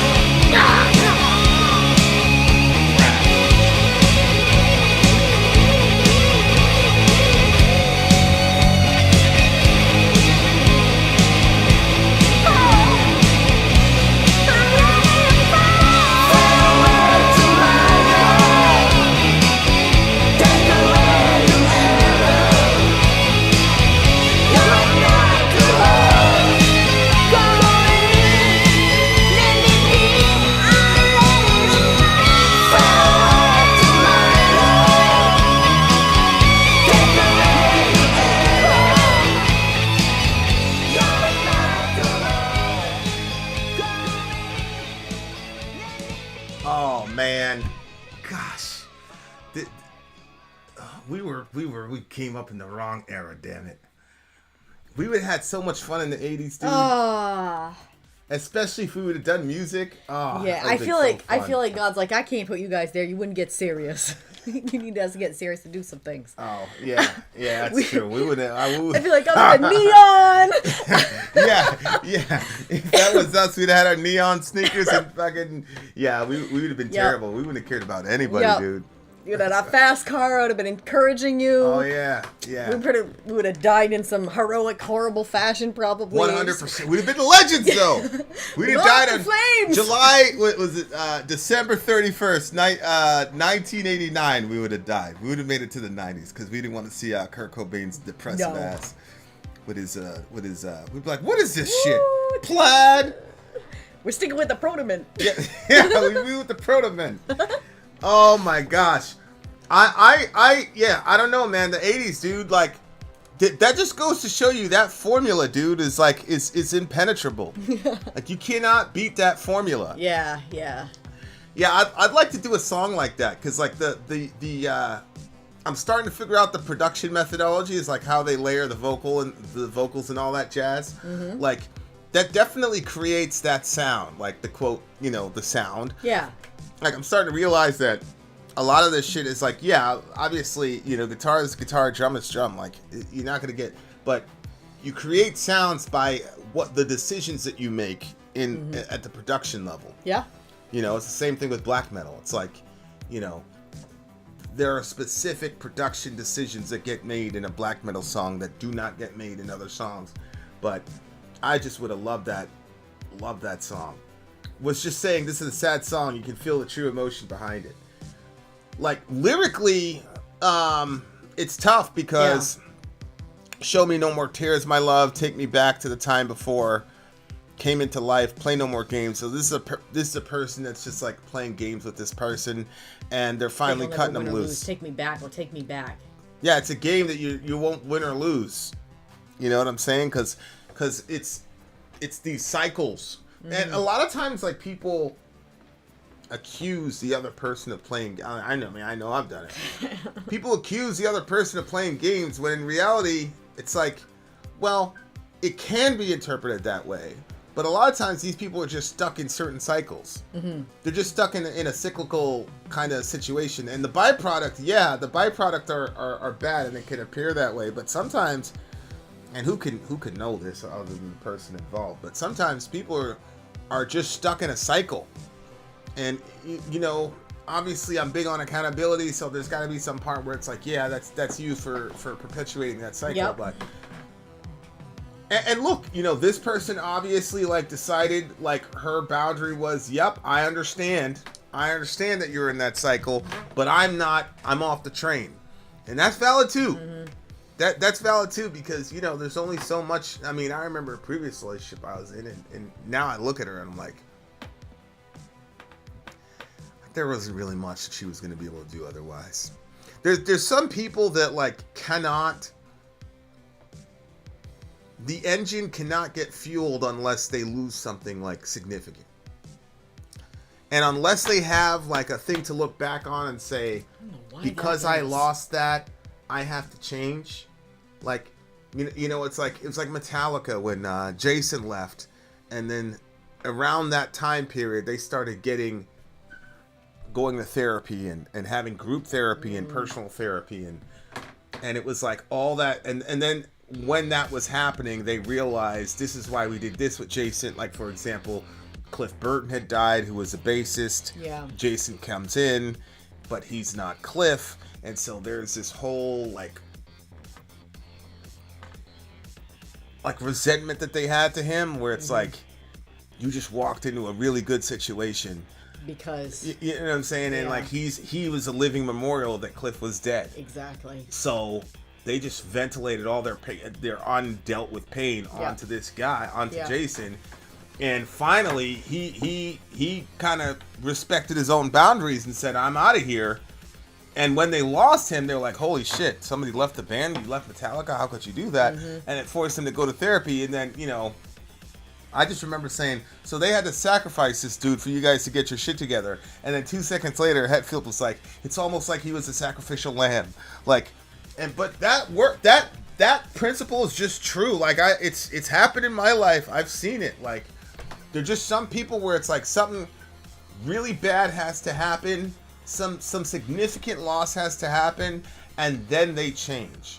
And so, I mean, I saw it happen with my mom, for God's sake. I mean, in my view, that mindset is essentially what killed her. I think, you know, she was dealing with my stepdad for so many years, hoping he'll change, and he was never changing at that time. And it was cyclical with him. You know, there'd be a blow up, he'd leave, we'd move, they'd rekindle the romance, and then it would just go like that. And it literally happened for our entire childhood, 15, 20 years. And when they were finally done, that was pretty much the end of my mom's life, and now, like, all that change that she was hoping for happened after she died. Like, he genuinely changed his life, and he's genuinely, I mean, he was, like, on that path, but they were kind of not, like, kind of seeing eye to eye. But, like, the real significant major changes didn't happen until she was gone, man. And I don't blame him. I don't have any hard feelings towards him. I'm glad that he's a believer now, and I'm glad that he's, like, telling other people, you know, the gospel, and, you know, he's in his 80s, so, you know. Do you think that some people just cannot long-term work? Like, they can't. Relationships? Yeah, like, the two, they don't, like, once they're out of the vicinity, he makes this change. Like, No. could that change have happened if they were still together? Maybe not. Like, maybe the way that they influenced each other, it wasn't... No, I just think that that's such a good question. Because, like, I was in a relationship like that, obviously, and she's changed significantly. I mean, there's always going to be a situation like that with her. But I think we both agree that she's changed a lot. Yeah. The last I mean, couple even years. I didn't put that in the same... I understand your concern, but I didn't put it in the same category as a lot of other things. 100%. So, but I don't think that person would have changed if we were still together. Right. She's one of those people that... So it's not necessarily like the person. I think if she was in another relationship, let's say she never met me, it's some alternate universe, and the same situation happened. I think if I'd have met her now in an alternate universe, then things would be a lot different. See what I'm saying? Because that situation had already that situation had already happened. But they're just some people, man, like, until they lose that thing, until they lose something that important to them on a permanent level, they're just not going to change, because they don't have enough motivation to change just to be a, you know, better person, or to change for the other person, or whatever. That's why I was saying in the previous song. So are you saying if I died tomorrow, I know that you wouldn't go back in that relationship, but let's just say that you did. You think that she'd be able to do the relationship now and it would go relatively well? No. Oh. Because we have too much history of me, you know, allowing for a whole Oh yeah, bunch yeah. of Well, pathology. let's say that that past isn't there. Like, the lessons are learned from that past, but you two never had a past. Like, you think that the relationship could work now that already all of that had happened? Well, See what I'm saying? Like, it's an impossible. Well, she's a different person now, Right. but I'm a different person now too. Yeah, and I'm saying, like, do you think So, if like, you guys me now could never go back with her, even with the change and whatever. Because I'm so different now. Yeah. You know, even in these last few years, that, you know, it wouldn't work, but not because of her, because of me. See what I'm saying? But if I had a completely clean slate, I never experienced being in a relationship with you and whatever, yeah, it could work for sure. That's wild. The way she is now, for sure, especially considering my tolerance level for things. But, you know, it just not, it's like, it's weird because we talked about this a couple songs ago where we did a post-mortem, like what happened in the relationship. Mm-hmm. And it basically, there was just no way to shift around the Rubik's Cube to where me and her were going to work. Like, that's what she said. Like, there's no way. Because she wanted a certain version of me. It was completely unhealthy. And I had a kid coming, and I changed overnight. And there's just no way that, you know, because that was a natural progression. That was always going to be she recognized that was always going to be the natural progression with me. Like, once we had a kid, I was going to get serious about life. Mm-hmm. And I did. And most people don't make those like immediate changes because a life event happened. Like, most of the time it takes some very gradual process. But for me, it was literally overnight. Like, and you're like a real serious, like, the test was, once you do something, like, you're in, it's 100%. Right. So I transformed like literally overnight, and she, you know, she's just now catching up with it 17 years later, really. Yeah. I mean, and she would tell you that. So, yeah. But I think it's I like the song lyrically because it's like, it's acknowledging that I loved you. It's acknowledging that it was true love. Yeah. She doesn't say, you evil bastard, you know, I hate you, you're horrible. It's just, she's making boundaries for herself. And that's the big thing. It's about, what are your personal boundaries? What are you going to accept, and where is the line, and can you find a way? And this is the toughest thing, is like, can you find a way to be truthful and hold integrity to your personal code and principles? How much of that can you maintain and have those personal boundaries and act off of that? That's extremely difficult.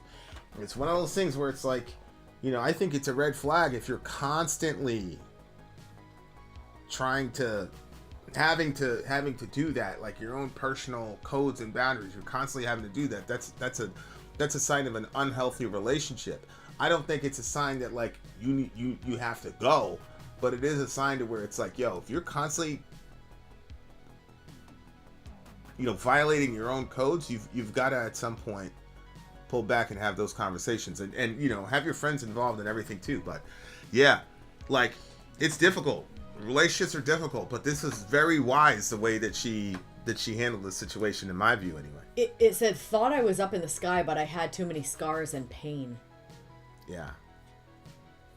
That means that there was some self-acknowledgement too, that it wasn't just all on the other person? Or are they saying, I don't know, thought they were up in the sky, but instead they were actually, but I had too many scars and pain. You thought you were, you know, oh, I'm in love, I'm on cloud 9, blah, blah, blah, blah, but it's called, yeah. It was actually really toxic and bad or something. Yeah, and I don't even think she's denying that she was up in the sky. I mean, even though she says thought, I think probably the real meaning, because remember, English isn't these people's first language, but right.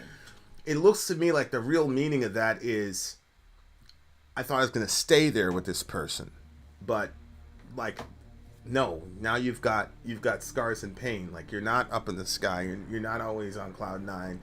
And then when you start doing the review, you got more scars than cloud 9 situations, and that's when she pretty much wised up and said, okay, I'm out of here. Mm-hmm. And like I said, like, you know, I'm talking about relationships where it's you and the person. You know, we already dealt with the situation relative to kids, but that is important, man. At some level, you have to say, like, yo, this is a boundary. It keeps getting crossed. This person, whether you call it playing games or cyclical, they're not going to change anytime soon. You got to make an exit. And it's just how it goes. And a lot of people, especially women, don't kill me, women, but a lot of women, in my view, stay longer than they should have. You know, guys, I think, are a little bit different. But a lot of women, it looks like, I mean, I know it's true. It's true of my mom. I felt like she stayed longer than she should have. Go ahead. I think that when a guy, like, is decided that he's going to stay, like, I think a guy, when he decides he's going to stay, will stay too long.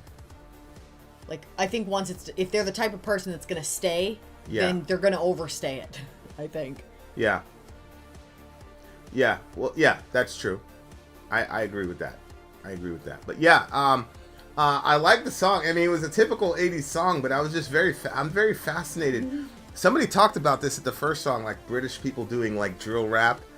It's so fascinating to me that like stuff that happens in America finds its way over to, you know, that kind of rock is kind of like an American, definitely Western type of thing, and then boom, here we are.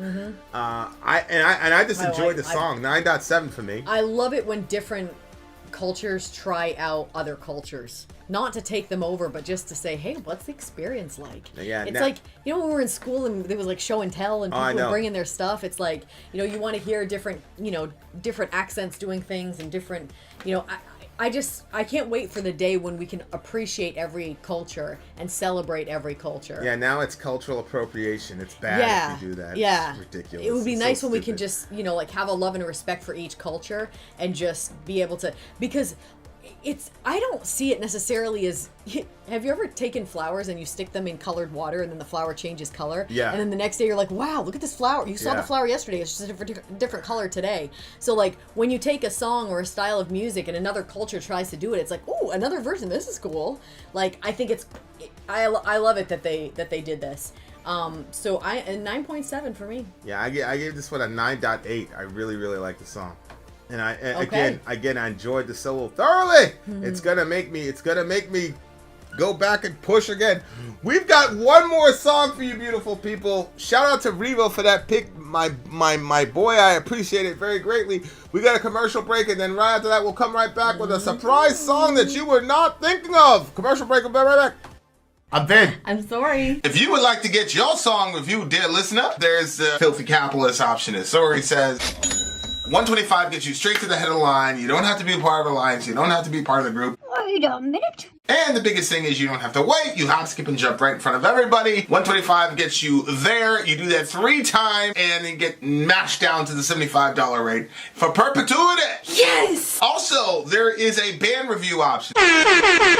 So if you've got a band and you're trying to get your band some exposure, hit me up at instory@gmail.com, and I'll show you the details about how to pull that off. You can also jump on Patreon, and there is a option on the tiers to be able to get your band reviewed. Obviously, we can't lie to you, so we can't guarantee a positive review. Get what you get. It's just rubbish. Rubbish. Rubbish. That's British for garbage. My favorite is the community option. $1 at the gate gets you in at Patreon. You get to join an alliance. The alliance joins their points together, and that helps determine what songs that we do. The alliances hang out on Discord. Message me on Patreon to get the link. And they do all kinds of other cool things. They do Minecraft, Dungeons and Dragons. Yeah. It's really a community within the community. Anybody can go in the village, facebook.com/VinandSorry. There's 160,000+ people on the channel. What's cool about the Discord is that it offers a real opportunity for community connection, friendship, that type of thing. And it's on Discord, so if you're not a Facebook person, it's for you. You start off at $1. Right. Plus you get exclusives. Sorry and I are working on a song. So the first 15 seconds of that was on Patreon. Also, at $15 tier and above, when we actually debut the video, they're going to be there live with us. There you are, dear listener. Buy our merch. Buy our merch indeed. A child shall lead them. To buy our merch. Yes, dear listener. All Yes, dear right, listener. you guys, Middle Earth has come with another song selection, a bonus track. So yesterday we did Slade, Come On Feel the Noise. Yes, which I And- thought was a cover? originally Oh, no, a Quiet Riot song. I thought it was an 80s song. It turned out it was a 70s song. Yeah, it was from 1973. And we're now going to listen to the 1983 version, which I think is by a different band. Or is it by... it's by Quiet Riot. It's not by Slade. Right, it's by Quiet Riot, who did a cover. So, we just listened to it yesterday, so it's really cool that we get to kind of back-to-back it, so you can listen to them at like close to the same vicinity. It's still okay. So here So we go, fresh. guys. It's still fresh. All right, come on, Quiet feel the noise. Riot, Quiet come Riot. on, feel the noise. We're gonna compare. We're gonna see. It's kind of like a battle of the bands. Who had the better version? All right, here we go. Quiet Riot, come on, feel the noise. Let's do it. Okay, there it is.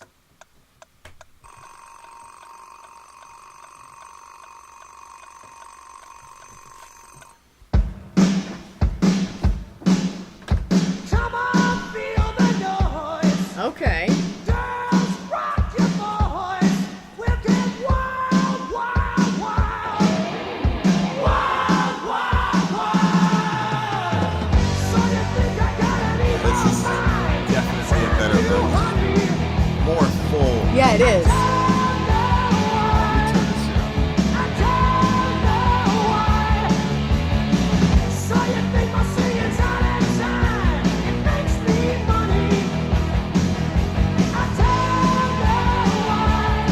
Trying to figure out what's going on in this video though. Is it an air conditioner?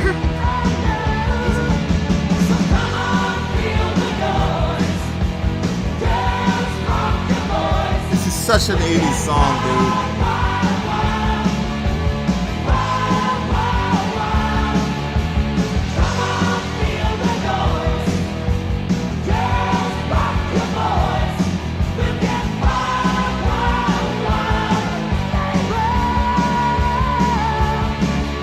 Yeah.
Why were we not born in the oh shit? Oh shit! Okay. I think the solo was better too.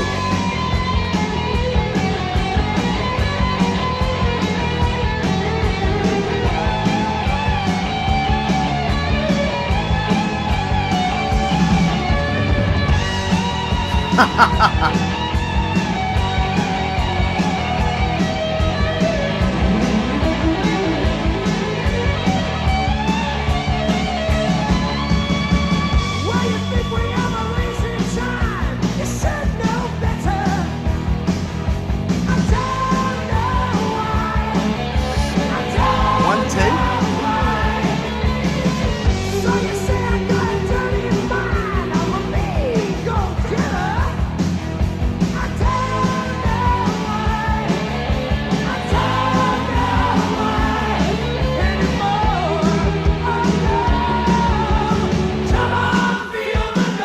See, that 80s thing where they just isolate the bass drum.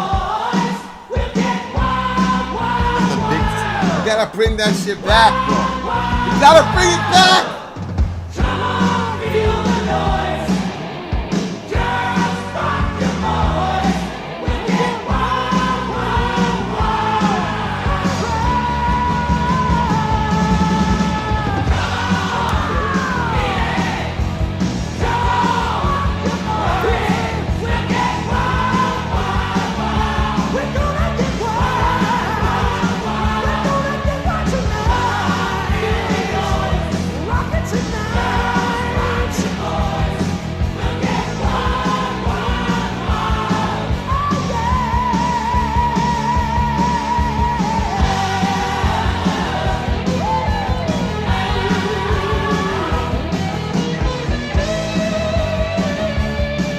Is that the lead singer? I don't know what. He's got that little mouse thing on the thing. All right, let me try to cut this off. Let me try to cut this off right before the copyright thing strikes us. 'Cause I think we just did the official video. Okay. Let's hope. Let's hope for the best. All right. All right, what do you got? Oh, I definitely think this one's better. First of all, from the very start, it had a more aggressive kind of sound to it. Yeah. And more obviously 80s sound to it. It was Meteor. It was, yeah. It was, well, it's crazy. Like, fun fact. Oh, there it is. Yeah. Unbelievable. We tried. I think we'll just wait till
Okay, Hi. we've returned.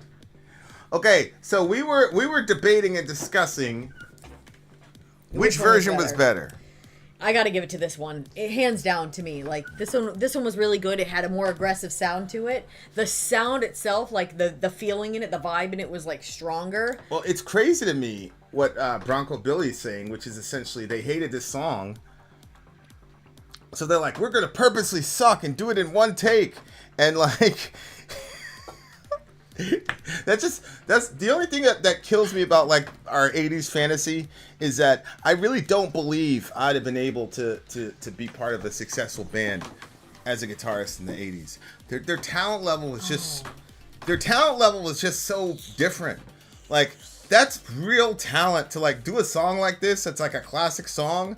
And I don't know. See, here's the thing. I don't know if that Slade song was like a classic song. I know that it hit the charts because we covered it yesterday, but I don't know if it was like, because literally, this is the only song that I recognize from this band. No sound. What? No, there's still sound. I don't know what they're talking about. Neither do they. No, there's definitely sound. Okay. Like I don't know, like if. Yeah. So I definitely wouldn't have been able to make those bands in the 80s. And secondly, this is the only song I know from Quiet Riot, like that I know, like, oh, they did this. To be honest with you, I know this song. I don't know who they are. I didn't know who they were. Wow. It was yesterday that they said, oh yeah, Quiet Riot did that cover. Because I was like, didn't some band do this before? This is the name of the band? So like, it's just crazy. We're watching a show where a band, and then they had that one song, and then they were like in the shadow of that one song, which I'm sure there are other Quiet Riot bangers that are out there that are not just, relying on that one song. I'm sure they've got some really awesome songs themselves as far as their playlist goes, but that's the only one I remember, man. Like that, you know what I'm saying? And like, they didn't even want to do it. That's crazy. But it was probably like they needed probably 8 songs on the album, and they only had 7 songs. So they're like, let's just cover this one. Just do this cover song in there. Like a lot of bands will do that. Did somebody say they didn't actually end up playing it live very many times because they didn't like it? Or yeah, was bands do that a lot. Like what's his face didn't want to do Teen Spirit. Cobain. I get it. I don't understand that But, at all. I mean, like you don't want to. Well, see, here's the thing. Like if one of the songs that I did not write that I covered became like my biggest song, that would suck. I would resent the hell out of that song. I wouldn't do it either. You'd have to strangle me to do that song. Yeah. Like that I understand. Cobain not liking to play Teen Spirit live, I just don't get that. I don't understand that. You got sick of it, babe. You want chicken and rice every night? Yeah, I just think that that's him being I'm just a rock star or whatever. Like I don't want the masses to like my entertainment. Like get out of here, bro. Like no, I don't. It's a classic fucking song. You know how many times Jonathan has had to play blind? Yep. Thousands of fucking times. Like here's the thing. Yeah. Kurt didn't live long. In my opinion, Kurt didn't even live long enough for that song to get played out. That's my thing. It wasn't like he was performing it thousands of times. To me, he just did that shit just because, whatever. Matt is correct. Slade had a hit with the song in the UK, but not in the US. At the time, Quiet Riot was really popular metal band in the US. It was a record label decision. Okay, so Bronco Billy's got the sauce. Wow. Yeah, so that makes a lot of sense. Like, that got put in there because of the record label. Then it becomes this giant song because it's a great song. It's well written. And now you're stuck playing it. That, I understand resenting playing that and not playing it live. Kurt, to me, there's no excuse for that. Because it's yours. It's your song. And that's how people found your band, bro. It's something you wrote. Yeah. That's an expression of you. So, like, what? It's different. Like, I understand this. Like, yo, this is not we didn't come up with this shit. The fucking Joey from the record label forced us to do this shit. Like, I understand. I wonder if there's ever, like, resentment, like, this is going to sound so weird, from the band to the stuff that got them popular when they realized that is not all it was cracked up to be. Like, when they realized that being a famous band person or whatever is not giving them the inner peace or the happiness or whatever. Like, they'll get there and then they'll be like, what the fuck? Yeah. Like, I wonder if you almost resent the first song that you believed was going to get you to the point you want it to be. You know what I'm saying? Yeah, that's a good point because I'm sure, like, all those feelings of where you were when you wrote the song and what was going on with you when you wrote the song. Yeah. No, I definitely see that for sure. Damn, our lighting looks really beautiful right now. I'm not gonna lie to you. It does? Yeah. Oh, well, good. I think it does. Yours could be a tad bit brighter, but you're, whatever. But yeah. But I'm white. Yeah. Okay. So this to me is definitely crushed. I don't know what I gave for a score for shout the other out one. to the Willy Wonka looking dude. This is a 9.9 for me on this I'm one. gonna go ahead. I'm gonna give this one a 10, just because it's a classic, and they see right there. I think that's why so many bands break up and have so many personal changes. I also think it's a reason why a lot of these bands will go off into side projects. It's like, why did you go off into a side project? It's like they're trying to tap into something that they, they're trying to like start from scratch again. I think with the side project, they're trying to start from scratch, rekindle that feeling. Oh, I'm in a new band. You're in a new band now, but you're an established person, so that band is going to get a lot of listens. I think that's what's going on when people are doing side projects. Like they're trying to get that feeling back. But yeah. These guys, this is one of they definitely owned this song. They took it over. Yep. Sorry for Slade, whoever did it. I'm sure they get royalties every time the song is played or something like that. You know what I'm saying? So hopefully Slade is going to get, because the blockage happened, because you guys know we don't cut the songs up. So that respect portion, that portion is going to the artist anyway. So I'm sure Slade's going to get a cut of whatever those royalties are. Congratulations, you're welcome. The band Flock of Seagulls is the epitome of regret for writing a song but forced to play it because it was their biggest hit. The song in question was "I Ran." Iran, as in I feel Iran. that's gonna get a political. Iran. Yeah, I think so. Yeah. No, I get it, but I definitely we gotta hand it to Quiet Riot. For sure. Yeah.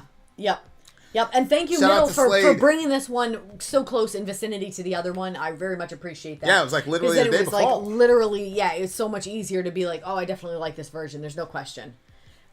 So yeah, you guys, we have another stream tomorrow, so don't be too sad. Or later on today. It's currently 3 a.m. Yeah, that's true. It's been a 5-hour stream. We are dedicated, dear listener. Pretty sure it's going to be at 9 p.m. 9 p.m. Eastern Standard Time. I'm pretty sure that it's 1973 Part 2. 1973 Part 2. I think Methinks. Methinks. All right, guys. Love your neighbor. Take care of each other. Vin and Sawyer gone. Vin out.